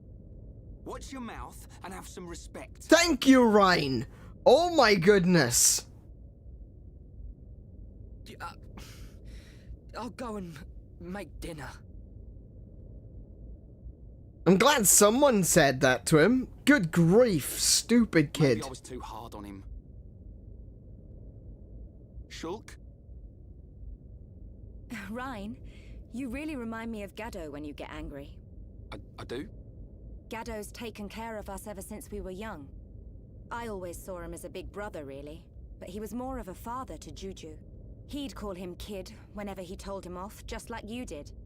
I don't think I'm ready to be someone's old man just yet. Wait, Shulk. Did it happen again? Yeah. You had another vision.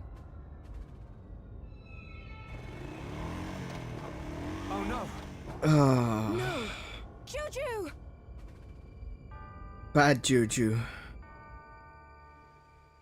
Bad juju. That kid is nothing but bad juju.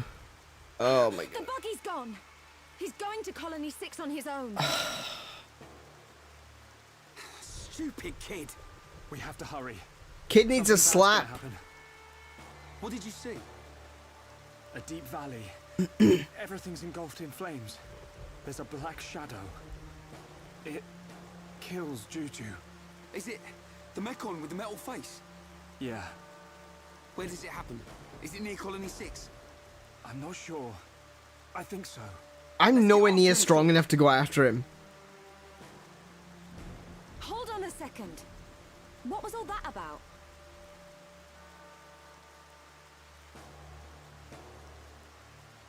I know you won't believe this, but Shulk can see the future. The future? That's not possible. And yet... Too. I still can't explain this, but that vision I had will come true unless we stop it. So you're telling me Juju's in danger? Believe it or don't believe it, that's your call. But I wouldn't be standing here if it weren't for Shulk's visions. Juju.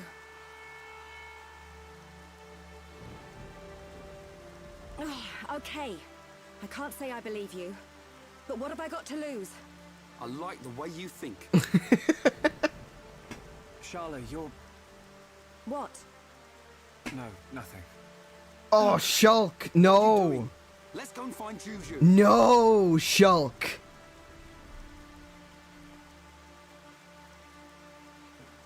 How could you? When you talk like that, you sound just like Gado. That's how I know it's not worth arguing. What am I, some kind of Gado substitute? Yeah, this is all very sudden. That thing killed Charlotte too. I saw it in the vision. And you should tell her. But I can't stop her coming with us. I don't know how I can protect her. But I have to do it. I will change the future. Oh, Shulk. The first step to being able to change the future is being able to know what the future is. If she doesn't know, you can't change it. Hell, what was I talking about for 2 hours before we started playing? We've gotten a glimpse of the future. That's how we can change it. Good grief, Shulk. You're making me mad. I'm gonna eat some wasabi peas.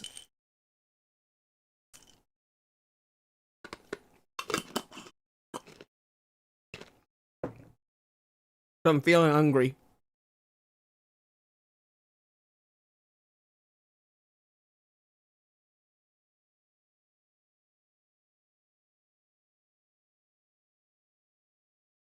Oh, I'm so mad at everyone right now.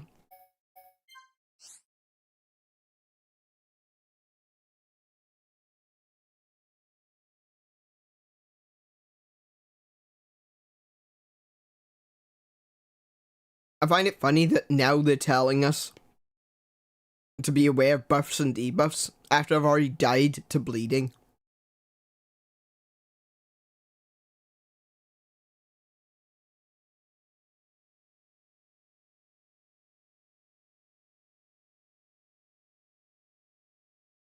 Am I mad at Ryan? No, Ryan is the only one that seems to be, you know, doing the right thing at the moment.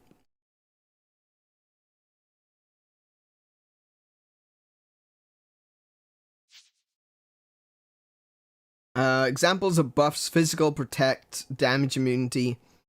Examples of debuffs: sleep and bleed. Oh, bleed! Really? Bleed? Oh, interesting. I'll have to watch out for that one. Okay. Idiot Kid has run off that direction. Idiot Kid won't tell the new cute girl that she's gonna die. Ryan is the only intelligent person in this party. And I think he's got an IQ averaging around 10. So, in short, we're screwed. What is it? The other day I went for a walk near Ragwell Bridge. I thought there wouldn't be many monsters there, you see, but I ended up getting attacked. In my haste to escape, I dropped a gift my boyfriend gave me. Will you find it for me? What am I looking for? Bird necklace. Yeah, sure. Thank you. I was afraid to go searching for it myself after what happened. I really appreciate this. That's alright. Hang on a minute. Let me just see what everyone can do. Hold on. We've got a healer. And she's got 2,000 points. A shot of recovery ether, restoring some HP to the target. Okay, so we're going to be leveling that up twice. Shield bullet, that sounds good. We'll go with one of those.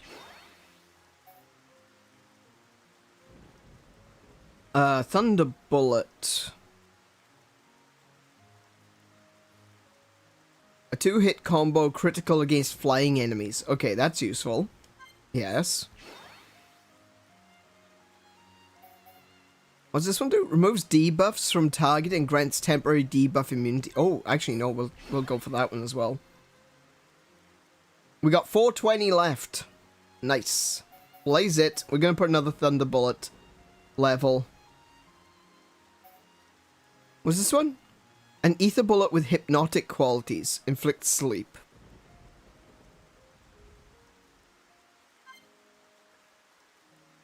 Reduces the cooldown by 2 seconds and increases effect time by 1.6 seconds. That's not bad.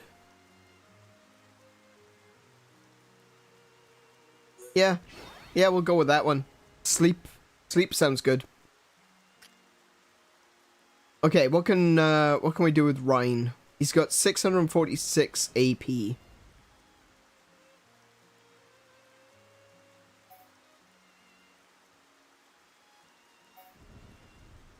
I want Ryan to accumulate aggro. That's kind of what I need him to do. So we're gonna pump engage. And then finally we've got Shulk. Check the Monado arts. Okay, we can't upgrade those. Shadow Eye. That reduces the aggro that I've got. Reduce aggro by 35%. Ooh, do you know what? Yeah. Okay.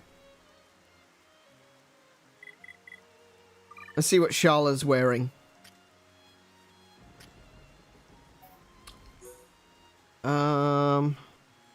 70 level, what we got? Round top, 24 and 45. Hey, she's actually got decent gear. She can get improvements on the field gloves, but otherwise, she seems to be round bottoms.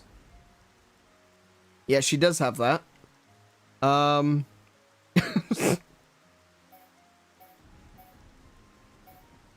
I wish I had another hide belt, actually.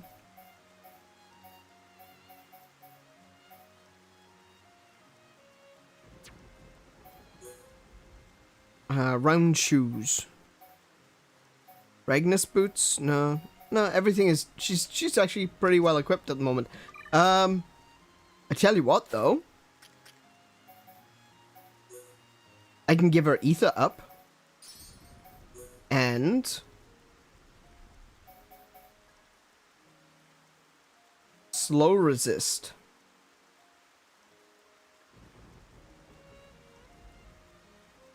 Yeah. Oh, poison defense? Poison defense. Poison defense. There we go. Cool. There we go.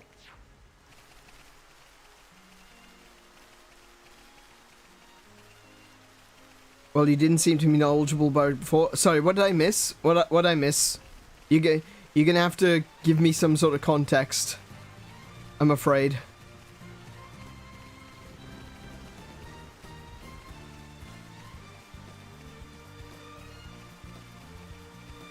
Oh, bleed effect. Yeah, right? Yeah. Mm-hmm. Sharla, do you know which way Juju went? There No. are quite a few ways to get there from here. But he's in a buggy, No. so I think he'll take Ragwell Bridge. Ragwell Bridge? It's not far. It's a really old bridge built around the time Colony 9 was founded. Okay, let's make that our next stop. Sounds like a plan. Sharla, you stay back. Leave any monsters up to me and Shulk. Did you see the gun she's I can't carrying? pull my weight in battle. I've got field experience as a medic. If you get hurt, I can use ether to patch you up. Nice. I'm always getting roughed up. Yeah, I noticed. Big help. That gun, though. That gun. That's, Oh,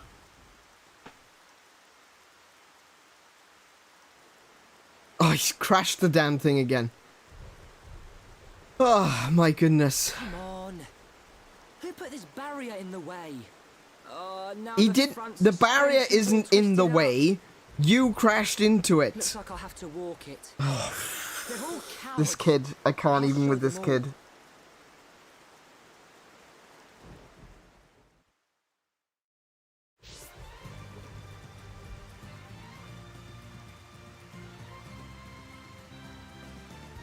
Okay.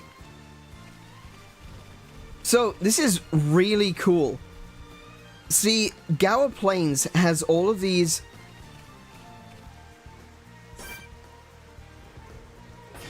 No. No. Gower Plains has all of these arches. And you might be sitting there like, oh, why does it have all these arches? That's the outer shell of Bionis' leg. Like, if you think about it, like, the top of your leg, your thigh, is rounded, right? And he's in a lunging position, so it's like he's stepping forward. So his leg is quite flat, right?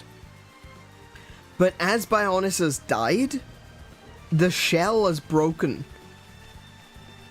and has collapsed and has turned into this flat area here, which is the Gower Plain. But these arch structures are actually what's left of its leg.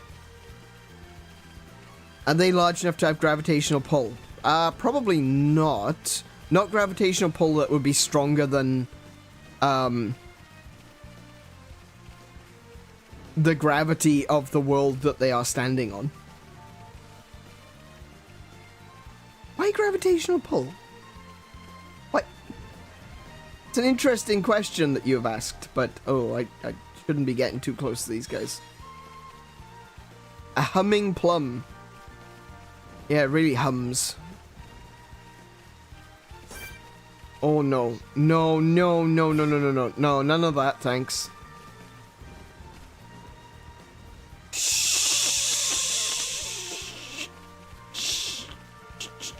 Okay. Okay.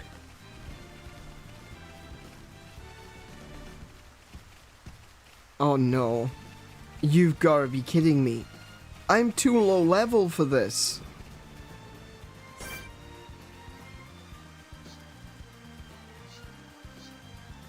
If I can attack... Wait, if I can attack the leader one... I need to level up. If I can attack the leader, I might be able to survive long enough to attack the other two. Right, let's do this. This one's mine. I don't want anyone dying out there.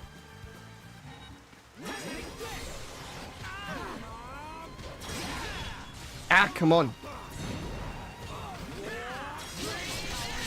Let's focus our efforts. I'm on it. Right, so we focus on killing the leader first, and then we'll get the...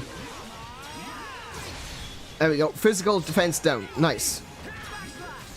That's him. Good. Everyone, let's go.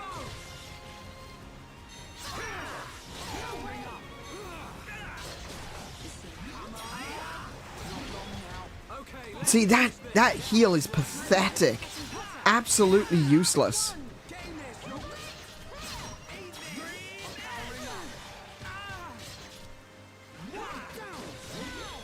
Yes, get run behind him.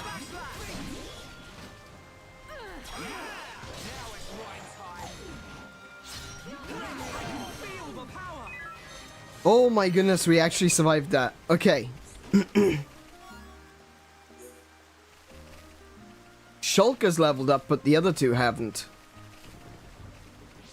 Did I learn a new art? Air slash.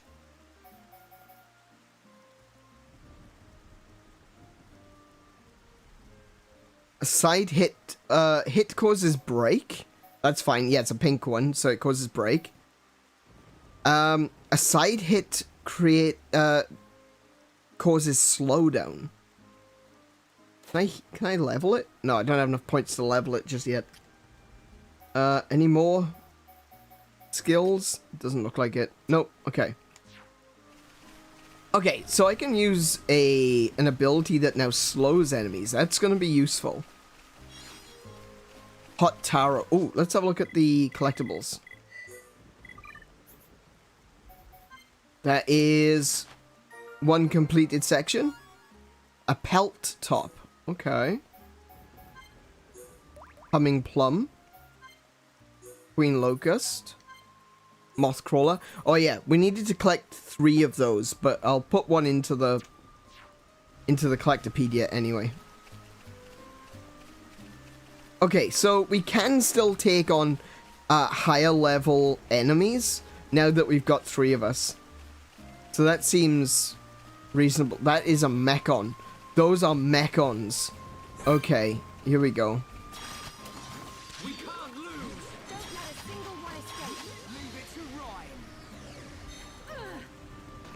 Did Ryan just walk out of my path? He did, didn't he? Oh no, Ryan's got the enchantment. It's fine.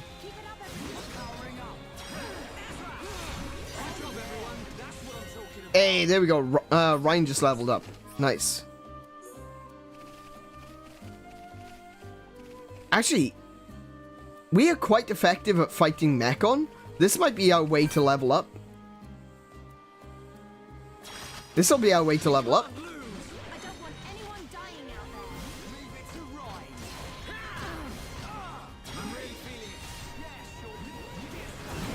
Just gotta remember to do the enchant.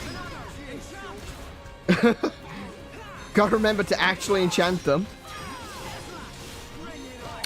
Damn it.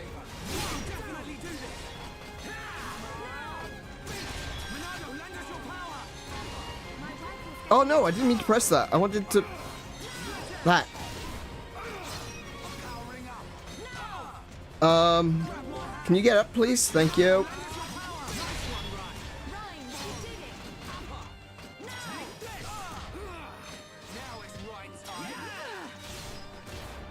Did you know that now it's Rhine time?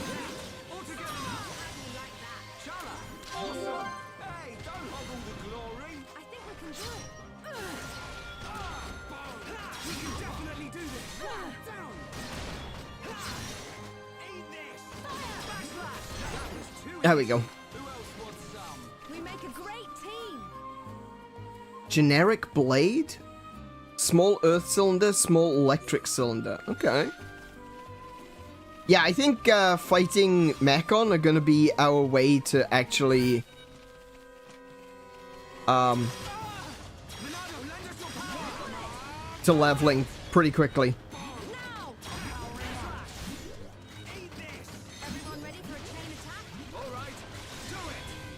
No, it'll be fine. We don't need to do a chain attack.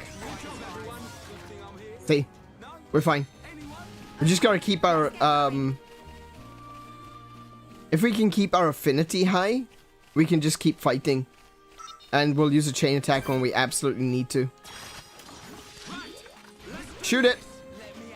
I don't want anyone dying out there. Okay, we kill this one instead.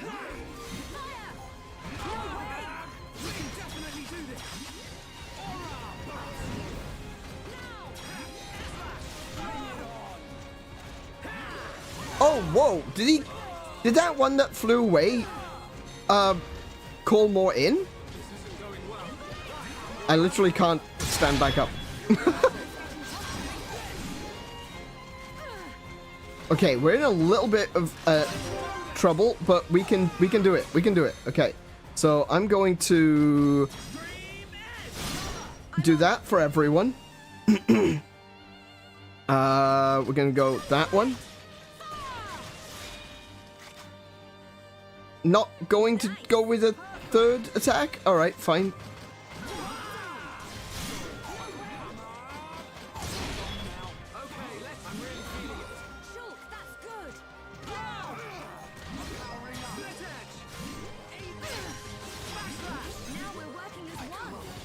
Oh no, I just died. Good grief. It is so hard to keep track.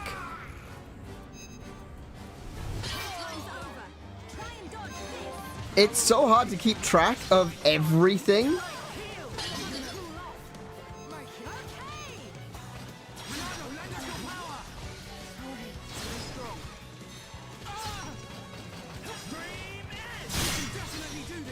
Oh my goodness. No, we definitely can't.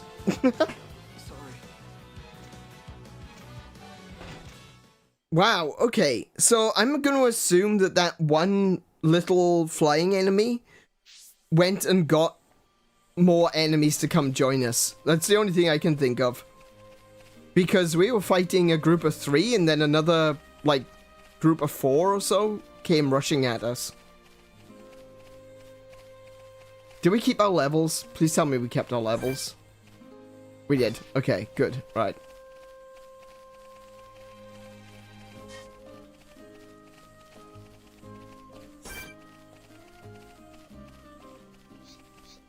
Okay, we're gonna attack this leader, Wolf.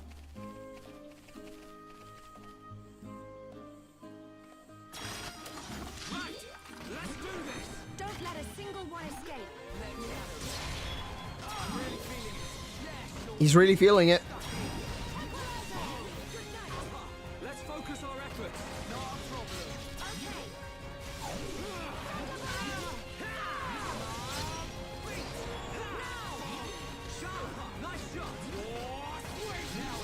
Slit edge, please.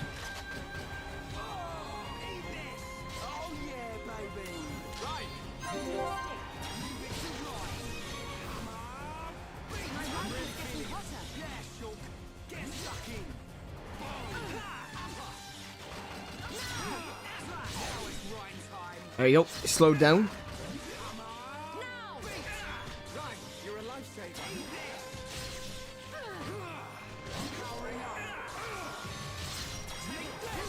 There we go. Okay. Okay, let's get going. Ooh, soil armor. Soil armor? Got a little bit of dirt on it, did you? Just got a little bit of dirt on it. Makes it better, I swear. Soil armor? Dirt resistant and perfect for cave exploration. Physical defense +6, ether defense plus minus 15. Oh my. I don't like that minus 22 though. Don't mind its appearance, but the minus 22 is a bit much. Okay, leader Wolf. Everyone, let's go! Leave it to Ryan. Don't let a single one escape. Ryan, you're a lifesaver. Why are you looking at me? Stop looking at me.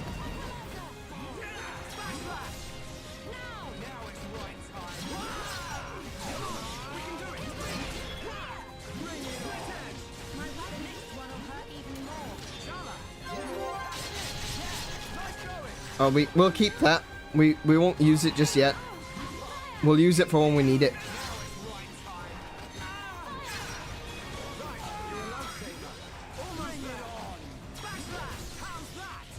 Okay.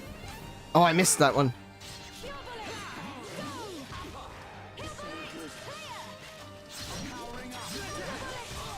Oh, I'm actually too far behind for the slit edge to actually work. Oh well, never mind. Let's keep on going like this, guys. Alright. Sharla's just a little bit away from leveling up to level 14, and I'd like to get her to level 15, honestly.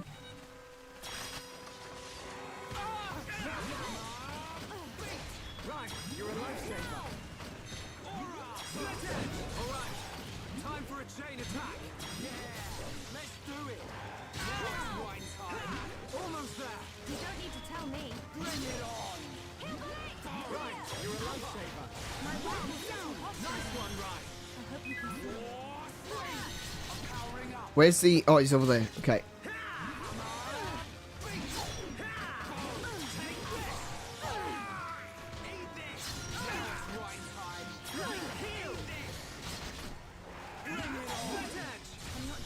Ah, he's focusing on me. Nice one, Ryan.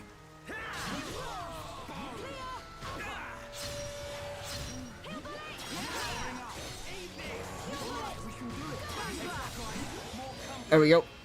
Violent. Whoa, whoa, whoa, whoa, whoa, whoa, whoa, whoa, whoa. Where the heck did that come from? I don't think we're going to be able to survive this, but... What the hell? May as well.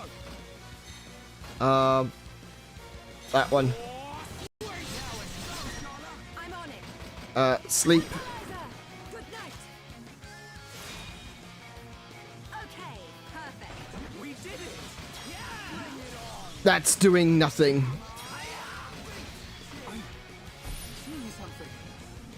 It's about to use a gore attack. What have I got to do to that? The red? Red? Oh, there we go. I changed it. Cool. That's not going to help at all. Get around behind it. Oh, wait, actually, I can slow it. Oh, no. No, no, no, no, no, no, no. Ah, damn it. Ryan's down.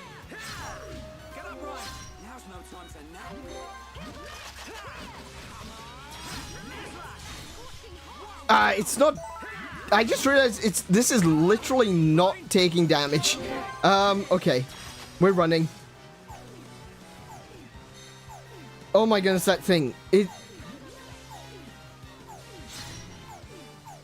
was just dealing so much damage.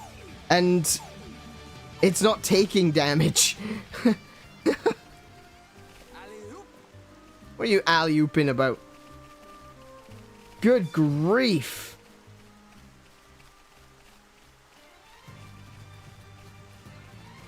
It's guarding my chest. I want that chest. No, no, no, come this way.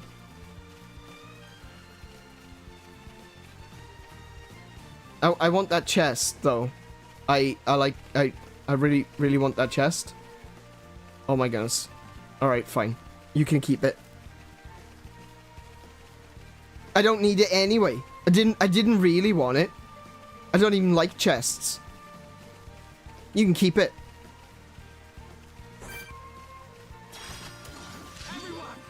Attack it quickly before it gets away.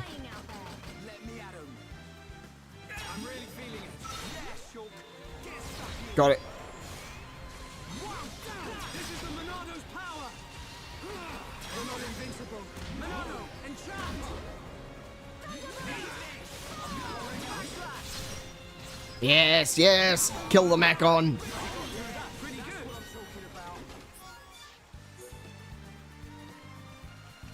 Okay, so that's a simple squad of 3. We could take those. That's not a problem. We beat them before.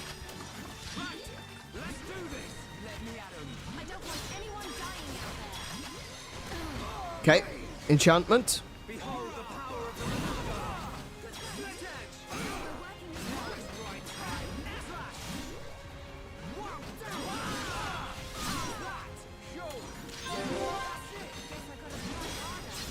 Okay. No, I'm just realized I'm looking at the wrong one. Damn it. Okay.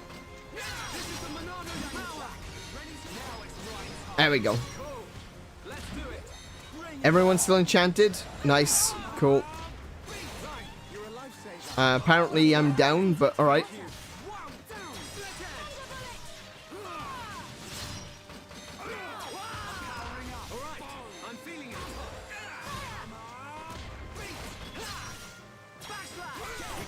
There we go. Nice. I got a glove there. Quark gauntlets. +5 -2. +5 physical defense, -2 ether defense.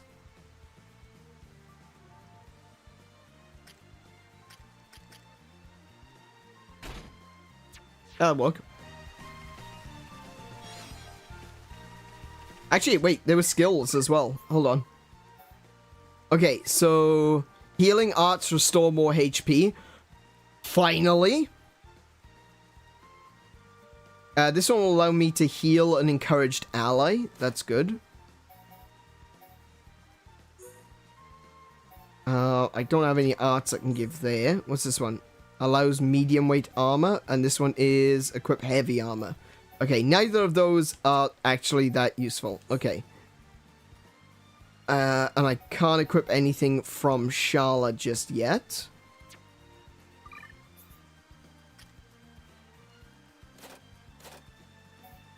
This one is Taunt Arts effect, increase effect. Okay, that's good. I'm going to switch over to Diligence to get the HP up. Why does it say that I can't... The heck is affinity coins?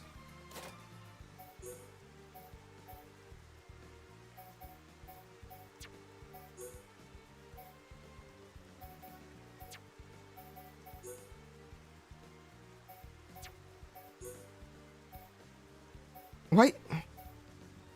You don't have enough affinity coins. Coin cost... Oh, coin cost 20. I see.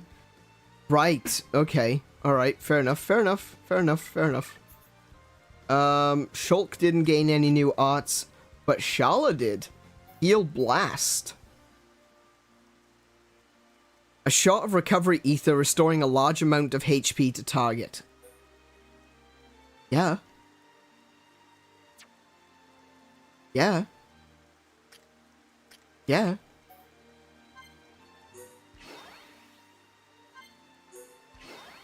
Yeah. Yes. More of that. Let's see. More damage. War Swing hits multiple enemies in range, fills talent gauge 10%. Yeah, okay. Level that one. And Hammer Beat accumulates aggro. Yeah, that one. Okay, Shulk. We're going to go to Monado Arts, and we're going to improve the Buster. That just does straight extra damage to the enemies. What does enchant? 70 seconds? And increases damage by 150? I'm going to be using enchant in pretty much every fight with Mechon, so yeah, I'm going to go with that one instead. Okay. No! Ah! See, it was! Look, he's running away!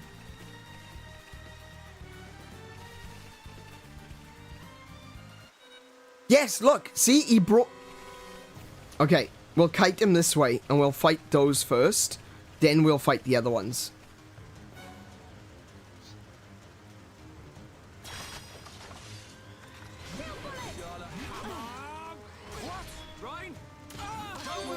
We're good. Let's go.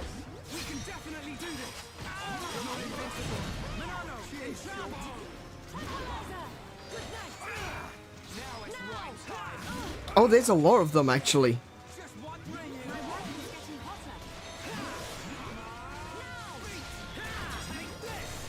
Wait, are they running away? They are. They're running away now.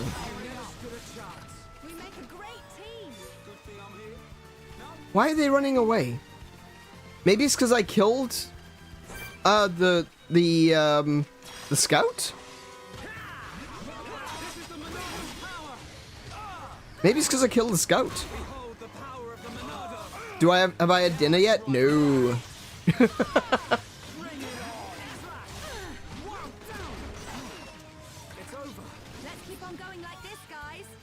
Hunter boots. Okay, we might find a use for those later.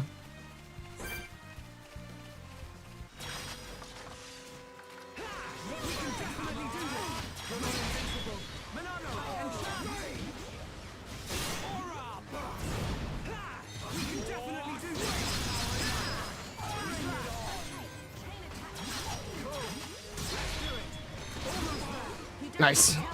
We don't need to chain attack, not just yet.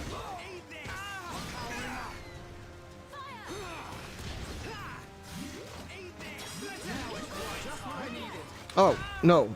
Could you look at someone else, please? Thank you.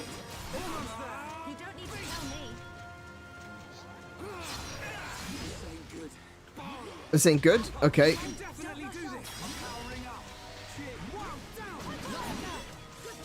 Alright. We're good. Pile driver. Is that going to be better or worse? What we got? Pile driver? Ooh, max damage is reduced, but the the minimum damage is increased, which means you get a better margin of error. That might be worth it.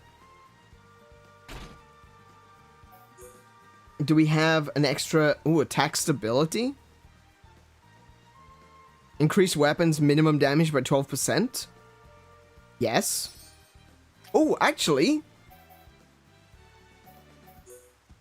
I've only got the shaft rifle. If I give her the quark... No. Round cap. Caravan gear? No. No, that's all strictly worse. Oh, no. Light gloves? No. Shoes? Hunter boots. +9? Yes. And it's got a slot. Right. I can give her... Apparently I can't. What?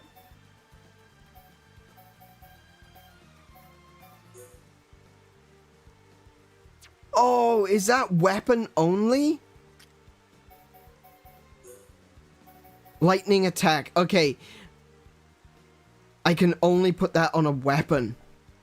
Ah, oh, damn. Okay. I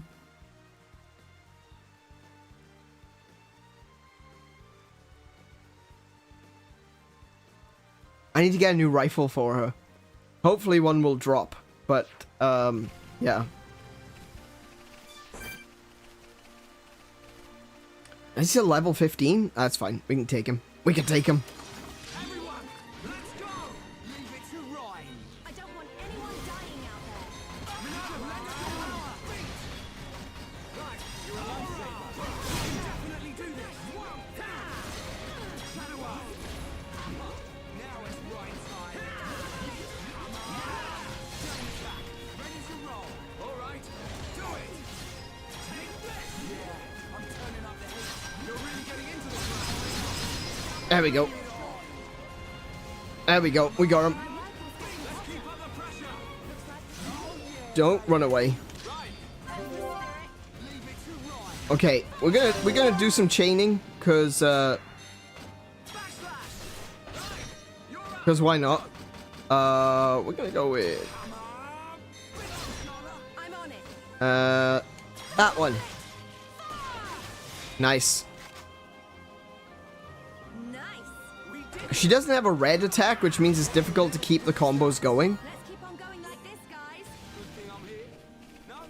And I don't want to be running just pink attacks because that's like a lot of knockdown, but it's not not knockdown. That's a lot of defense breaking, but it's not actually doing any like knockdowns or topples, whatever it's called. Topple, yeah. Alright. Finally, we made it this far. Hey, Charlotte, look. It's Juju's buggy. It is indeed.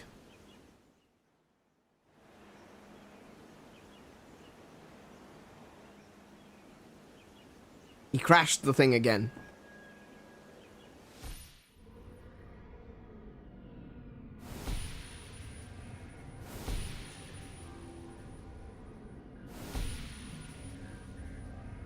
Oh, that does not look like the way he's holding that gun, assuming that's a gun.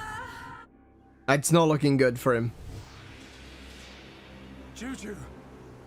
What is it? It's Juju! Yeah, we got that much. Is he okay? Tell me. There's a Mechon! It's taken Juju! When? I'm not sure, but I don't think we've got much time. You said you saw a deep valley, didn't you? Yes.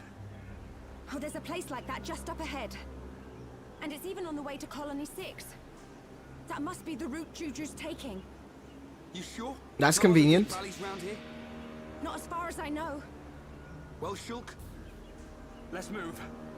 That has to be where Juju is. Okay.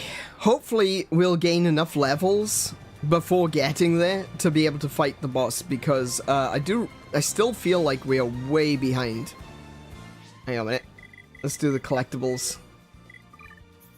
What have we got? Nice. And we got a gold dust illusion. A starry-eyed Shulk named this. A sand that shines a beautiful gold. So it's gold dust. Okay.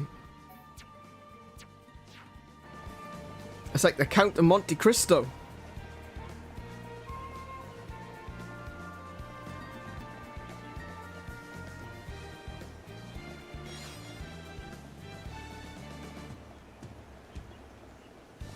Now, I'm guessing this is spicy cabbage. I like spicy cabbages.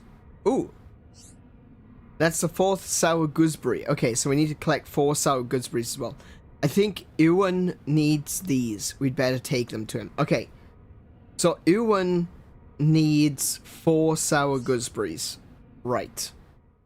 I'm not going to remember that. It's not gonna happen.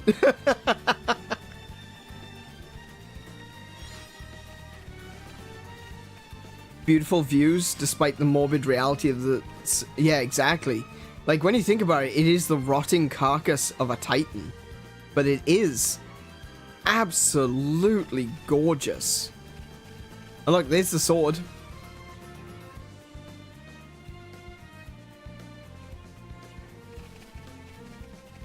There's the sword.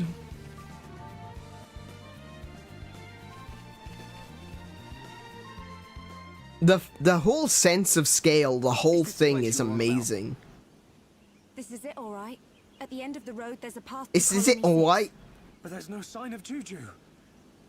If my vision was right, he should be around here somewhere. I'm sure he would have gone along this road. I just hope nothing's happened to him yet. Yet. any chance he went up that way? Because when I get my hands on him. It's not safe around here. I doubt Juju would go off the beaten track if he could avoid it. Right. Got it. We'll search along the road. One thing I do remember is that the last time I played, I went that way. And that was a mistake. So we're not doing that. Like, I think let me show you. Let me give you an example of why we do not go this way. This is very much a Ravenholm sort of situation, right? We just don't go there anymore. Right? See that flying thing? 75. Level 75. Yep. We don't go that way anymore.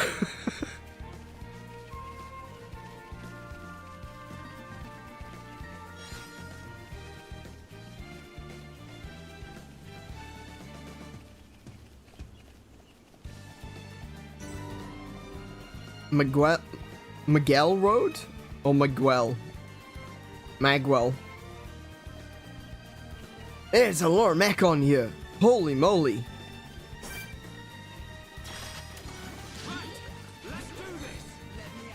Don't let a single one escape. Things are really heating up. He's really feeling it. Guys, he said the thing.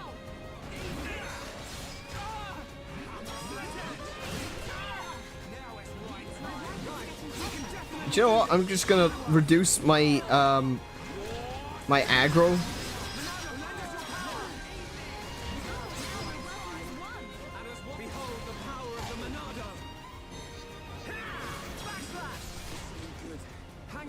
Oh, oh, oh! They're taking damage. That is not good.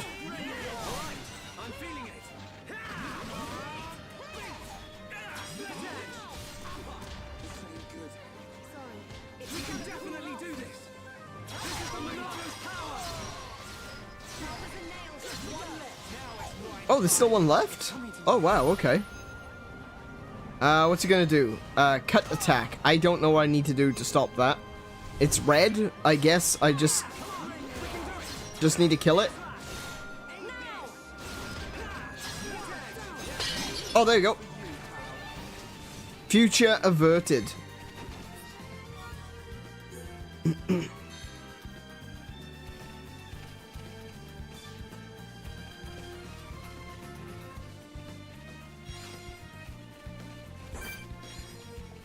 Level 17, we could take it. It's on its own.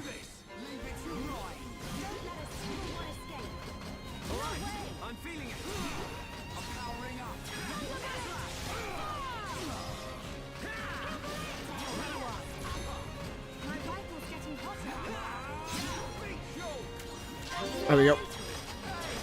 Enchant everyone. Oh my goodness, that hit me.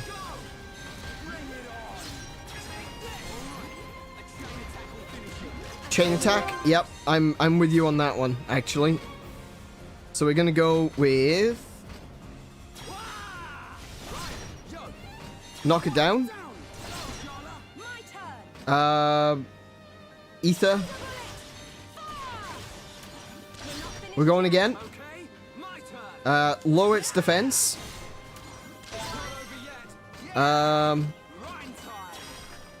Smack it. There we go. Oh my goodness. Go away. I'm literally fighting something. Bugger off.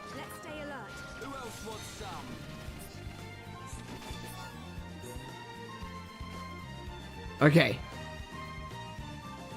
Let's take this one on.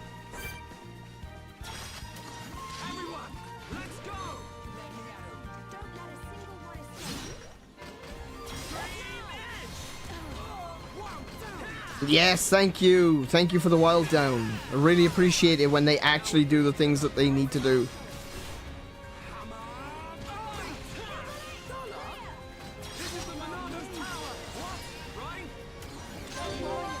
We're good. Oh, hang on. The scout just... Oh no. Oh no. Oh no.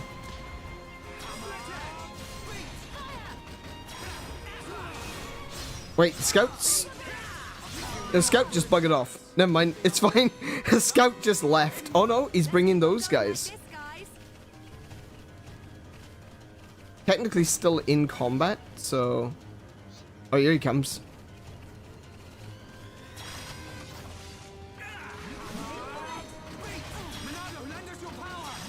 Enchant everyone.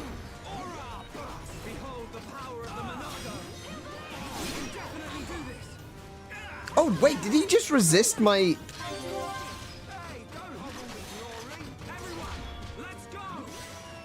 Where's the side on this thing?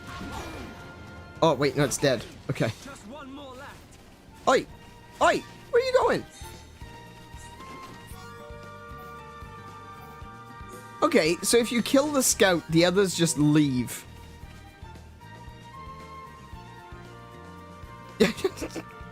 Okay, fine.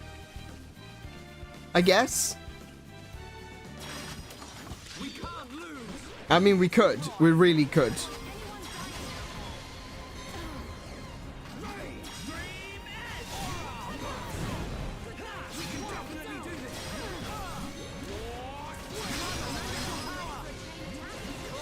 Oh dear. There's another one coming up behind me.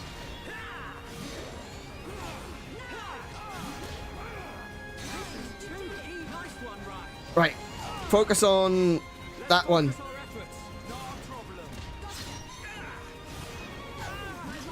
We're gonna chain it. We're gonna chain it. Charlotte? No, I wanted to go to Ryan first.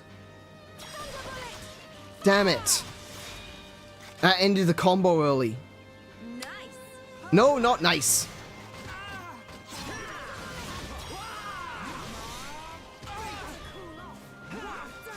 Yes, wild down. Oh, right, he's dead now.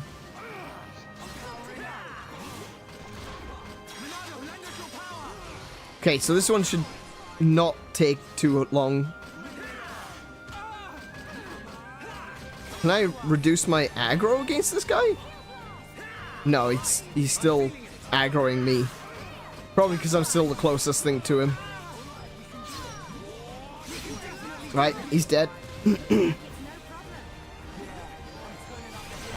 And that one's dead. Oh. Yeah, keeping track of the fights is really interesting because it's almost like... I want to say it's almost like RTS in a way. You're trying to figure out what's the best way to approach different enemies rather than it being like turn-based, if that makes any sense whatsoever.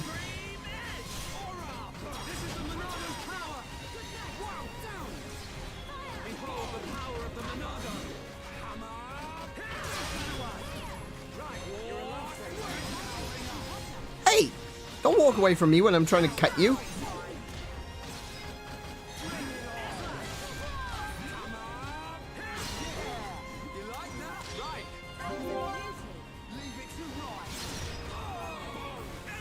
Let's see. Oh! Oh! We all got toppled by that attack. Every single one of us. Oh my goodness, we need to get up, like, now. Get up! It's coming to me. I don't care! Heal!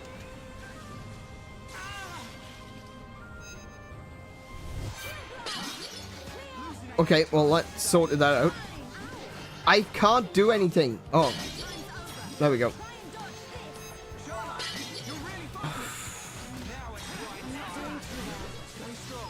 Oh my goodness, what is happening?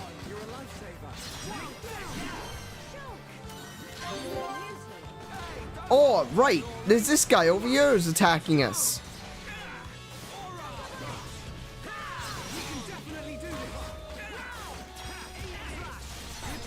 Right. Oh my goodness. Alright.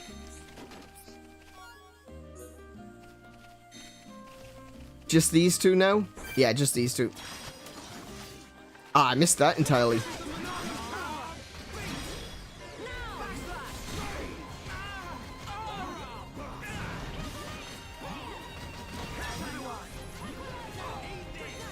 Okay,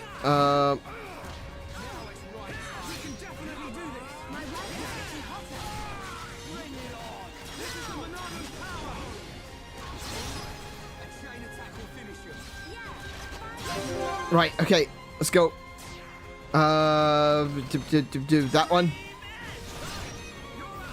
That one. That one. And while he's on the floor, we smack him even harder. Ow. Never mind, we'll just lie down for a minute. Could you not, sir?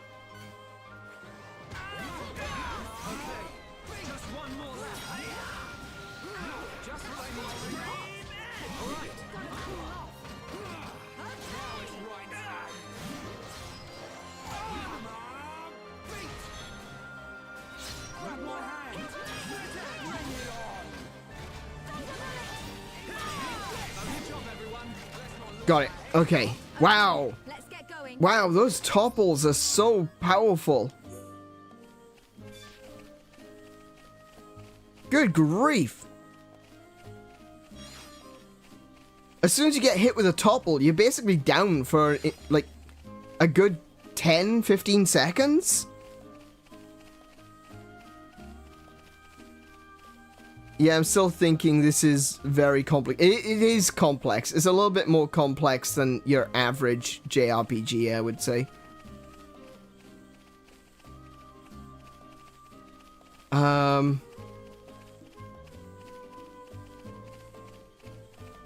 I do like the idea, though, the concept of the whole auto-attacking, though.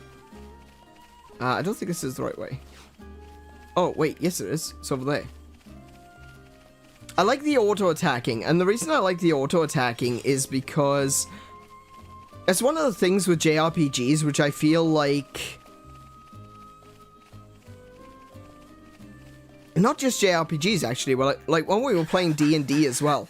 Your characters have a standard attack, you know? Just, I am attacking with my sword. Who uses that?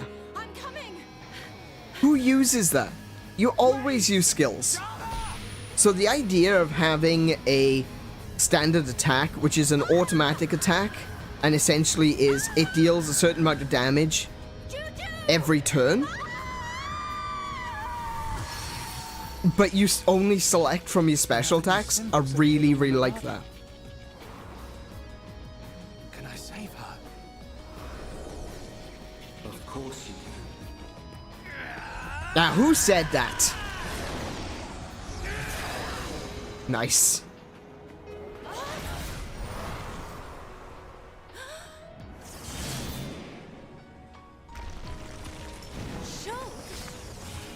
Its tentacles could come out from under the ground at any second. One false move and you're done for. Wait for my order. Ryan, you got my back? Of course. Leave it to me. A speed boost spell.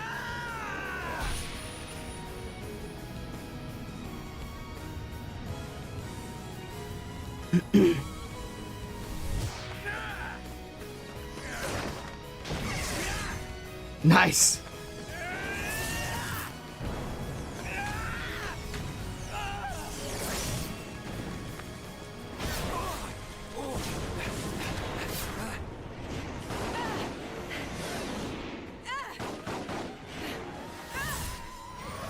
Amazing.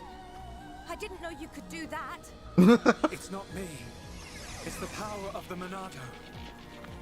That's right. And the light swirling around us. That's the Monado and all. Shala, let's move. The Monado seems to be pretty damn powerful. New art learned. Shulk speed. Okay.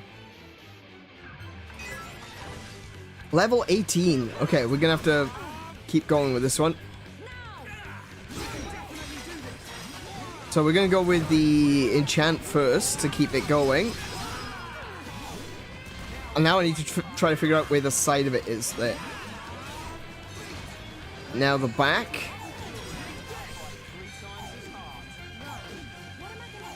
Wait, who's receiving damage?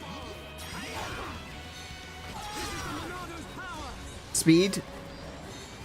On. Whoa! Whoa! What the heck? I literally can't do anything. I can't move. I can't do anything.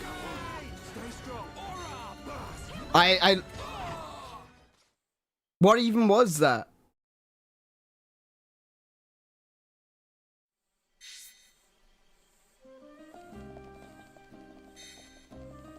That is like one of the downsides of this. Is like as soon as you know, as soon as you get hit, you don't have time to figure out what hit you.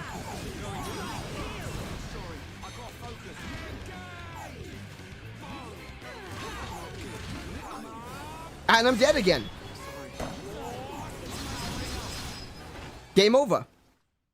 That's really frustrating that when Shulk dies, that's it.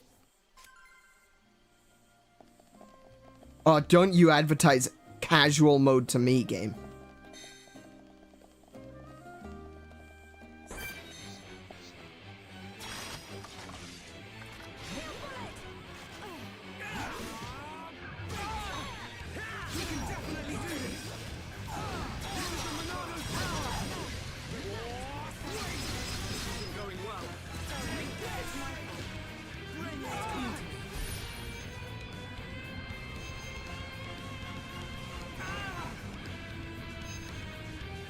All right.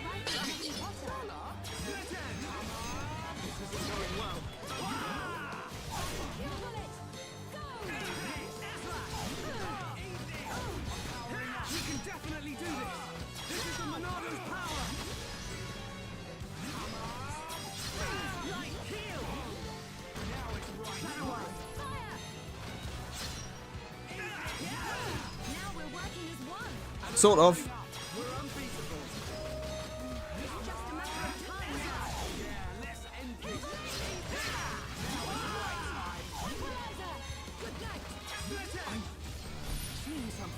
Oh, what's about fire shot? That That shouldn't be a huge amount of damage, but I could oh yeah, wait, no, it will be.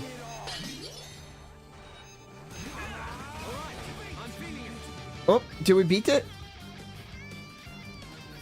Is it down?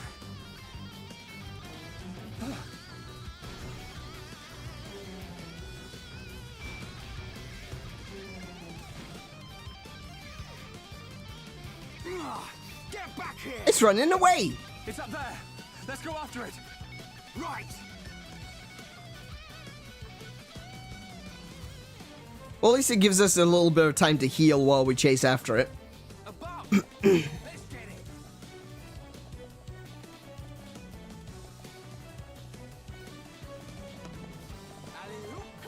I can't target it.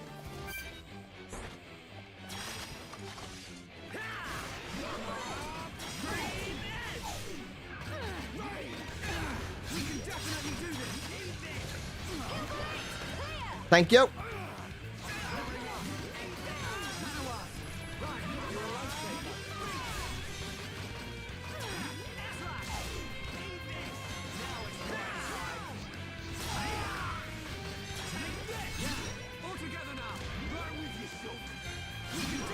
Ah, come on.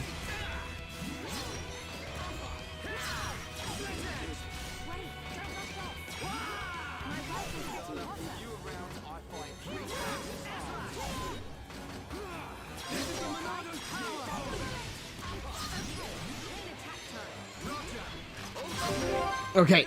Okay, we good. We good. We good. We good.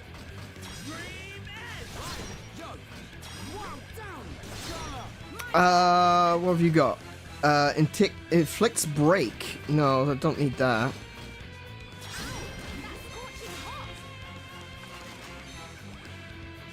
Okay. Not enough.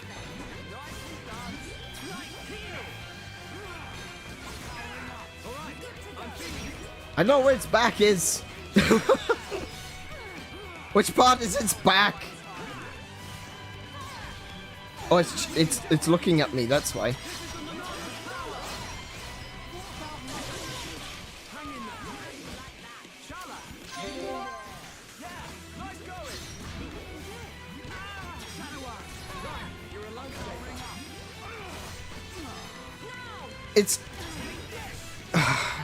It's so frustrating that, like, my main attacks are from the side or from behind, but I literally cannot get behind it because it's always locked on me. Oh, and I'm dead again.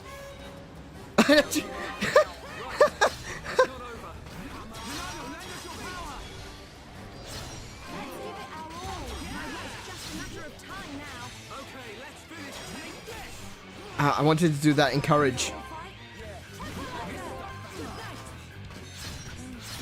Heal myself. Starting to look like a team, are we? That's what you say. But we're also dying.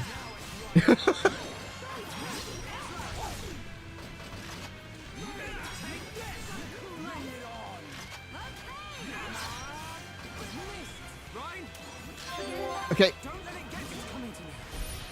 Oh, come on. I want to do a chain attack, damn it.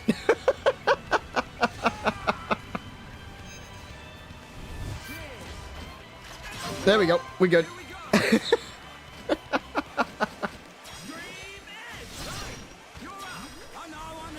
Right, broken. Yeah, well played. Perfect.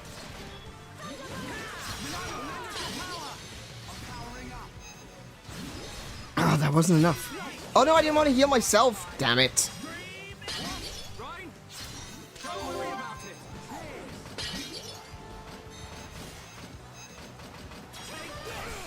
It's so close. Come on.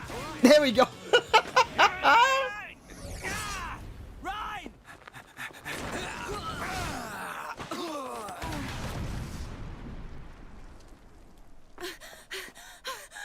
Oh my goodness, that was so close. Shala. What are you meant to do in those situations? I need to use the shadow eye or something like that. I can't remember what it's actually called. Yes, someone finally smacked the kid. I'm so glad you're okay. You gotta use the Shadow Eye, which reduces aggro on you. But it doesn't always work. So, yeah. What's up? Well, it's just that can't have been the Mechon from my vision. Yeah. Weren't it supposed to be that one with the face? I guess we changed more than we expected. Shulk? No. Something's not right. Oh, there we go. Juju!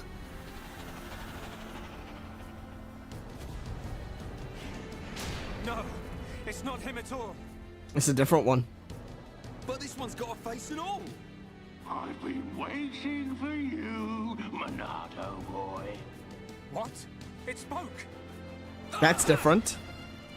White metal face scarpered. I thought you'd have to be this big scary monster. But look, you're just a pathetic little kid. Okay, panicking now. Come on, let's see what you got. Miss. Excuse me? Holy crap. Okay, what if I just, not be close enough?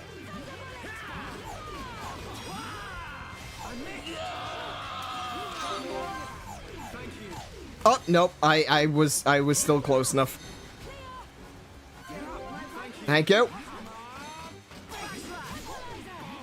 I haven't even charged my Monado yet in this fight. There we go.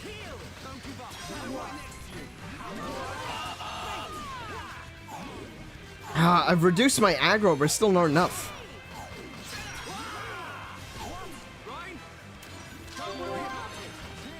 There we go. I'm missing. Every single attack is missing. Oof. Okay, that's a kill move right there. I can't charge. What do I need to do? Shield bullet? On herself? There we go. Nice.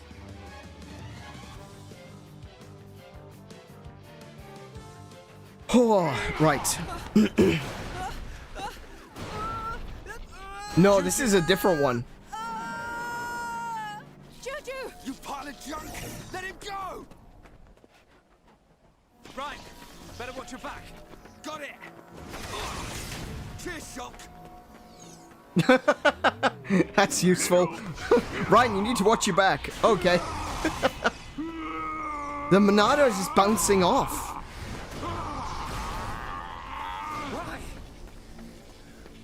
Why can't I use the Monado? It's only the ones that have faces. It's the ones with the glowing reds. I can still see what it's going to do. Just like before. Nice tricks you got there, Pipsqueak. Darting around the place. That's the Monado's power. Won't matter, you're still flesh and blood, and I reckon you're nearly done. Behind you! Shulk! Leave these to me! Don't Wait, how am I supposed to fight? How am I supposed to fight that? My sword, the only weapon that can fight Mechon properly, is doing nothing. Now! Right! That was a nice shot, actually. It's just bouncing off him! That was fun for a while. But now I'm bored! Charlotte!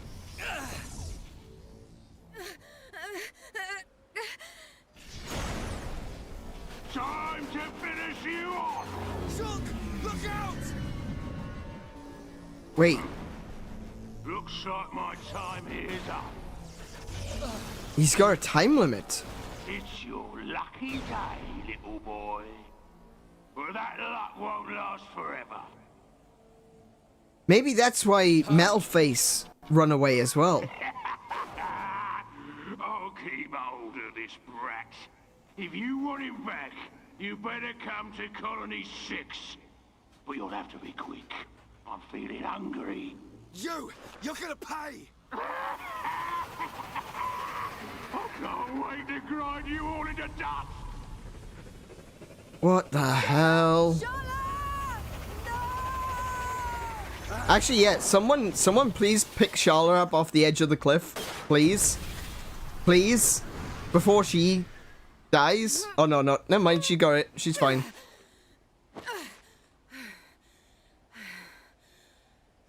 Juju.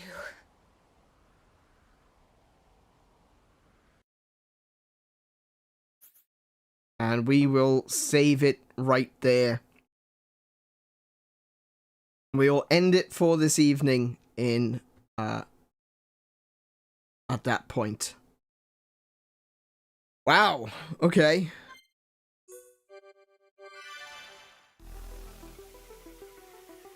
Well, that was unexpected. That was a strange turn.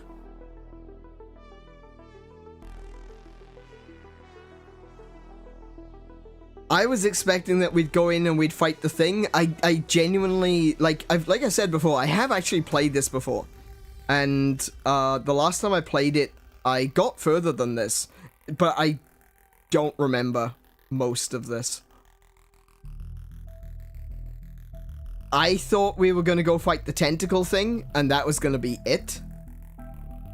I was not expecting a second Mechon with a face to turn up.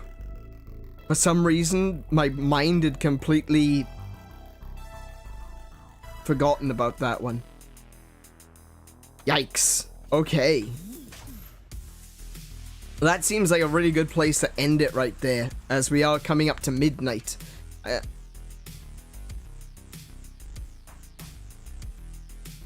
That Juju kid, though.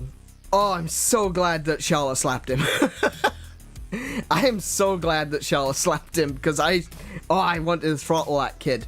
My goodness, just running off on his own, doing his own, without even taking into consideration that he knows that he is weak, because Shulk and Ryan had to save him last time, and then he goes off on his own again.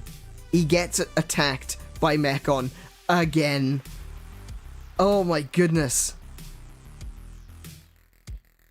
I feel like I have to do the I kind of have to do the team 4-star thing, you know? We at An Iron Plays do not condone child violence. We do, however, find it hilarious. That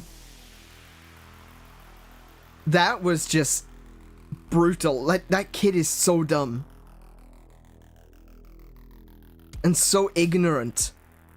And just goes off and does that, knowing full well that enemies could follow him back. That's the thing. That's the part that I don't understand. It's like, how many times do people have to tell you the Mechon can follow you home? So even if he wasn't kidnapped, the Mechon know that they're refugees now.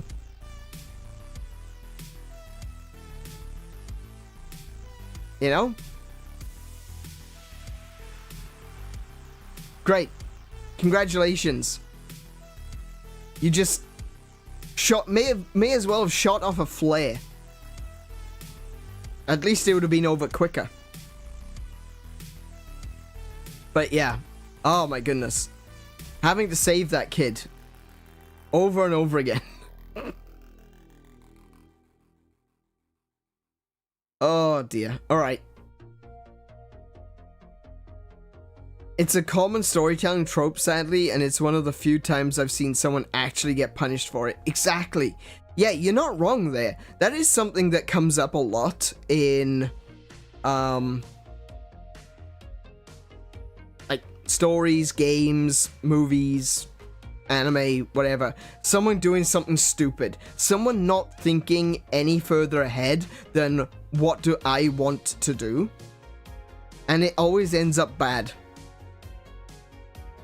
And, yeah.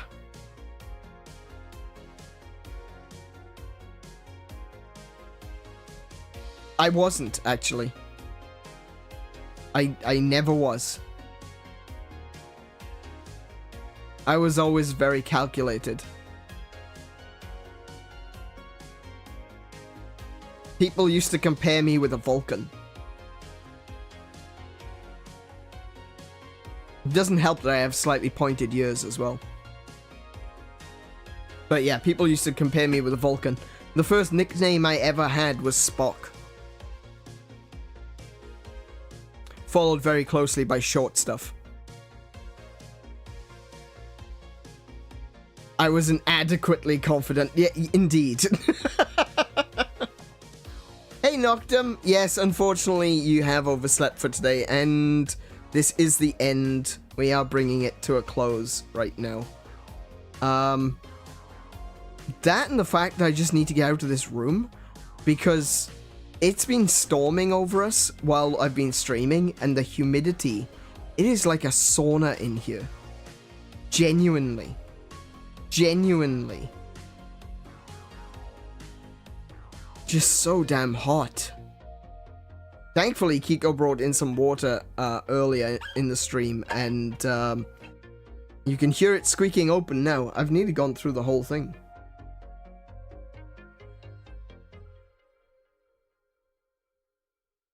Unfortunately for you, NA will hold it against you. Oh yes, absolutely.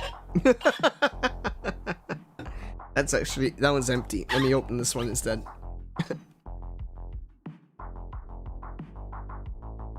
Don't worry, Noctum. It's alright. I'll make you pay later. That's a joke, YouTube. YouTube?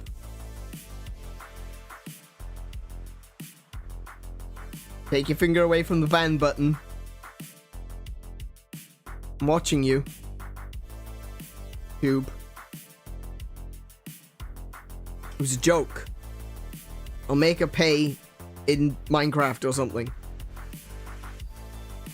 Never had a little bit of that during Dunning-Kruger effect. I know what the Dunning-Kruger effect is. I only wish that I could remember. Hang on. Is Dunning-Kruger the bell chart of competence?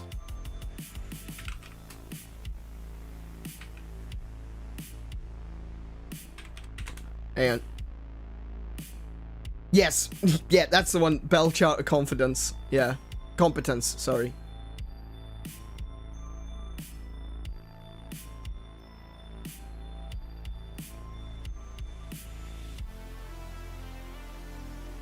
It's not really a bell chart, is it? I just realized. Yeah. It's kind of got a bell. A bell curve, but then because of the valley of realizing that you don't know, it kind of it gets rid of the bell shape. But yeah.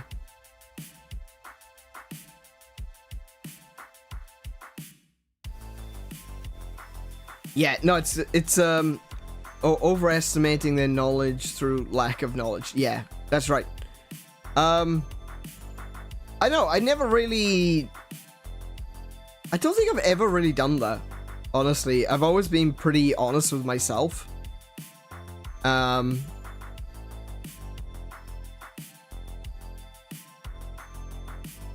don't think I've ever really felt like I've overstepped what I can do. It's always been...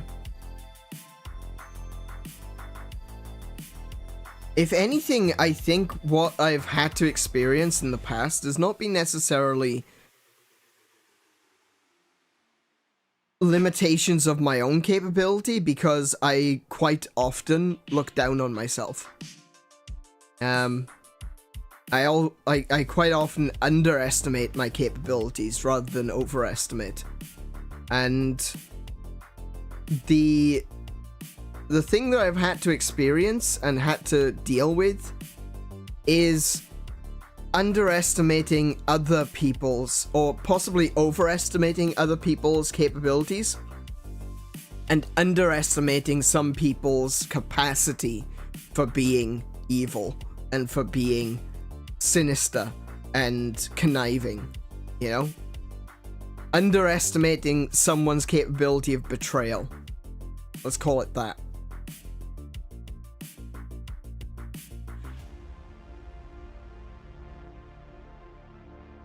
I don't even know what that is.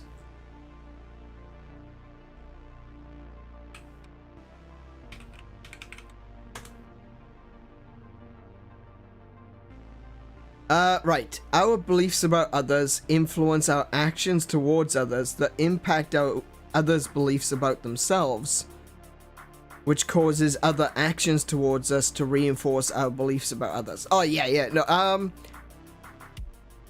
don't know.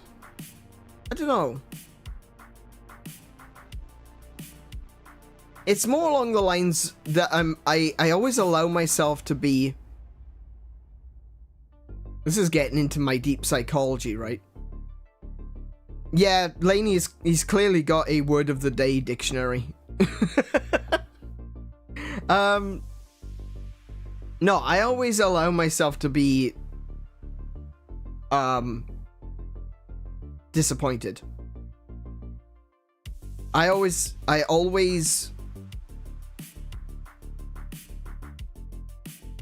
I never treat someone like they could be my enemy. And I've been told multiple times that I am too trusting and that I am too quick to call someone a friend. I've been told this multiple times. And I've been told by people that I am too kind to people to the extent that people are going to take me for granted. I don't think that there is such a thing as being too kind. In my opinion, I'm not too kind, the world is too cruel.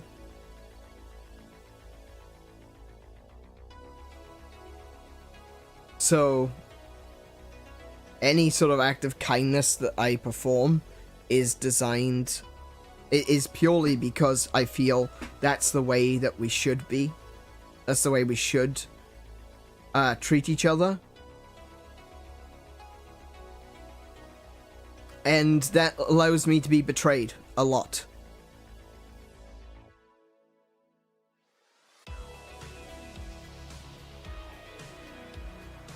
You're a deeply trusting person and constantly get hacking bamboozled. Yeah, he's right.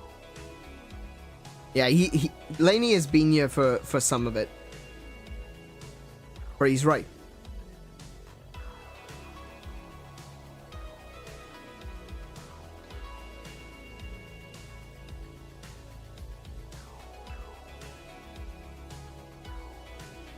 As someone who's in therapy, I like to read about psychology. I used to read a lot about psychology. I used to try to figure out why I was so easily betrayed. And it came with the realization that the world is a lot crueler than I thought it was. But at the same time, I refuse to accept that humans are basically evil. I prefer to believe that humans are basically good and want to do things better and want to be better. And I refuse to say that humanity as a whole is basically evil.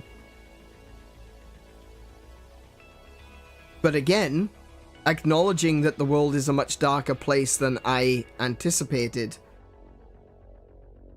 I still continue to live my life believing that humans are basically good, because as I've been saying in terms of like gaming stuff recently, be the change that you want to see in the world. Be that change. So, I am very willing to be wrong about someone. I don't want to be wrong about someone, but I am very willing to believe in someone and to treat them with kindness and to hope that that kindness is passed on. Not back to me. I'm not doing it to try and get it back on myself, but so that kindness is passed on. So the world at large becomes a net kind of place. And when people betray me, when people do actually, turn on me,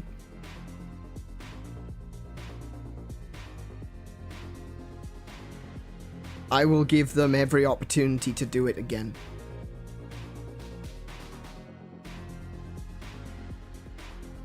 Because I want to believe that they can change. Because I want to believe that they...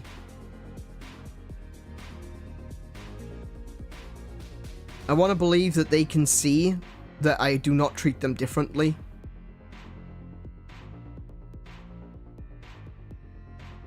And rather than take advantage of that, I live in hope that they realize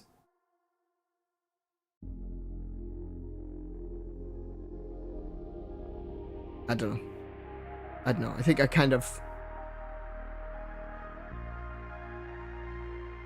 I've had a lot of people, like, severely betray me. Like, I'm not going to go into details here. I really don't want to do it right now.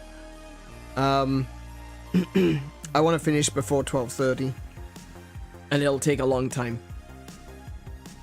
But as I've said to Kiko many times in the past, and I've said to anyone else I've had this conversation with, if those people that have hurt me as bad as they possibly could came back and said, I'm sorry, I would forgive them. That's just the person I am. I actually had no, never mind about that one.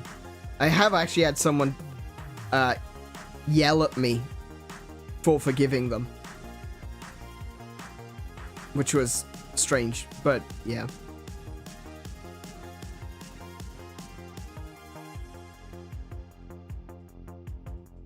When you said I've been here for some bit, have I forgotten something? Yeah, you were here for the Discord stuff.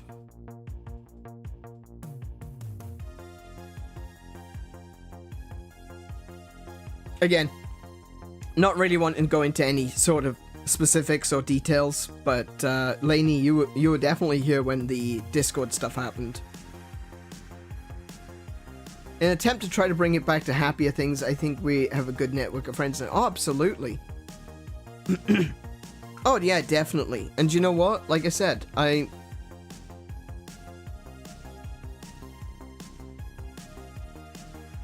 going to continue treating everyone like they are a basically good person. And I'm going to keep being betrayed. And I'm okay with that. Because I don't want it to sound smug. But I know my conscience is clear.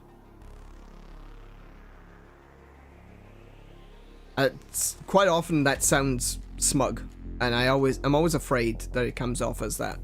But my conscience is clear.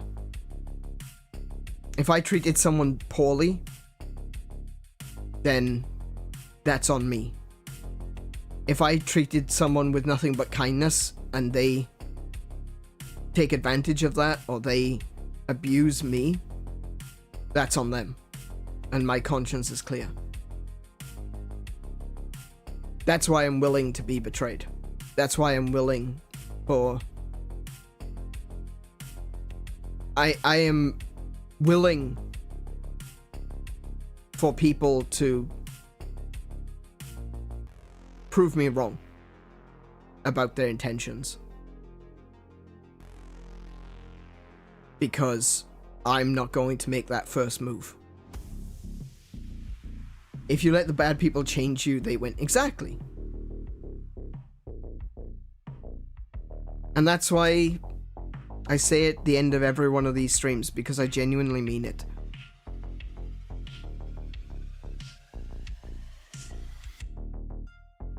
Be good to yourselves.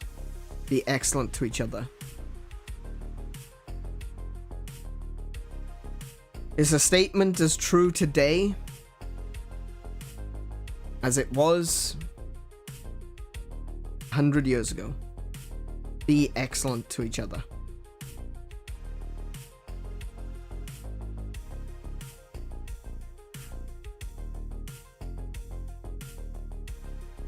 Because if something does happen,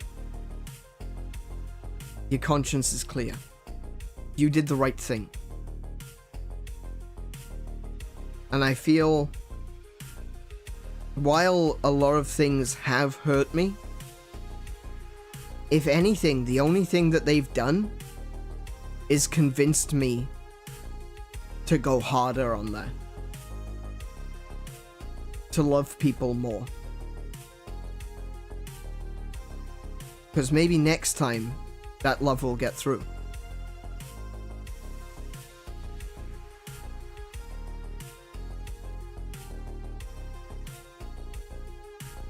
I hope we can go one stream where you don't move me to tears someday. I'm sorry, Lainey.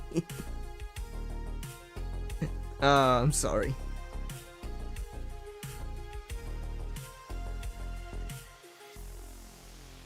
But, yeah. World needs more people like you. No.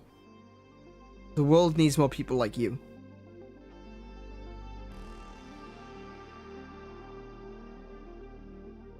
There are many people out there that are like me, but there are very, very few people who are listening to us.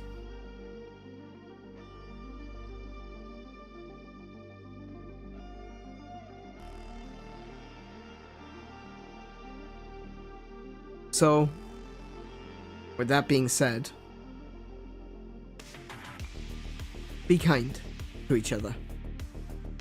Be excellent to each other. Recently, I bought a game for Noctum, and Noctum was saying that she's gonna buy me one back. And I said to her, no, buy a game for someone else. And that's the thing. That's something I want to try to encourage, actually, with everyone, you know?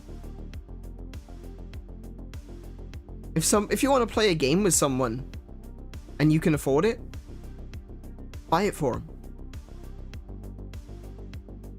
And let them do it in return. And let them pass on that kindness to someone else. I don't think there's many people like you out there.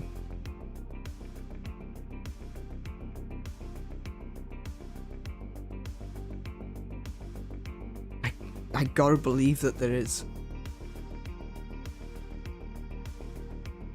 I have to.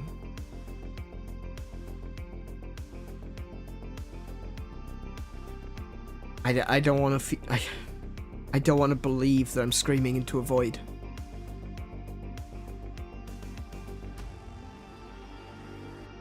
I hate to fight a co-worker to accept a gift of a phone stylus. Oh, I had to, right, okay. I had to fight a co-worker to accept a gift of a phone stylus from me to them. I had to convince her to pass the kindness on. Yeah, that's how it goes, isn't it? That's kind of how it goes. I still believe that humans are born with a good nature, despite all the shit that people that I met in the workplace. Yeah, I agree. I have to believe that people are basically good. There are many people out there like NA from what I've seen. I hope so. And on the internet. Yeah. Look, I'll say this one. This one's a truth. This one's a truther for you. The internet didn't make people evil. It just made their evil more accessible to others. Right? And you can swap in the word evil for anything. Evil, stupidity, prejudice, ignorance, whatever you want to call it. It's there. And, as much as I want to believe that everyone is basically good, I know that there are forces for evil out there.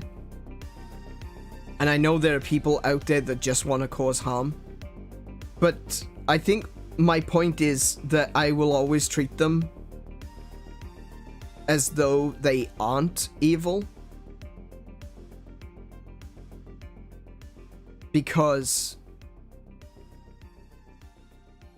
maybe I can turn them around. Maybe.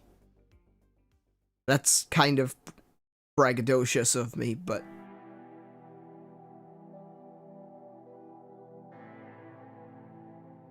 Maybe. But the internet, like I said, it's just made that more accessible. It's not like it didn't exist beforehand. And just now that we can see it. Now it's on display. So don't look at stuff like that and think to yourself, man, the world is really dark. Because that's another thing that we as human beings have to deal with. Is that we've got a negativity bias. It's how we survived. We automatically pay more attention to the downside of things than the positives. And the reason for that is simply because it's how we survive. We've got to pay more attention to the things that are damaging to us so that we can protect ourselves. And it's a hell of an instinct to fight. But you gotta. Yeah, you gotta. Avenu bach. You gotta fight it. My Welsh comes out every now and again. You gotta, man! Because life is better when you do.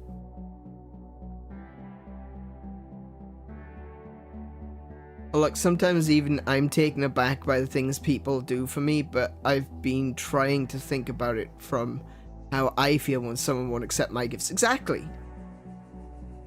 If someone wants to give you something, give them something. Sorry, if someone wants to give you something, let them give you something. And if they don't want you to pay them back, don't pay them back. Pass it on. Give it to someone else. And then give them something later when they're not looking.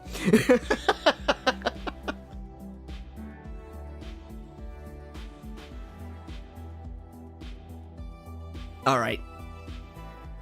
Thank you everyone for listening, because it does mean the world to me. It genuinely does. It's...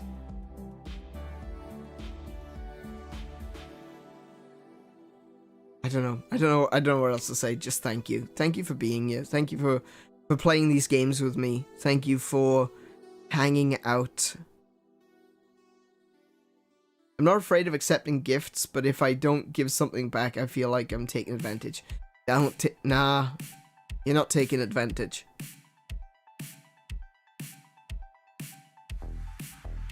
You're not taking advantage.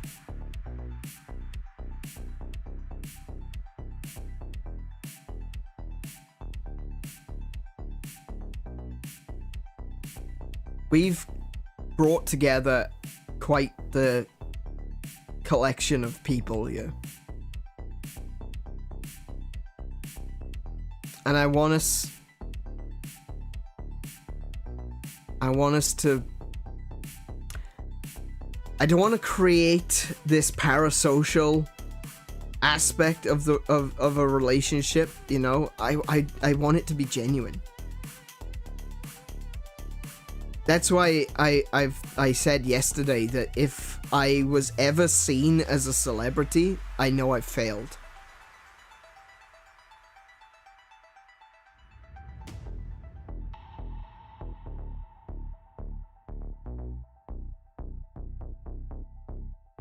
Advantage is when you attack an enemy from a stealth position.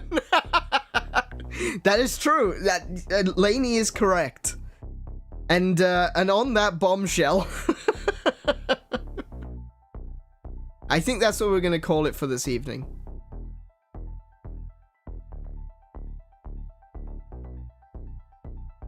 Thank you again for everyone for coming today. It's been great. I know, I'm finding it very difficult to... I'm finding it very difficult to like, click on this game right now, but I'm sure it'll come back to me. If not, I'll just power level and barrel through everything with brute force. So I hope you will join me next week next Tuesday specifically, we're going to be playing more Xenoblade Chronicles. And tomorrow we're going to be playing Worms WMD. And so far, the people who are going to be playing are myself, Kiko, Noctum, Boxed, and Tene. I think Tenebrae is going to be playing. You're going to join us on next Saturday? Oh yeah, that's right. We're going to do Minecraft the Saturday afterwards. That's when we're going to enter the Nether. We're going to do a little bit of a run around and see what people have been building. So get some cool builds. Don't just do some stuff on in the village.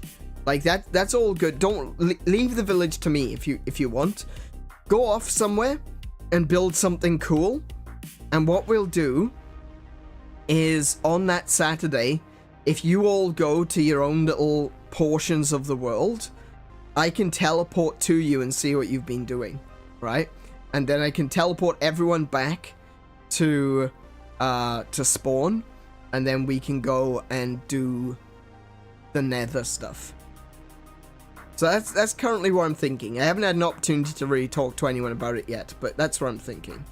So, before this goes over 6 hours and I am no longer able to edit it, because I might need to, I think we're going to call it right there. So,